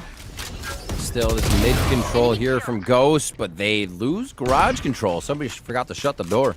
That was very quick. Oh, Ariel has been so clean. You called it on Lotus, too. They're showing up even in the rounds where the team was having trouble. And then again here on Haven, Aerial continues to perform and help the team get back to level here on round 11 as we're all tied up. I mean, that was your Vice player on Lotus before they swapped to the Viper. Now in their zone on to the Sentinel. And now with, again, the proactivity kind of, you're not expecting Ghost in any of these off angles, and it's been working. But speaking of expecting the unexpected, Miara in Hell still should have been done and dusted, but it's trade after trade, and it's down to Mizube in the 1v2 surrounded and dealt with. Ghost denied initially, but will ultimately reach their 6th round safety net. Last round in the half. User credits. The buys here, I feel like everybody's either some people have like a bulldog. Sometimes we're seeing sheriffs with the rifle rounds. They've been very back and forth here as teams are kind of like understanding their economy and what they feel comfortable with. But we're seeing some trades that are surprising in these situations. This one quite normal, like you said, got pinned in that situation. We'll see here another round where it goes sheriff, two vandals, and the stinger. What can they produce coming out of this one? I mean, you keep those close. I'd say stinger. Throw that towards garage if you want to start to lurk. But everybody's got to be with the breach, so it might be tough to organize the team, and they may head towards B. Yeah, half buy situation with the Rolling Thunder online is interesting. I think they might be trying to piece together a play because it is the last round of the half. But again, Ghost has other plans. They've been doing a good job disrupting these executions, unlike over on Lotus, where TV just went the other way. Bunny be nice deposit. They have a get a gel free card, unlike the ISO, so that's fairly clean. And they might even be able to find Kaide. Patience. Give me a corpse. Bunny be very nice. Ariel? Give me a corpse. They almost got caught by 3 players. Yeah, that was close. Spinning the knife definitely helped to get out safely, obviously. Always does. Always that or squeezing the bear. You're good. Smoke's coming in. A little bit of long C support coming in from Mizu Babe. And they still look to wait for Ghost's movement. Oh, no. Ooh. They will make Ghost move. Popping them up through the air. Is it going to be the Rolling Thunder that allows NUI to do a lot of damage? Can they clear it? It's still hidden. The gate is up, and it's going to be Bunny B who activates, and it's almost another one. Battison and Mizu Babe continue to fight.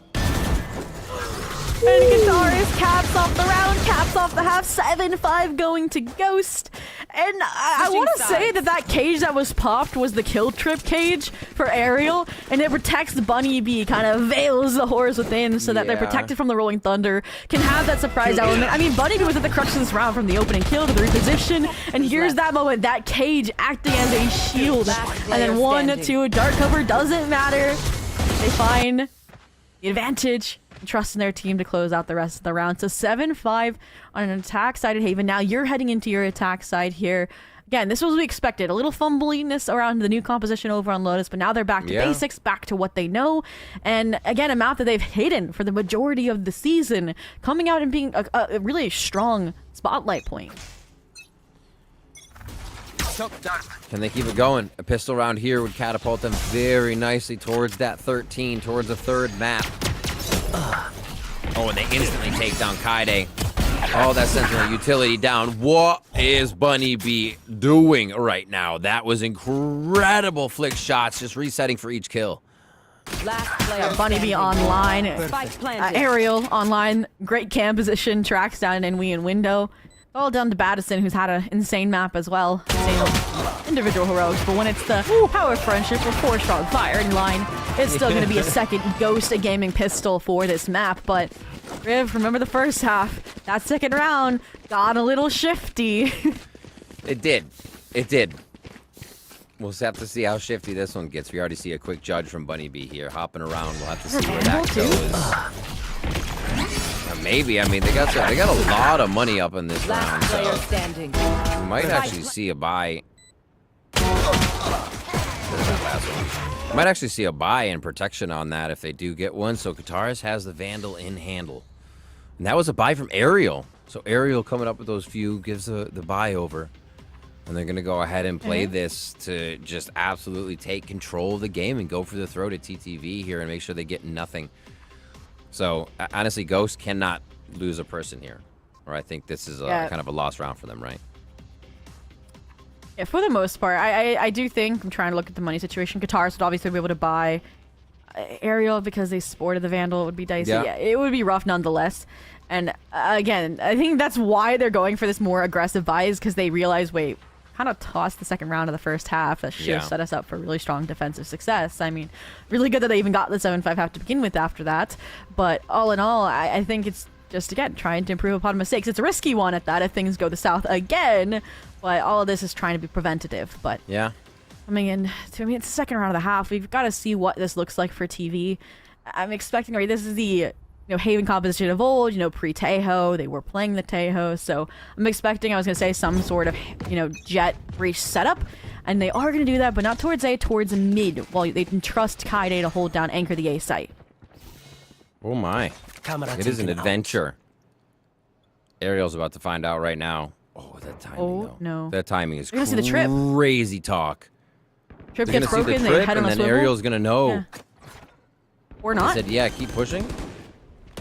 This is a huge gamble. Is it going to pay off? Spike planted. Ariel's got Gonna the get timing, Mizu so Babe. Mizu Babe's going to go down at the last second, and then they're going to push from spawn and have every control over here. Such quick to take out. Wow.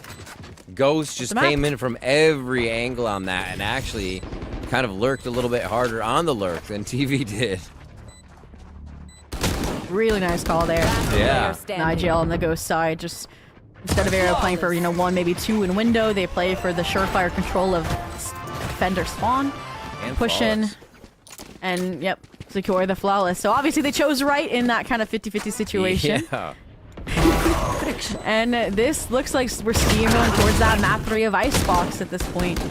Right? We'll see how the third round goes. I think that's where we can kind of start to call it or not, because of this hefty buy, because it will be the bonus situation. And look, they've only supplemented, right? Ariel had the Ghost. We mentioned they supported the buy for Kataris. Now, So he has there their we own go. rifle in hand. Ooh, and they're going C. This is the comp designed for C-Take Simulator, folks. Not wrong. Wall up, run behind the wall, get some shadow to the right, Yep. figure out what Sova Dart behind. Yeah, just a 1, 2, 3 punch you can easily walk into. And they are going to run a bit of that play right now. Mizu Babe on the right side, and not a good position. Almost gets crossfired, but gets the safety before the fight. And that's a good start. Oh, and they're paranoid with no trade comes through. Wow. Irene at the side. Bunny with the judge, though, still wreaking havoc out of CT. But again, it's Irene, always there when their team needs a clutch factor. The job's not done yet, but with Spike down on C and Ariel in a 1v3, it becomes a little difficult. Interestingly enough, respect is being shown. Kind of vacating the C side, kind of giving Spike control over to Ariel. As soon as Spike goes down, that's when they'll kind of regroup, retake. So this will be nice. Ariel then will be kind of guaranteed the neural theft as long as she gets the plant down for the following round. So even though they're going to lose the bonus, it feels like at this point, they've set themselves up for a nice continuance. Yeah, they got the space, especially if Ariel can do more of this lurking. I mean, you don't consider Cypher Alt to be super amazing, right? It's great on a retake, but also the earlier, if you can get a first blood, or earlier you can activate it in a round, right? It's the better return you get. So especially if they can continue to get these first bloods, get Ariel to that position, they're in even better shape. So another shot there to bring a Ghost into the winning column. But nice trades though, back and forth here. Yeah, I mean, Irene again, just the trade master, and then also just kind of expecting maybe Ariel not to go for the plant, not to go for the bait, and instead looking for kills first, a closer kind of fight in the post plant. So all in all, that starts supercharging the Rolling Thunder. So again, great way to try and turn things around when Ghost is on the precipice of double digits, but this is the round that matters. The full buy for both sides. Again, this is make or break money-wise for Ghost. TV, a little bit better off, but all in all, some late coverage by Kaide on the C site. Probably spotted out here, I would say, by Bunny being a Taurus. And they're going just, again, C-Take Simulator. Try and clean up the loose ends that slipped away. Maybe not trusting the heroics from Irene yet again in the last round. Ooh, that lurk's taken out. Bunny D wants to fight right away. Seeing 3, says, I'll take 3 on for a moment. Thank you very much. And I could almost feel that in the dimensional drift. There's 3 right here kind of thing. All right, we're going to see. We're going to plant. But, oh, Mizu, the timing. Oh, such a good paranoia, but the peak! Shield. And all of that, I mean, they drew them into Garage, into the Judge, now that the shots don't align, everything starts to crumble. Ghost rebound back towards site, back towards fighting CT.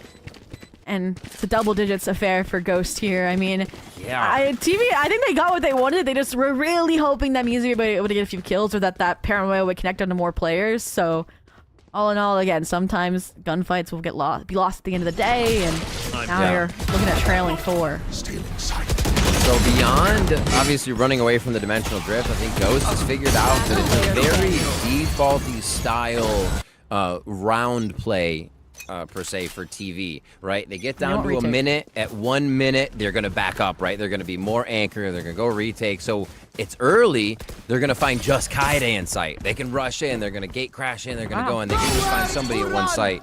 And they're going to do it again towards C and rinse and repeat. And right as the change comes through for TV as well, right? Yeah. You fought for a heavy 4-strong A. It's an eco round. Obviously, you went for the gamble stack. Now you're even regrouping with Kaide through mids. You're going to clear out all this spake, make sure there's no aerial lurk to be found. And this does make me a little bit nervous, I was going to say, for Kataris, but that's exactly why Vanitas has now set up the crossfire here. So all in all, they have all the information. They hear some players grass. They hear maybe the reposition through B.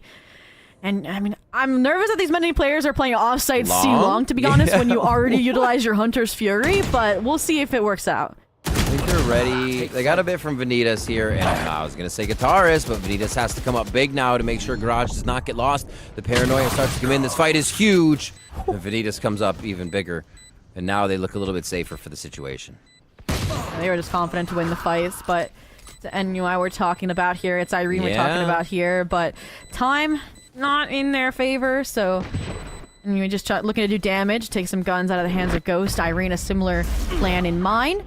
Gonna take a weapon away. I was gonna say out of the round, or seemed like she was going to. All in all, it's actually Miara. Yeah. The closings out get Ghost their 11th, and wouldn't it be poetic? I'm just gonna say it now and test out my future telling abilities. If we went 13-6 for 13-6. Absolutely. But it looks like TV's timeout says no. We're going to come back right here. 1 pip for both Mizu and Irene, mostly that Rolling Thunder. NUI is 2 away, so they can easily get a long A control with Battison and a normal default, because they've been playing default defense anyways. And then set up from there as Battison has that ult, and Battison has been really good on connecting, so even use that to delay on the take and then make sure the retake hits. Who knows? But this timeout is going to be the last one here for TV to make sure they can just stop the bleeding that Ghost continues to put on. And that's where I'm a little bit nervous if we think about it, right? The last timeout that TV took, Ghost actually looked cleaner and more coordinated coming out of it. Came right back so, harder. Yeah, to me, I mean, it's a little dicey because I think you had to take this time out no matter how you spun it for TV, right? If you lose this rifle round, you're broke. It's map point for Ghost. You're likely seeing Icebox. But I just wish they were a little bit closer to the ult, and that's what I think TV has to play around. Like, you're one off from the Rolling Thunder, you're one off from Mizu Baby from the Shadows. So I kind of look back to what they did on the Eco round last round where they fought for A control, right? Maybe set up some warp collection there for Irene, but looks like they might have other plans. Some coordination perhaps between NUI and Mizu Babe, off of a Paranoia, off of a fault line to fight down grass. They look like they're trying to play Interruption on that C-Take simulator, but Ghost is finally switching things up again, maybe playing slower, more defaulted, or maybe even leaning A here. Just waiting for this kind of change-up aggression that you expect out of a timeout. Nice coverage on this mid push. Definitely something that they've practiced before. As they continue to keep each other covered here. So they're looking for deep inserts on this to start off the round. Yeah, that's what you see Battison backing up now. That's, again, those 1 minute anchor positions we see TV taking position on to play safer. But what is this? What is this? We forgot about C. Oh my gosh, and how does Bunny get a second? And they're going to look for a third on the Kaide as well. And Kaide says, we've lost too many players. We're a little bit spread thin. Let's play a little deeper off here. And I mean, look at the interruption here. And UI could pose Yara. Are we trying to fake the C runaway? There's so many moving pieces this round. And Vanitas, you have to win this engagement. And you do at the precipice moment required. Kaide now trying just to stem the bleeding here. Get another timing, but the spike has already passed. Kaide, you're at least going to get something for your efforts on the Vanitas. No, you're not! And it's over! Map point for Ghost is found. Again, what is a change trying to come out of a timeout? And it feels like Ghost just has better handle over the entire map control. Yeah, and identifying threats, where those threats might be, as well as just, that lurk. Oh my You can see how gosh. much that confused TV there. It's the one time they were like, all right, we're going to commit, and that little window Bunny B takes advantage of, and the rest of the round falls apart. And not because of TV, because Ghost just continues to add this immense pressure. Beautifully played here, shaking off Lotus and coming into Haven, firing on all cylinders. Hey, if you can come back after an 0-13 against Wadada, you can come back from anything here, and that's what they're proving now. Little ships passing in the night with the short control not being addressed just yet out of Ghost. Could pose to be a problem later on. They thought they gamble stacked on the eco. Well, now the Rolling Thunder is set up. Kaide perfectly out of short, out of this sight. Smoke, you're trying to take CT space, but you're stunned. So Kaide from Graffiti's still alive. Qatar is able to get the free frag, but the Neural Theft is online, and it is down to the 2-on-2 with both players' positions revealed. Oh no, well, the target's gonna be in on UI. He's able to get it, and they stay alive for another round. Super heady play, too, coming in from Kataris to TP over to Mayara for the double play there, but they got sorted around the boxes. NUI keeps TV alive, and it is a scramble just to get that round, so you can see what kind of game and teamwork it takes just to get these rounds away from Ghost's pressure right now. Yeah, I mean, again, it felt like that round was gifted out of the mistake from Ghost not to clear out short, right? Like, the Rolling Thunder, I think, still would have had an impact, but not as big of a bang for your buck. So, all in all, I think it was just TV being the masters of chaos that round and come out on top thanks to the Blade Storm. The ults utilized gives them a lifeline, but now they don't have that to rely on. They got to win 5 rounds out. Maybe you'll get one more impactful ult cycle by the end of it. Versus Ghost, they're starting to charge up this grand finale as well, right? Neural Theft, Hunter's Fury online, one from the dimensional drift that you could get out of this deep A control if Badison doesn't murk ya, and all in all, yeah, they still have a long way to go, but that was a good round. They're playing with that short coverage now, so Badison can get one shot off just like you got, and they get the ult out of Mayara and another kill. Oh, Ghost just tried to activate really fast without having the people in position. They still have a good hit on A site, but TV's backed up so they can use the full force just to get back in. Yeah, Ghost just looked dancing that round. They wanted to close things out, get over to Icebox, and now they're getting punished for it. Vanitas, who's been coming online these last few rounds, punished, isolated, hung out to dry in Graffiti, and it's all down to Miara. The 1v5, the ace clutch required to put this map away, and I mean, the money's not the best, so maybe even contemplating a save here if they can even tuck away for this long. 35 seconds-ish to still go. Oh. What a bounce back. 4 more chances for Ghost here. And I think they kind of reset themselves, and maybe even a timeout, you know, like to help do that. I think they can do it themselves. They don't need it, but I think you called it there as, you know, you get antsy, you want to finish it, you're doing things you usually wouldn't, you greed a little bit for a certain play, instead of just going back to that round where you read an entire push by TV, right? And you had him at every angle. So I think they go back to that, cover A, and we'll see if they can hold this push. They're actually scraping the bottom of the barrel, too, forcing out these weapons, trying to tough out the last round that they need. Who's next? And you mentioned just, okay, take it to the A side, keep it simple. That's exactly what they're going to do off the dimensional drift, right? Bunny B got punished. This is your impactful player for this map. And now they're trying to keep it alive with a deep deposit into hell, and it works out. They're claiming this deep control. Irene, though, is always that player to disrespect it, to sneak away with kills that she is not warranted receiving. And that's going to keep TV in this round, barely, with a chance to retake this A site. Here comes Ariel. Oh, they're no. never going to expect this timing as they're looking at the drone. They're preparing themselves to get, the miss! No! Now they will, but it still won't matter. One enemy remaining.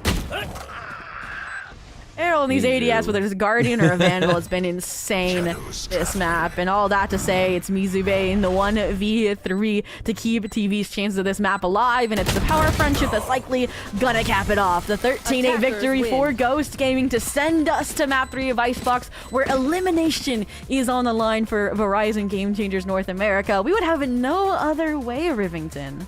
We love this, especially with what these teams have been through over the past few days to sort stuff out, to try new comps and still be able to just bring it back to, all right, breather, round by round, we're going to get the win when we can. And Ghost showed on TV's map, TV showed up on Ghost's map, so it really, you don't even know what's going to happen on the last one. This is going to be an awesome toss-up between both teams.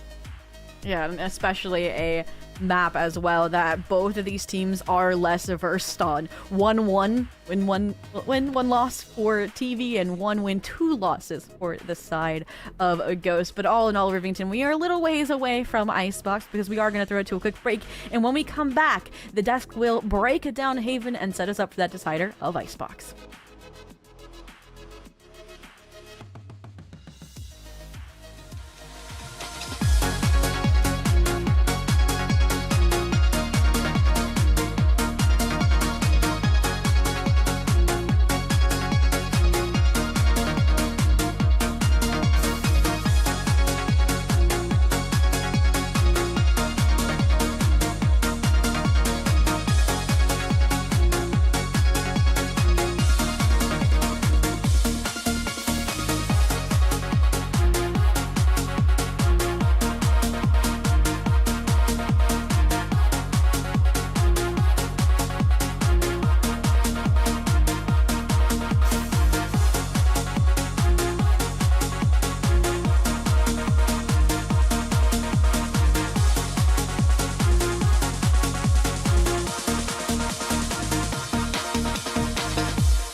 I have a wonderful electronic invention I want you to see.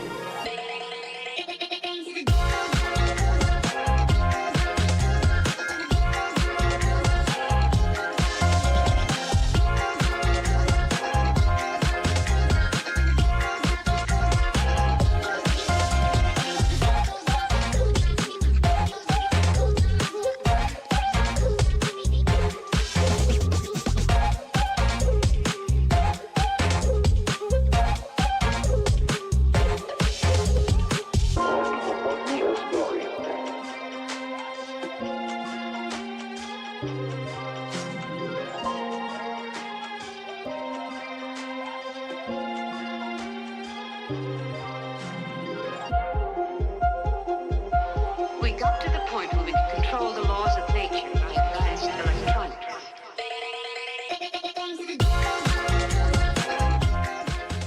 Well, folks, it is our first map 3 of the streamed games on this channel, at least. Welcome or welcome back to Verizon Valorant Game Changers. I'm your host, Elizabeth, joined by Ash and Gompers on the desk. And if you're just joining us, well, like I said before, we are going to a map 3. TV lose to Ghost Gaming on their map pick of Haven. And Gompers, I said they might have had something on their sleeve when they chose defense. I was a little concerned, and looks like they really just had the read and had, whether it was knowing what TV would do or just whatever tricks they had up their sleeve, Gompers, it worked, and Ghost Gaming run away with Haven.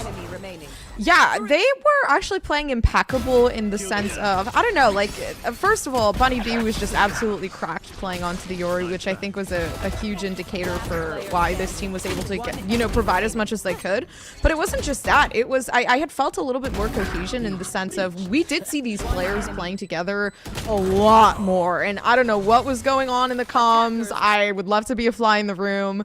But, you know, as of right now, it really did seem like they were trying their absolute best to make sure like everyone was well aware of what was going on. You know, what were the approaches going to start looking like with the breach setup that they had going on and the double duelist. So I think they were trying to edge a little bit more into kind of like developing and allowing the duelists to kind of feel free to have that roaming stature of, you know what, I'm going to be confident, I'm going to peek this angle, but you know what, not without that extra help, not without having that extra guidance.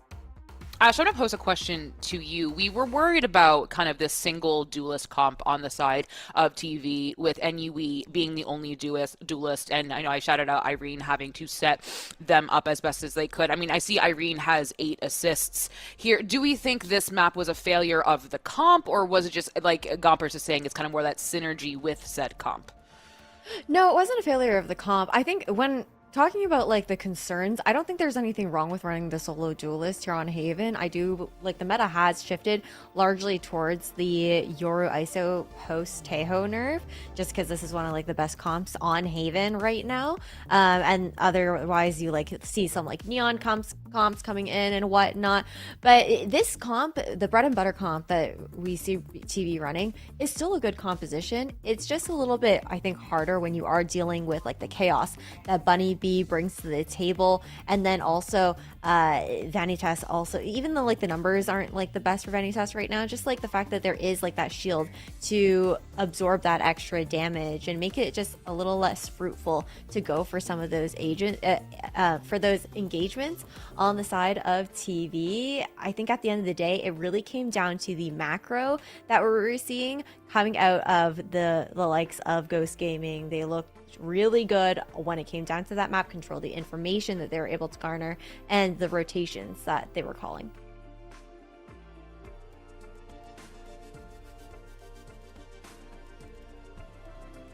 Apologies. We have you brought up Bunny B, and we wanted to bring up Bunny B as well as Ariel as someone to kind of bring this head to head. We saw Bunny B with the 29 kills and 14 deaths. I think she also had 5 kills. Ash, is it a 414 ACS? Wow, Ash, that is incredible.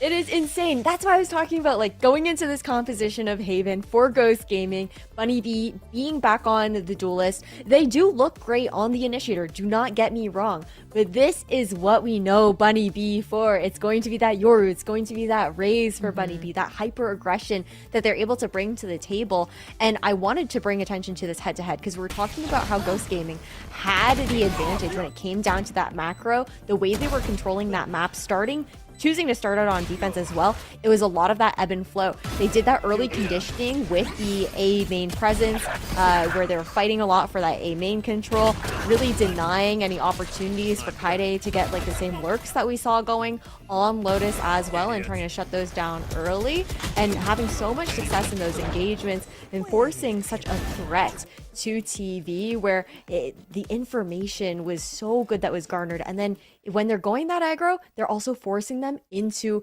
aerial setups, who she has been such like a great anchor for the likes of Ghost Gaming, map for map, so consistent in the way she's able to lock down those sites.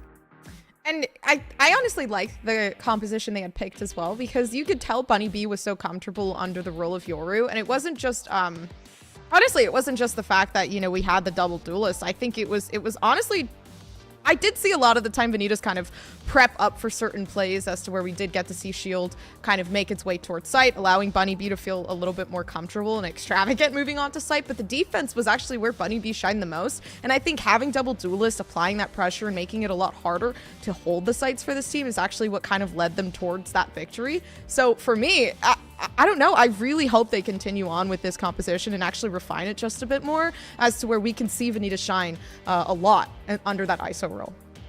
Yes, well, that was map 2 on Haven with that ISO. We could see it on our next map of Icebox, so I highly doubt that we will see a ISO on Icebox, but I have been wrong before, Gompers. But we do see TTV starting on defense. And again, guys, this is our first map 3 of Valorant_America's Twitch streamed games. This is so exciting. We've been waiting for this one this entire Friday, Saturday, and we are finally here. What a more fitting game, Gompers. The last map of the last game.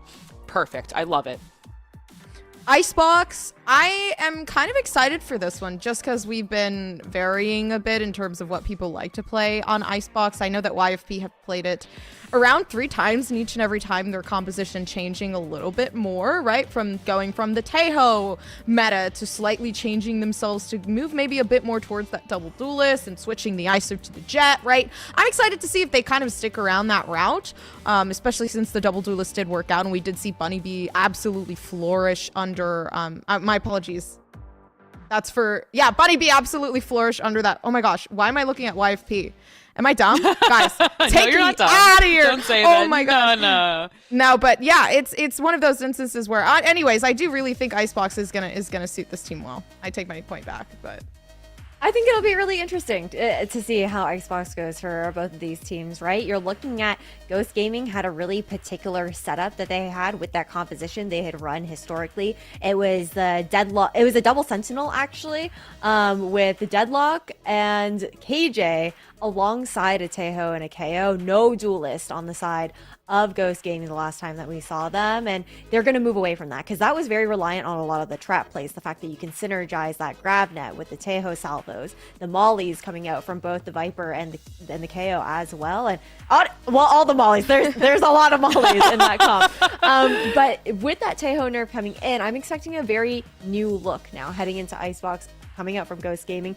I am curious to see if they will maybe lean back into potentially a double duelist heading into this one, just because it could be comfortable. I know that Bunny B has mostly been playing the KO on Icebox though as well, which is such a good pick on this map, especially when you're trying to seek out that Viper and shut down the value from that wall. So I'm interested to see what they've been cooking. And then you look over at the side of TV, kind of a similar idea, except they had like the solo Reyna coming in. So, hey, I don't have any issues with the Reyna pick. Typically, you do see it alongside of a Jet, though, on Icebox to run that double duelist. But curious to see what's going to happen here with us moving away and into a new meta.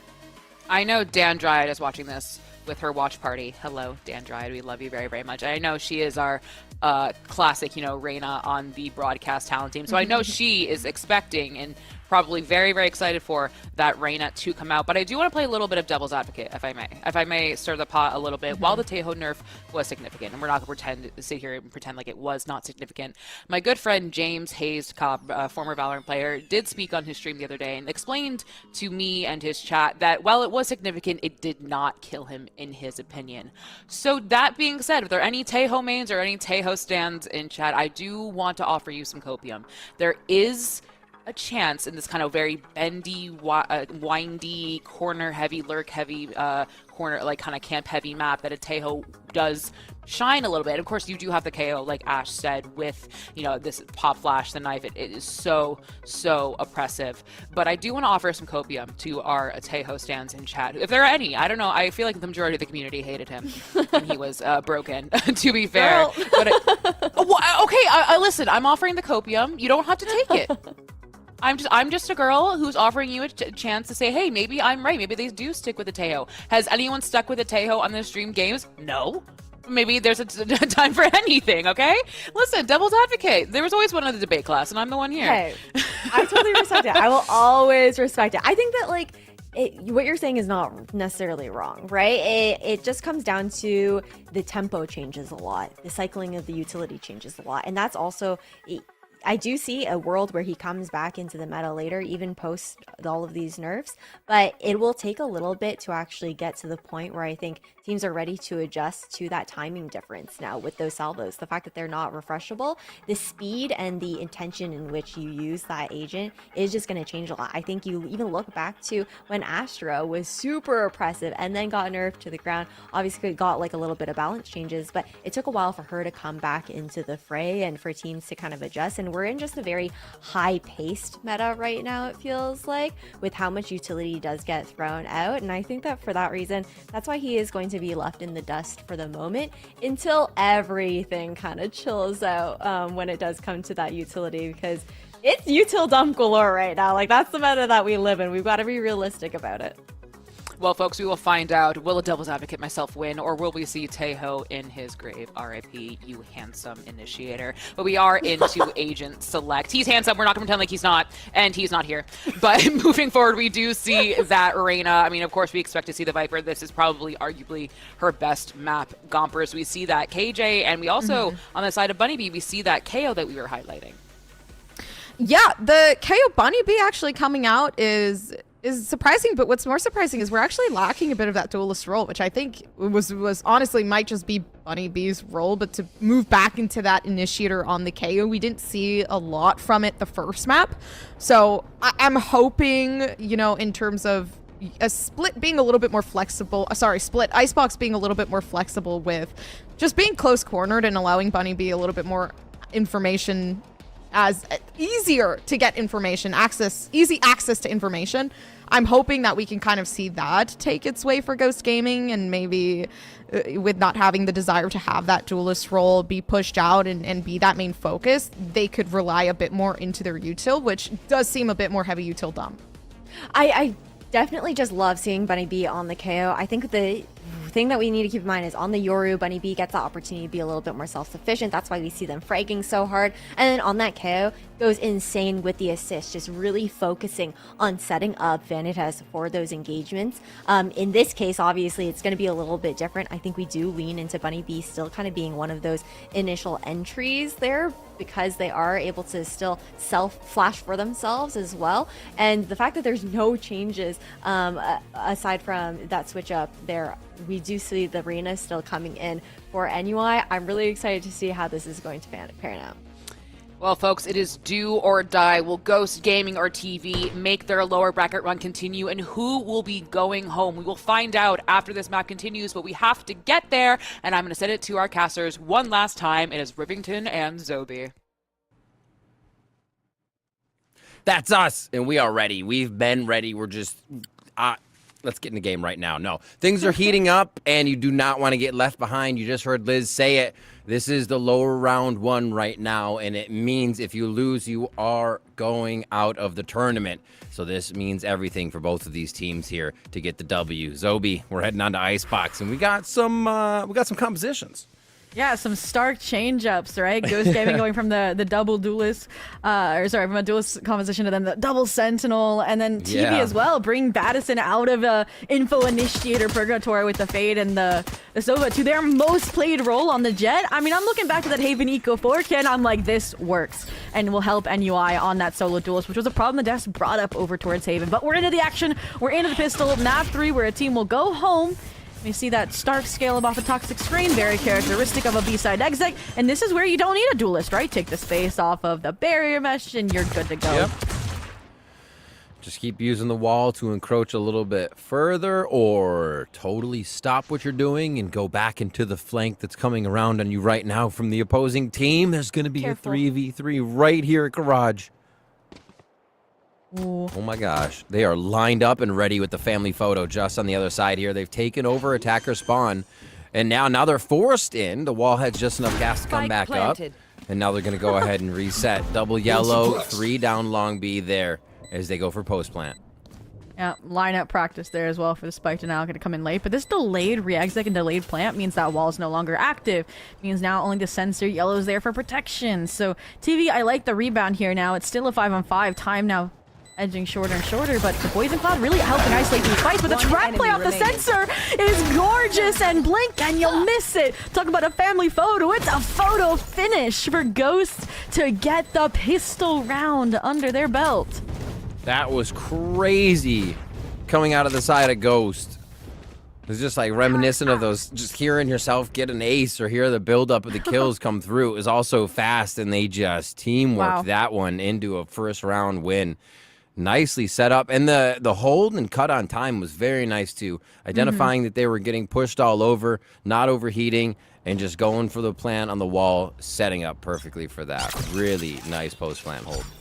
And it's really clean as well, because you know without a duelist you have to take numbered fights on these sites to entry, so you can't really run the risk of a solo sentinel lurking away from the site. Maybe late round we'll see them rewrap, but for now the time being is repeat B exec. It worked. The gamble stack was towards A, so they get off pretty much scot-free, and it's an interesting buy, very all over the place, right? Got some Marshals, you got the double Phantoms. They're still leaning into this heavy aggressive buy that came out of them losing the second round Thrifty over on Haven, and I think it's going to set them up quite well. Again, their C's ready to fight the flank. They're relying on this Deadlock utility very far forward. They have really nice sight control and flank control, but Battison? Nope. Battison on one, Gravenet thrown out for now. Is 30 HP is not going to do great against a turret right away. And just holding for the exits, hoping to avoid an ult or with the opposing team, but maybe. That's Phantom down. Irene grabs a few. Wait a minute. What is this?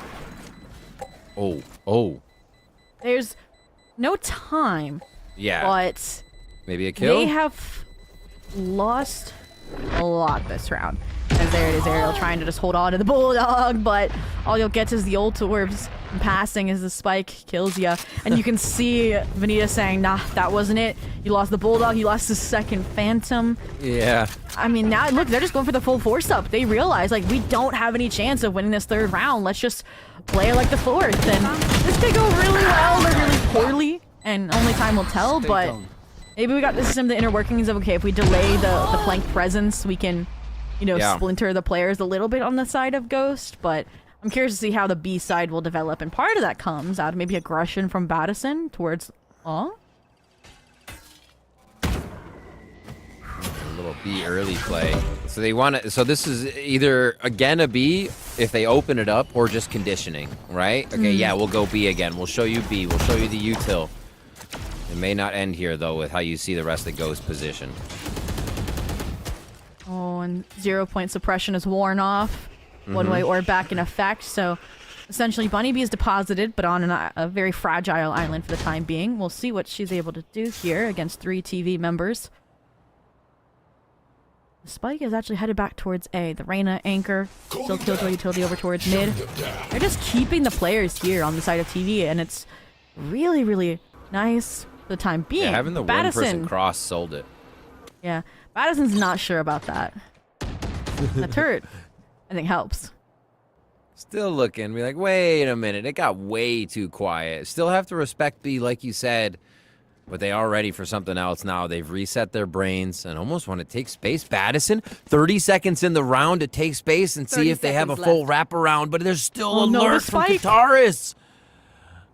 Oh, and they probably heard the footsteps cross. Talked about Kataris, the timing. Oh, the timing. Just misaligns. Wait. What?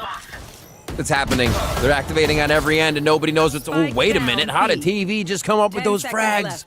Every angle was open to their eyes as Ghost came around the corner, and now it's the force plant, which is going to be scrambled by Kaide, as it is just the rest of TV hiding, so the round cannot be collapsed a little bit more. Irene's still going to get the finalizing kill, or the final kill rather, with the Guardian, and they get the bonus that Ghost, like you said, bought right into. Wow. And we talked about how quick that went south for Ghost after Kataris opens up mid control. And it was because I want to say it was NUI coming from screens and Kaide coming from spawn over Boiler that they backstab. And after they find the initial kill to Kataris, they're like, oh, we got all this mid control, we're good to go. And they were visible from danger from the default plant location. And that just got obliterated by the TV members. And then you were also worried about Snowman because that was your Viper's wall dropping when Kataris falls. Everything went downhill. And now, like I mentioned, it's an eco as a result. Where Bunny Bee has the Bucky. You're going to try and again scale off, take some close space off his toxic screen. And time after time, TV's letting them. No way. No way. Oh, in the Hunter's Fury distraction too. Just saying, you know what? I might go down, but I'm bringing as many as I can with me. And that's why they were the player with the Bucky. Yep, exactly. Run it down, but the good kind. Let's see what happens as they set up back for B here. Oh, the util out, the timing there, but maybe a few from Battison to top off the round for TV here. Might be a possibility. I mean, you got a player tied up behind the barrier mesh Snowman, so you're just playing time. You're playing for the gun upgrades. Now Vanita's full HP. She'll be able to get the Vandal. And yeah, Irene was still waiting out this wall. And in the meantime, the reposition from Ariel here was perfect. Up towards Nest, up towards Kitchen. She just waits for the sensor, for the spike tap, and the Thrifty round will be secured. From kills, from time, it does not matter. Ghost, turn it around. Wow, they should have believed in themselves. They should have just went with the third round no buy, and now they'd be good. No, I'm just kidding. That was a really great round to come back, though. All in all, still very, very good. And now they can still say, hey, we haven't gone A. Do you think we're going to go B again? And that is such a head game now that they get to play with the side of TV, because who always goes B, right? Maybe they'll go A this time, and they'll probably go B because it's what they're doing to open up the site and then see if they can get a little bit of util. And TV tries it. They look to defend it, and Ghost is gone.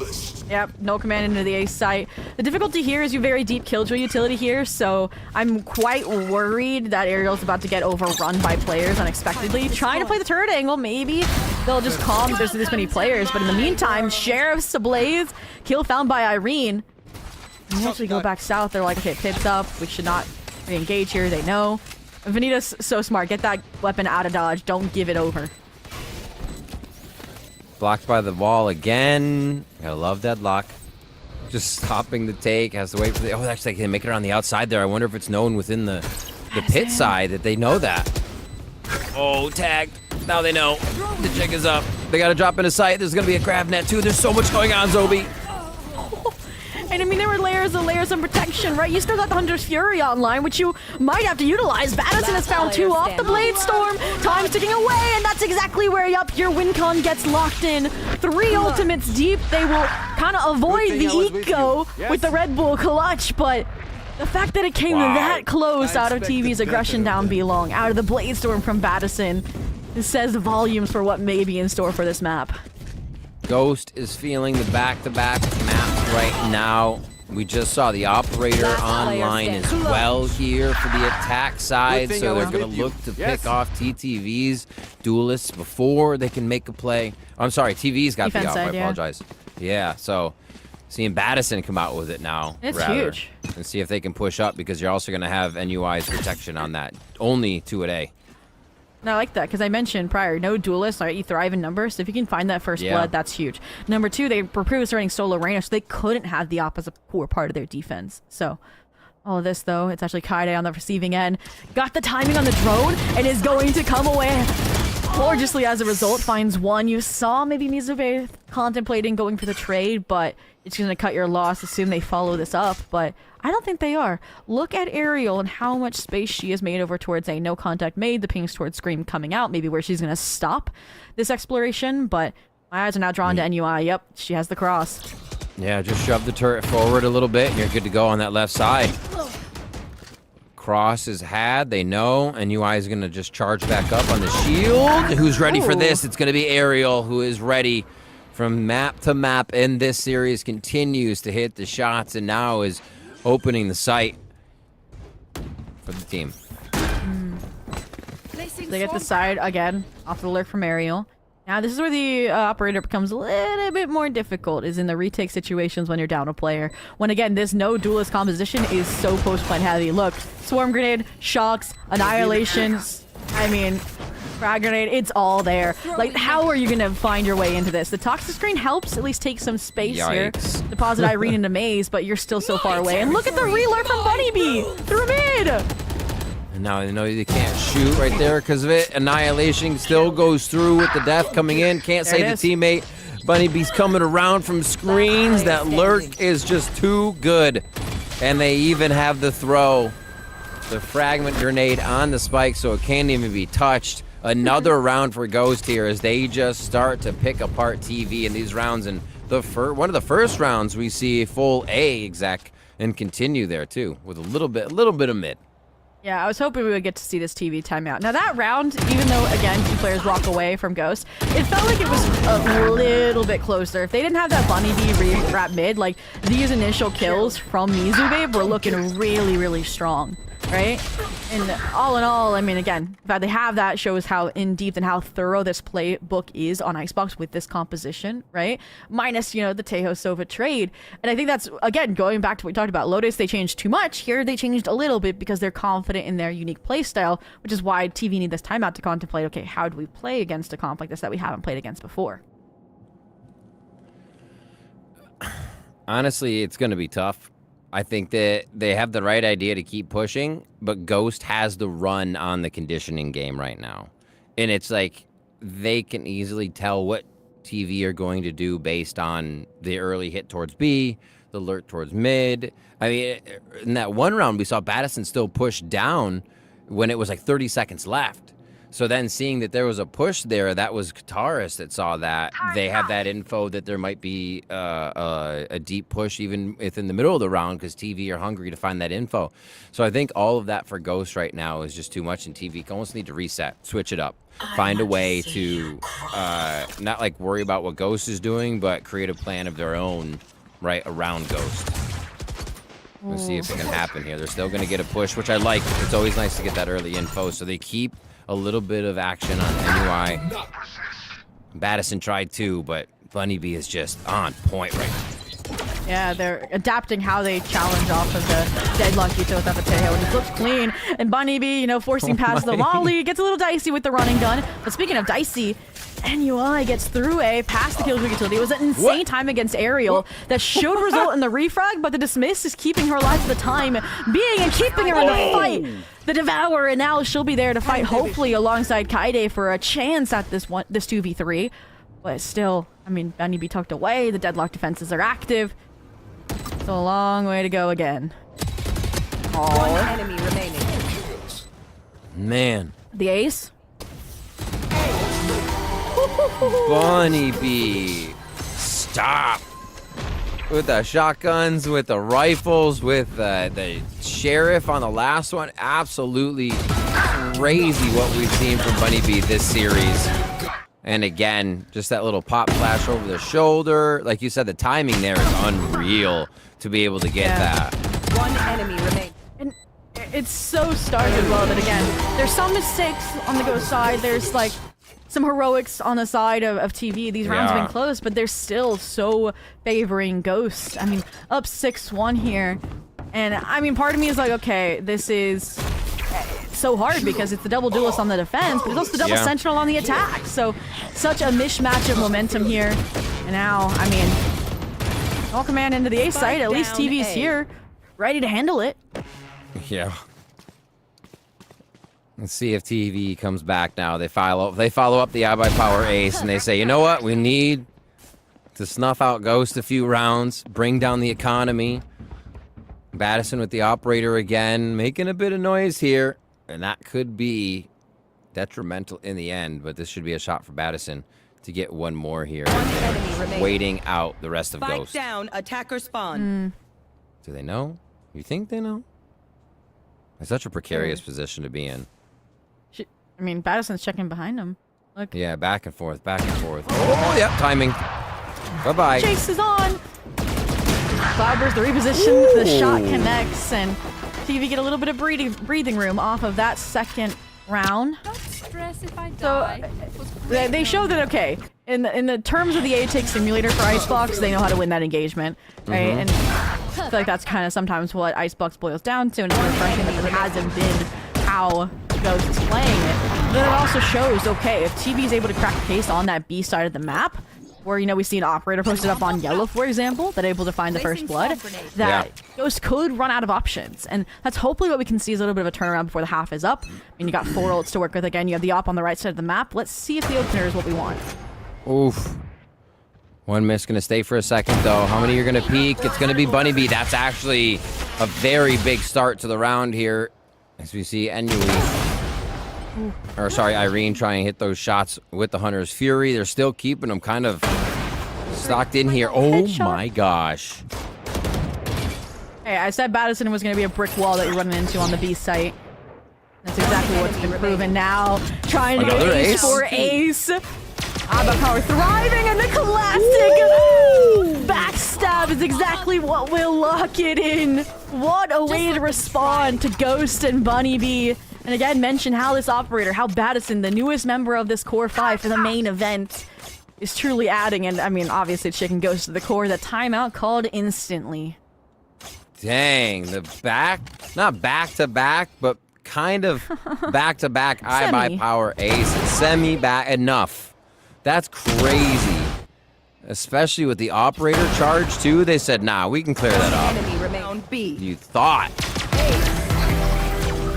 Very nicely done by Battison. Now heating up And we're going to see this operator feel so much stronger. And this is a time to heat up, too. You cannot wait for that on the second half. They're going to do it right now. They're going to get a timeout from Ghost Gaming, who is on a lower buy with what looks like a hero rifle if they actually keep that. Because if they win, they get 3,000. If they get a loss, they get 2,900, right? So it doesn't really matter which way they think they go right now. They're still going to be able to do a low armor buy again on that side. So Ghost is going to formulate something. Yeah, there's 3 rounds to go, right? There's 4 ults you got to work with this anti-eco, or maybe the following round to try and overcome on the TV side. And it kind of goes back to what I said. If you get, you know, stonewalled over on the B side and you just lost the A engagement as starkly as you did, it feels like you run out of options. So to me, it's like, okay, it's hard to shut down a player like Verizon opping like that with a composition like this. So they are just going to figure out, okay, how can we improve what was a fail off a null command over towards the A side execution? Or maybe they think it was a fluke. So I think that's what Relic's kind of whispered in their ear. We have the lockdown, let's head towards A, see if we can make it work. But NUI tried, I think, to get ahead of it with some zipline action, and unfortunately one miss, and now you got to go to plan B. Drone out. This is very default. We haven't really seen this yet from Ghost. They go B, or they rush that right side, and they leave nobody on the belt for this round. And they're all going to be on for the ground game here. A little bit of elevation towards pipes with the lockdown, but this is textbook. They should just be able to have the site and set up nicely, but it's still the low buy, so it's going to have to be good trades. And really good retake ultimates on the side of TV as well. If you can even get a retake. Bunny, the hero rifle in hand, was trying to fight screens off the pop flash, but the trade immediate out of VCT. And just like that, it's all down to Vanitas 2 with Guardian. And it's NUI, I mean, searching around maze. 6 bullets left, but they still have that high-low with VCT. Spike didn't even get planted during this time. And it's just open season here for the remaining players. Just taunting. A few bullets. I'm over here, drawing attention for what would be NUI's push. Currently walled off, though. Ooh, the timing! No way!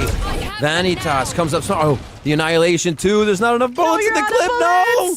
Annihilated. Now it's going to be Kataris and Vanitas trying to play this. 17 seconds, so Kaide does not have all the time to look about.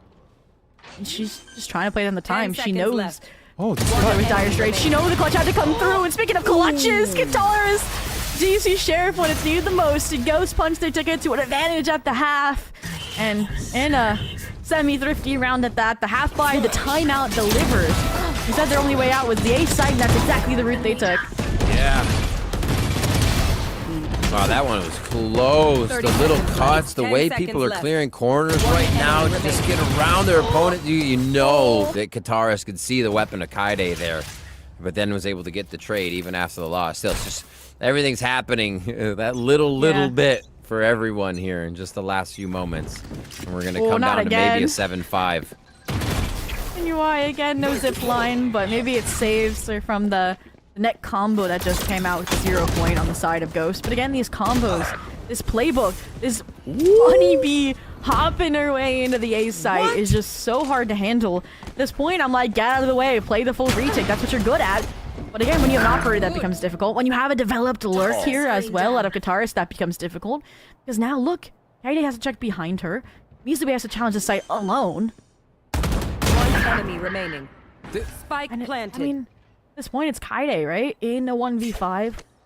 Money's okay, like 2 players can buy, maybe hand a weapon off to NUI or VCT in this situation. Yeah, I mean, challenging there, I don't know. The money was okay, I guess, a little shaky on the Ghost side, but that would have been a lot of damage having to get done. Last round before the switch. Maybe they wanted the op and spawn. They've been avoiding B now. They said, okay, Verizon wanted to put the op at B a few times. Kaide's been kind of fragging a little bit, so we're going to start really just pushing A. And they, like, walked in this time. And this was on a round where a few of them have money, but if they were to lose the Vandals and how fast they went in, they wouldn't be really buying too much in the next round. They could lose another one. But to get that so comfortably, they're going to steal the op for Aerial. Oh. And they're going to go back to the B push to see if there's anybody wanting to lurk there, which now just has a plethora of utility. Yeah, I was like, you know that they're too broke to buy the operator, going back be smart, but I also wanted to see this change out of TV. You talked about how they were just walking up on the A site. That's because this double duelist wasn't aggressing there. So now Reyna, now Battison, they both made their way through spawn where, yeah, you're gonna have to deal with Kataris here holding a nasty angle, but it's null command onto the B site, so this entire retake strategy is brewing from the get-go. Oh no, oh no, Reset. Oh, deep breath. Battison can't get the recoil back down. Kataris takes it, and Mizupe falls. His ghosts just start to rack him up around the map. And Kaide finds a swarm kill. You did not expect her here. All of her utility was on the B site, ready for spike denial. You expect her kitchen, snow pile, maybe wrapping snowman. How many do you get to trigger this split? The panicked recon bolt, almost good for their fourth, but it's Kataris. A huge round from shutting down the flank to shutting down the heroics of Kaide. 9-3 half secured. Ghost just, again, a huge comeuppance compared to over on Lotus. And, I mean, if you're coming into defense on Icebox with a double sentinel, how do you mess this up? Yeah. It is a good question. Double duelist? Battison? Right. I think they could be good here if they find the right combination. I mean, the util's all on A right now with the protection on kitchen, so maybe the double duelist is the answer to fly over this stuff or clear it quick as they have time to work through the flashes. Then they do want A to start, and they're going to have a little bit of that mid control, just I think to read the map, see how it's played out by the side of Ghost on defense too. Yeah, I mean, that's just difficult. The deep wall from the deadlock over towards B, so now you can mass rotate to A and have that mini-map knowledge, right? It feels difficult, but if you can just break through, pierce through the deadlock utility on A, there's no worries. Yeah. Which is where we look to NUI has had a rougher map comparatively with first and second. It's Battison to take the home instead, to pave the way. Corner not cleared, but NUI closes up that gap really quickly. Wow. And there's the site. Yeah, the duelists work right through. So it's the dash out of the first alert as we see the fight continue here. It just should be some clears, but Ghost, wait, never mind. We'll describe this later as Ariel and Bunny just come up with some kills. Irene only gets one trade back for now. Last player standing. You try to see the stabilization, but Vanitas 1v2. Plastic in hand, plant secure, Kaide, a proactive angle. Just to reposition over towards Maze. Should just be contact swinger if you don't clear the corner. Annihilation, and they're lucky they didn't get killed by Kaide in that situation. Irene good for the 3, and TV win a must-win pistol round again for the 9-3 curse to get strong. And again, I'm trying to think. I feel like there was maybe not enough strength. It was full blind trust in these sensors. And it kind of went south. The duelists were able to get like the perfect plays to him, right? The first kill of the sensor came off Battison, dash out even though censored. And the second one was NUI kind of activating it, but it more hit Kataris, and I think NUI was almost out of range. Yeah, I was like, wait, they both just played that perfectly with the duelists on either side. So I think you're right with the sensors not being enough there. You're trusting them too much, rather, to do that much as they walked right in and took that space. Good push B, though, to start up. Space. Yeah, that's exactly what I'm drawn towards. Vanitas and Kataris. Beautiful net. But this is your player that didn't have a weapon. The weapons are on this A site where I kind of foretold an A-Take simulator, and looks like TV is fulfilling that prophecy. Oh, no. Just head into the site, take the kills, clear your corners, and Miara can't even get out. And it's all down to Vanitas where you know that positioning. And you have an outlaw and a turret. Oh, no. On her, and oh my gosh. She's safe from embarrassment. Whew. Hey, that Timmy is strong. Never be embarrassed to die to Timmy. Oh. All right, Battison gets it. Blade Storm coming up a little bit quicker there. And that is a 5th round here for the side of TV. But now come the weapons on the side of Ghost. What's their positioning? How are they going to set up? And that is a heavy A so far, unless it's just going to be the wall. Right. They'll set up wall, dart over. I don't know if they're going to push here. Oh, they're going to actually go rope into the nest. And maybe they keep changing it up. They're just dancing. They're box They're jumping. leaving us guessing. You never know. There is a ping, I'm expecting the Chaos Knife, and then you go back maybe towards A, and that's exactly what happens here. But I like this, right? You need to challenge the A control, maybe play retake with the better weapons on B, because that's where the shortcoming has been. Deep spawn play here for Kaede. So maybe waiting on the commitment for this to see if there's a move. No, they feel comfortable to walk in. Oh my gosh, that look was sketchy from Bunny B, but you love that dangerous take. Seeing if they can figure out enough info to make something work. And everybody's gonna back up here. Did they see that was a judge, maybe? Or they just don't like it? I don't know. I mean, you have a lot of deadlock utility already here. True. Now you have the KO knife as well. This is actually going to keep the Ghost members here as well. It feels like Ghost is recognized. There's not really a B main lurk player, so there's no use of having those extra players or the wall there. They can just rotate at ease. And I think that's the difficulty here is now there's this kind of stalemate over towards A, and that's spotted out too. You have 35 seconds left, so you have to rotate now or never. And it seems like the latter's true. Baddison little drift over. And NUI has to get these entries. 30 seconds left. There it is again. Reyna on the left, going for a kill, gets to dismiss out. They're using the duelist just to get in and out of the site and make it annoying, but Ghost is ready. They're trying to hide to make it so TV has to keep looking, has to keep searching around these corners. And now the 1v2. It's up to Mizu. Oh, Snake Bite barely misses, so at least Spike will go down. Time no longer a worry, but turn on the Rosie, now it's a high-low as well. Vanitas from above, and Ghost Gaming will reach double digits here. 10-5. Team so, Ace. Okay, Ghost. Not even having to utilize a timeout there, able to kind of fix the mistakes, come up with the strategy, a path forward. TV again. Looks like it's going to be similar to Haven, where this kind of comes down to the wire in terms of the comeback. Yeah. I think a big thing for TV right now is almost being able to identify, at this point, Bunny B's position and almost avoid it. Honest, it's just getting to a point where, I mean, it's a judge right now, so it may not matter.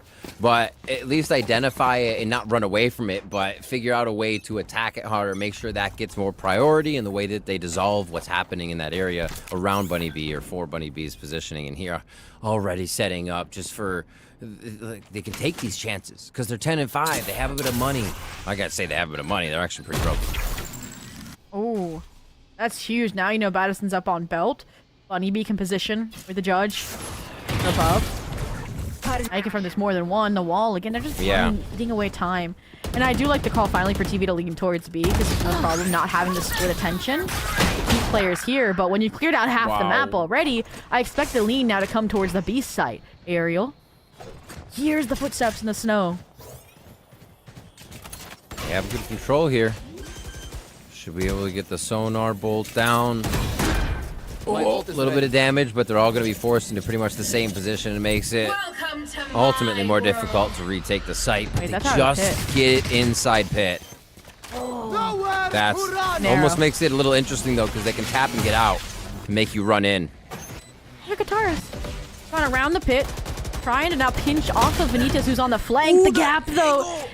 Yeah, in the pit, Irene capitalizes, but all that just veils Vanitas. Oh, hello. One enemy Wait, Bunny B. Oh, Miara comes up with that. It's going to be the defuse here. Ghost are going to get it to 11. They use the pit to close in even more on the defensive side at TV.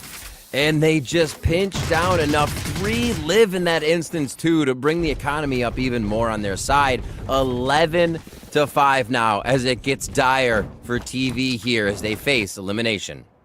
Yeah, TV, a really nice round out of them, right? They understood, okay, we should be able to play the over-rotation, the over kind of commitment to the A site. Yeah. I just needed to see Baddison and NUI get out early, or at least NUI, and that deadlock wall just kind of kept them, ironically, trapped in jail, right? And then over towards the B site, right? They get the plant down, they play the Hunter's Fury, but that's where Ghost and their intuition comes through. Vanitas knows I have to get the Hunter's Fury out, they tap early, they flank.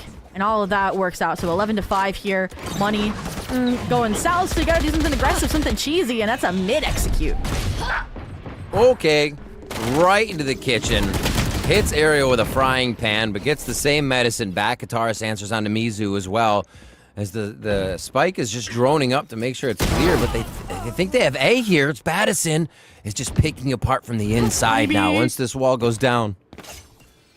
Oh, dear. Oh. The choice to turn around. A spike down. Spike down. Attacker spawn. But it's being You saw chased. Bunny B. They were aware that Madison could be coming through kitchen, updrafting over the wall. Oh, that positioning. Knows it. Knows it. Just can't get that shot with the Phantom from range.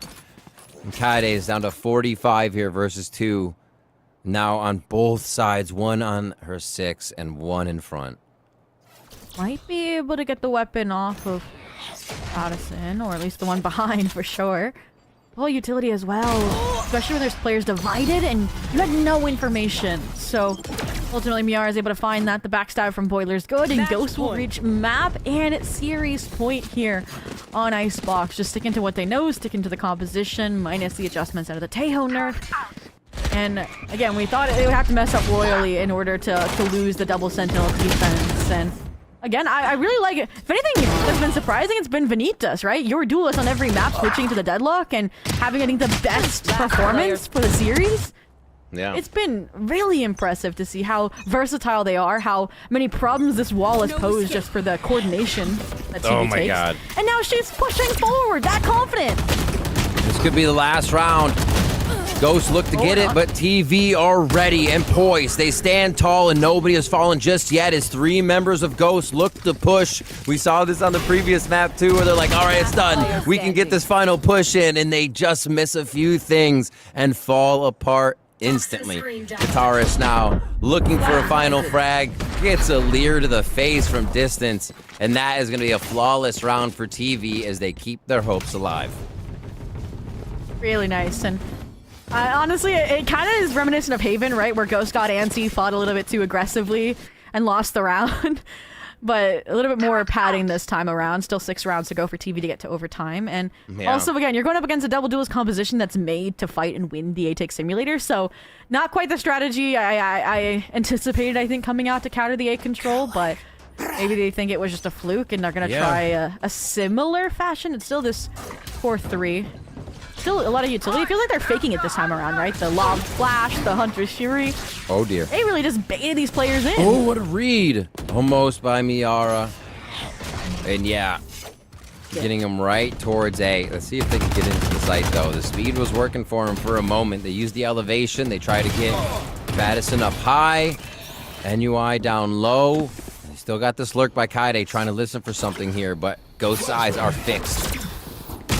Oh, Ghost. Bunny View was looking. Madison says, you're not getting away with that with the Bucky. That's just Madison for you, even though they're down 6-12. And it's a good kill. That was the no command as well. And now you're trying to cash in on the Kaide lurk. It's a little early, though, right? The contact made by Kataris. The hairs on the back of the neck stand up. And now you call in the cavalry. You call in Ariel to help you out. But surprised that more players didn't rotate off that contact, because now, I mean, you only have 2 here. Ariel just playing for time to lay off the decay of the orb, and it's enough. A perfect and lethal combination. But Madison, unaccounted for, it's still numbers on the side of TV. Vanitas lurking in from mid, but Madison's going to have the daggers. They know it's mid. Another one comes through, but it's going to be the other duelist, NUI, coming in. There's 2. They're flying around. They're making things trouble right now for Ghost. You see them both alive there at the end of the round. They know the win condition, and it is just to put out the pain right now. Madison 23-13. Bladestorm just offline. NUI can go for Empress if they want to go a little ham this round and start to open up A a little bit more. That's usually been the duelist kind of choice once they do have something. And Ghost is actually gonna be the one to call it here and say we want to stall out TV in their 2-round game.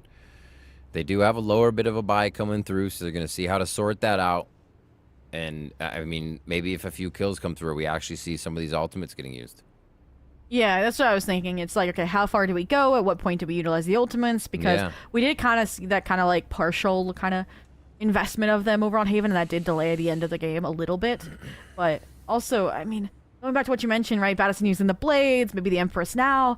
It was a big decision showing how kind of they wanted to lock in these rounds now instead of trying to save up for that grand finale against Ghost, which is where I'm a little bit nervous. I mean, yeah, Madison 23-13, you might get that back pretty quick, but still 5 rounds to go.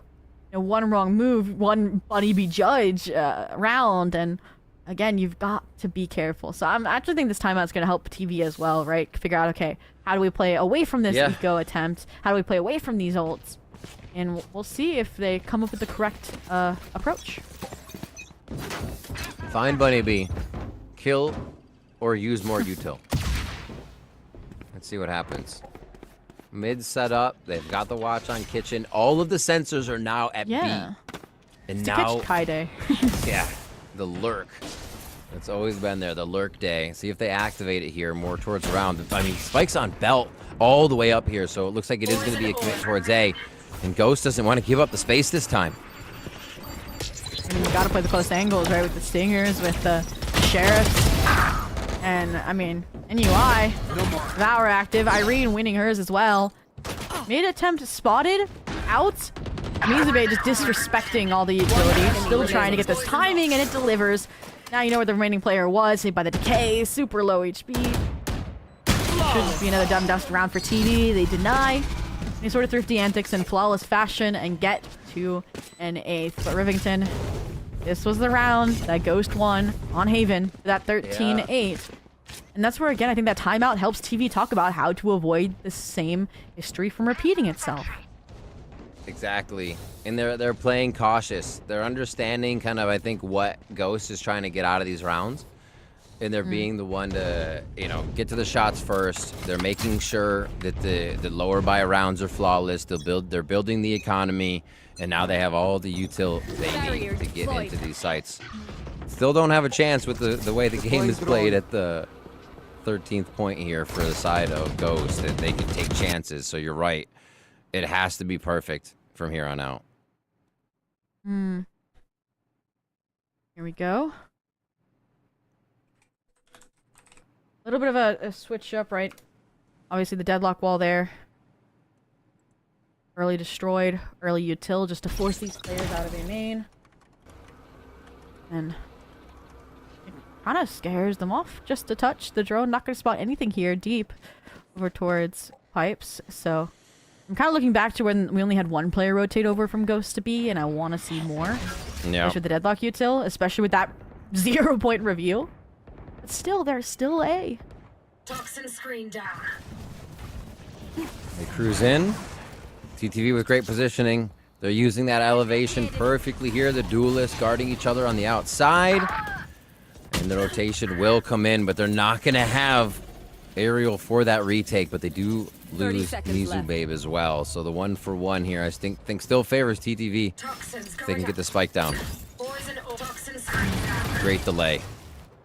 Yep, that's enough now to buy that time for rotation that I was questioning, but that's why we're exactly seeing TV take power in their own hands, fight deeper towards Snowman. But again, you talked about it, avoid or fight Bunny B head on, but don't go alone because it is devastation. It's Irene now in the 1v2 to decide the series. Oh, the Bunny B jump. The defuse will come through. They give it to Miara. That's going to be it. Ghost Gaming are going to move on in the lower bracket here. They actually go to face off against YFP, who they had trouble against just a few games ago. So they'll be ready for that one, but they looked great here to come back in the last two maps, Zobi, and they came out swinging after that first map loss. Yeah, reverse sweep. They know they have to go back to their roots, maybe on Lotus. Switched up a little bit too much in the composition or just needs more time to simmer. We'll have to wait and see. But I'm excited for that rematch. It was 1-2 last time they faced off against YFPX. And they actually lost Lotus. Like I said, that's one of the 3 losses on that map where they did play it. And all in all, I mean, it's going to be a banger. But for now, again, Ghost Gaming will be advancing the lower bracket. Unfortunately, that means TV is eliminated now from main event, joining FlyQuest Red, who was also eliminated on the secondary stream, Rivington.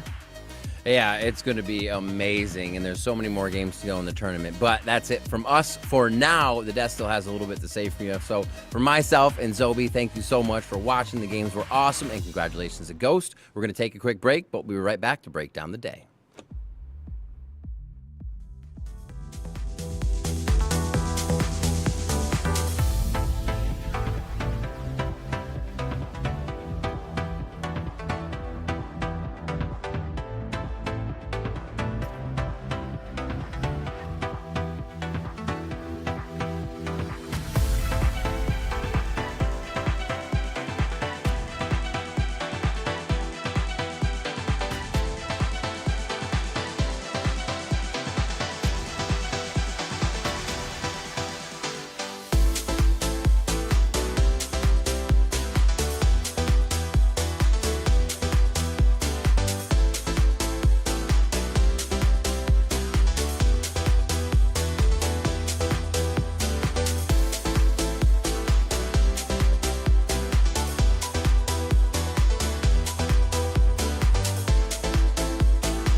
Well, folks, before we get into anything else, I would like to tell you a little something about collegiate Valorant. You know, we love collegiate Valorant here. We have some Game Changers players competing in collegiate, so let's get to it. University Esports NA will host the 2025 College Valorant Championship Grand Finals at NC State University on June 1st. This live event marks a major milestone in collegiate esports, promoting student engagement, event visibility, and professional development. The top 2 teams from the college championship bracket will advance to this in-person showdown. The Valorant college circuit has more than 200 schools participating, with 384 teams in 4 regional conferences and 9 partner conferences. Be sure to tune in at 9 a.m. Eastern right before our Game Changers North America Stage 1 Grand Finals.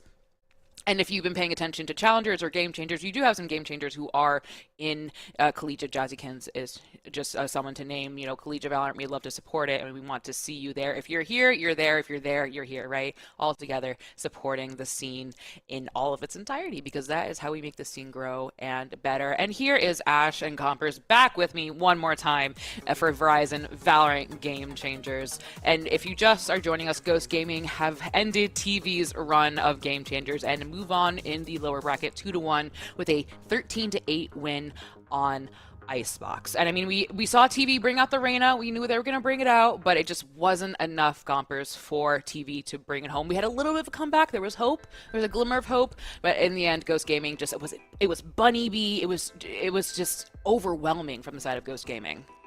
Yeah, they were quite afraid for having a double duelist composition, but it's interesting because the moments that we actually saw them actively reaching out, right, to like push out towards site with the double duelist comp, it worked, right? Like, and it was so good. And if it's not broke, they'll fix it. You know what I'm saying?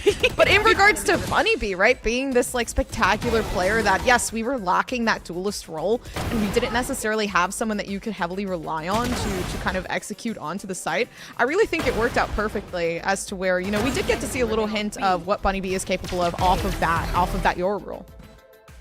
Yeah, I think that with the fact that Bunny B's back onto the KO, something that we know that she's comfortable with, and going from like such a hot game on Haven, being on that Yoru, and then being the player on this team that's playing this basically the entry role. That's what the expectation was, knowing that she's going to be able to use those flashes to flash herself, and that is how we saw Ghost Gaming opening up so many rounds on their attacking side. I think what was missing a little bit from TV was I was hoping to see maybe like some more like set plays. I think it's a little bit difficult when you really only have like the Reyna eyes alongside Irene's Sova utility to get that information to play that push and pull. But TV, they played like pretty passive on defense and allowed Ghost to very comfortably scale up and give Bunny B those opportunities for her to get those flashes in, to get those kills down. And then also the fact that they're running that double sentinel, you can see it in the post plant numbers, winning 8 out of 8 post plants there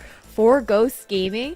Came down to the fact that once they got that spike initiated, thanks to Bunny B opening up the site, you have Vanitas throwing down that deadlock utility. You have a Kataris as well with Viper Molly and the Snakebite. And then you also have Ariel with her util there to just lock down those sites in the post plant. And it just causes so much delay, makes it so much harder for TV to actually break back into those sites. It was a nice attempt to reverse sweep from TV heading into that second half where, like you were saying, Gompers, we really saw that double duelist start to shine, that a hyper aggression coming out, and Battison being that MVP who looks so comfortable on the Jet, the role that she's known for on Berserker's Dawn, right? And we really saw that comfort coming through, I think, compared to the previous maps. But at the end of the day, Ghost, they played the better game. Unfortunately, we are going to have to say goodbye to TV with this loss here in the lower bracket, but man,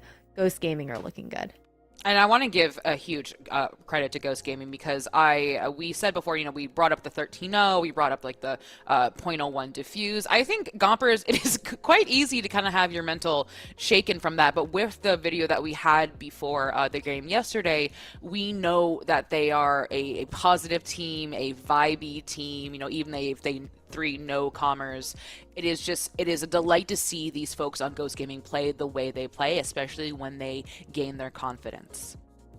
Yeah, I agree. And I also think, especially with like regaining that newfound confidence, it kind of also does, again, and I know we're going to talk about this player a lot coming forward in the next couple minutes, but Bunny B, right? Like just actively participating as that KO player that I do feel like a lot of it really was just the aim in general, like you can see it here. And what I actually found pretty interesting about majority of the plays that we did get to see come through, and I iterated on it just a bit before, is that duelist, right? We were kind of missing a duelist role, but for KO to be so tanky almost with all the util that they have, right? With the molly, the flashes to come through, you know, the nulls, right? So you have a ton of util that you can utilize to your own selfish advantage, and I think that's what Bunny B did, as well as helping, you know, hurt their team as well, and just being able to be that extra step for the team and play into the fragging and be that MVP, as you can see right here. I really do think Bunny B stepped a little bit more into that KO role,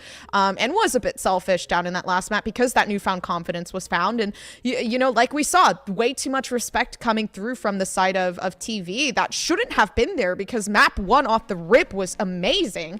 You know, they kind of let Bunny B fall into this egotistical role of, you know what, I'm going to rush it down as KO and you're going to like it. So we're just going to have to deal with what I'm giving you right now. And I really do think that's kind of what carried this team of Ghost Gaming here.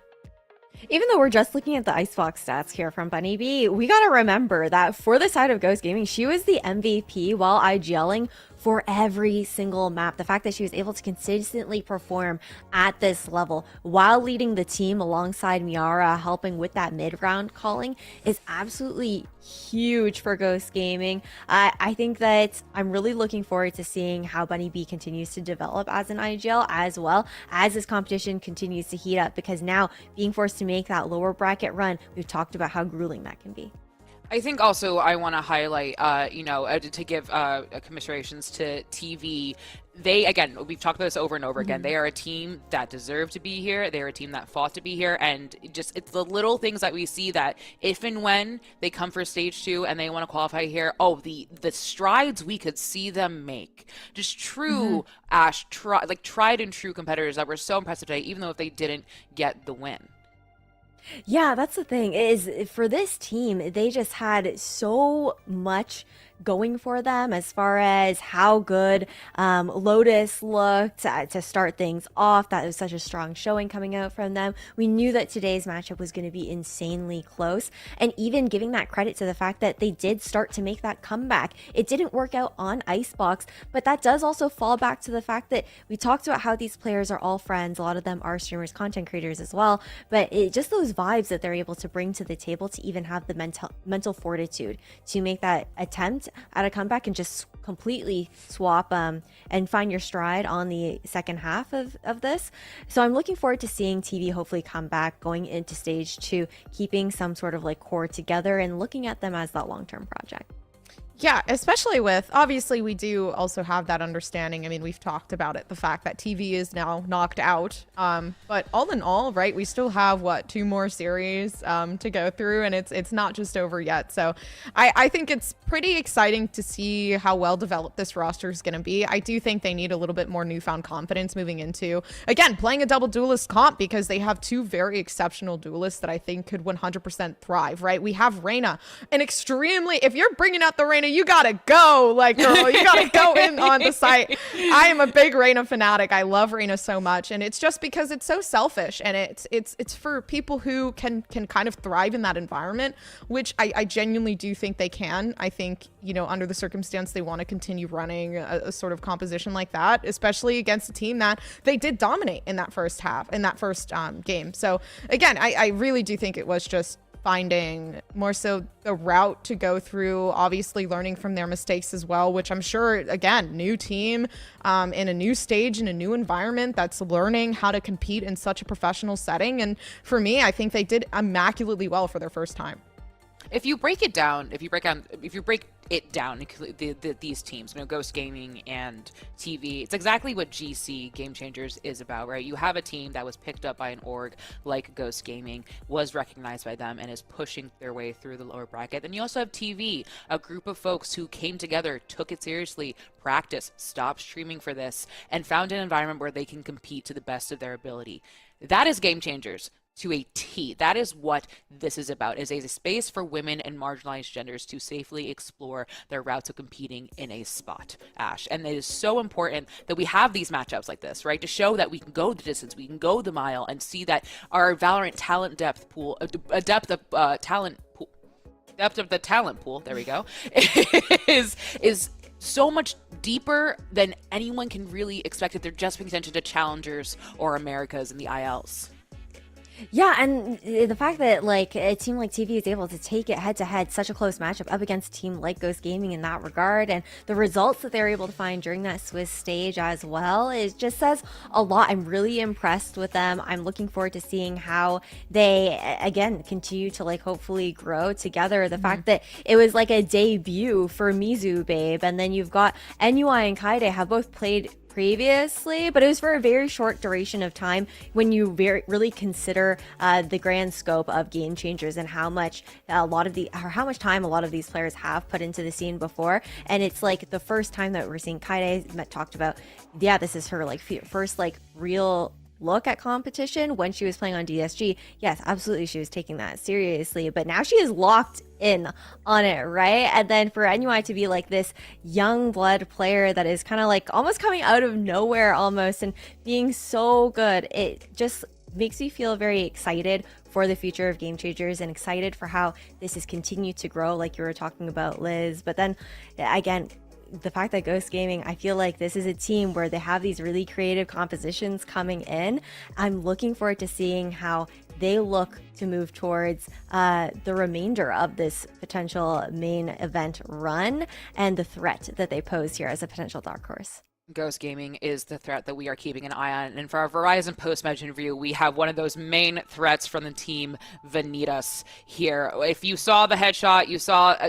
come in, Vanitas, because we have to talk. Come to the front. Come here. Because... Hello. Well, first off, congratulations on a very nice win. My first question for you is, this is coming from yesterday when you had the 13-0 on your map pick, then you lose 13-11, 0.01 defuse, Red Bull clutch. What is the conversation with your team going into today against TV? Yeah, I'm not gonna lie, that was so unlucky, and like we just kind of had to put it past us. It's in the past, we can't really do anything about it, so we just needed to like take it like one series at a time, and there's no point in like dwelling on like a series that like was really just like we got stomped and then we just got like screwed over by like some timing, and we pushed past that and just kind of like played our game and balled out today. I want to ask you about this sort of the no com thing that we have. I don't know if you I don't know, you probably didn't see, but yes, I have questions, Vanitas, because you come into this interview that we play for the audience, you say, yeah, we have 3 no-commers, it's all good, I'm the vibe merchant. How one, are you exaggerating? Do you actually have 3 no-commers, or what is going on there? We com, like we don't have like a straight no-commer, but sometimes like I just be locked in and I tunnel and I just don't com. I'm just locked in on an angle, and like I'll see someone and I'll just be dead silent waiting to like tap their head off. I'm getting out of that habit. But and then Sentinel player is also a little quiet. Basically me and her are like the same. We calm, but we're like pretty trying to lock in on our gunfights most of the time. I also want to talk to you about being picked up by Ghost, because this is Ghost Gaming's re-entry into the Valorant scene. I think I've talked about every single time you guys have played. The last time you saw Ghost Gaming was with that iconic roster with John Cutie, Proto, Brock, Nismo, etc. Now you are the re-entry, right? You're the Game Changers team coming in as this re-entry, this dark horse that we've seen kind of making their way through Game Changers. And I didn't see the Ghost Gaming signing coming, if I'm being completely candid with you. So talk to me about that process. Who reached out to who, etc., or what you can tell us about that process. We had a couple of our players like have connections with people who were connected to Ghost, and then we started getting in talks with Ghost about like potentially like creating a roster. And then like eventually through those talks, it just like came to be and it was solidified. And it was funny because I accidentally changed my name like 3 days before, so I did not log onto my main account for like 3 days. And I was playing on alt accounts because I could not log onto my main account for people to see it. You know what? It happens, and you're here now. You beat TV 2-1. Moving forward in the bracket, you are in the lower bracket. You still have to continue your run. You talked about kind of, you brush off that loss. You have to keep going. I hate asking this and I hate saying this to players. Is there a pressure? Is there a motivation? Because it right now it is always do or die for you until if and when you make it to the grand finals. For us, our like philosophy is just round by round. Like there's multiple times where we'll like get like a really good comeback on like what seems to be an already lost game. We get like so many rounds of just like straight perseverance through like fighting. Even if they're at 12, we don't care. Round by round, we just take it, play our game. Scoreline doesn't matter until the game's finished.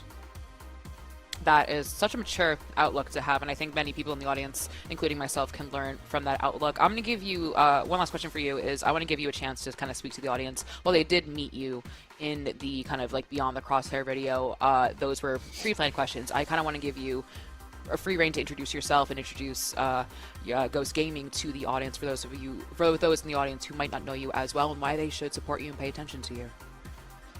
I don't sleep. That 13-0 kept me up all night, and I play too much ranked, and it shows with the overheat and the running it down. And then Ghost Gaming's like our team is just like so well rounded, and like once we just iron out like our comms and our like our spacing and pathing is like kind of like a main kink that we have in like winning rounds, is that like someone will be too far and it'll be like detrimental to the round. But other than that, like I'm really happy with this roster, and like there's so much potential with it.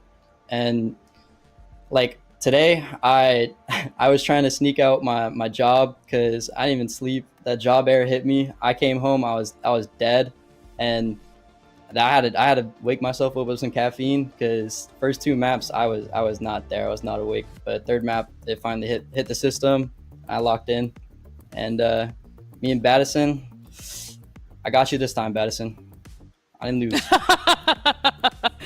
Well, thank you so much, and congratulations. I'll send you on your way, Vanitas. I'd like to shout out Bunny though.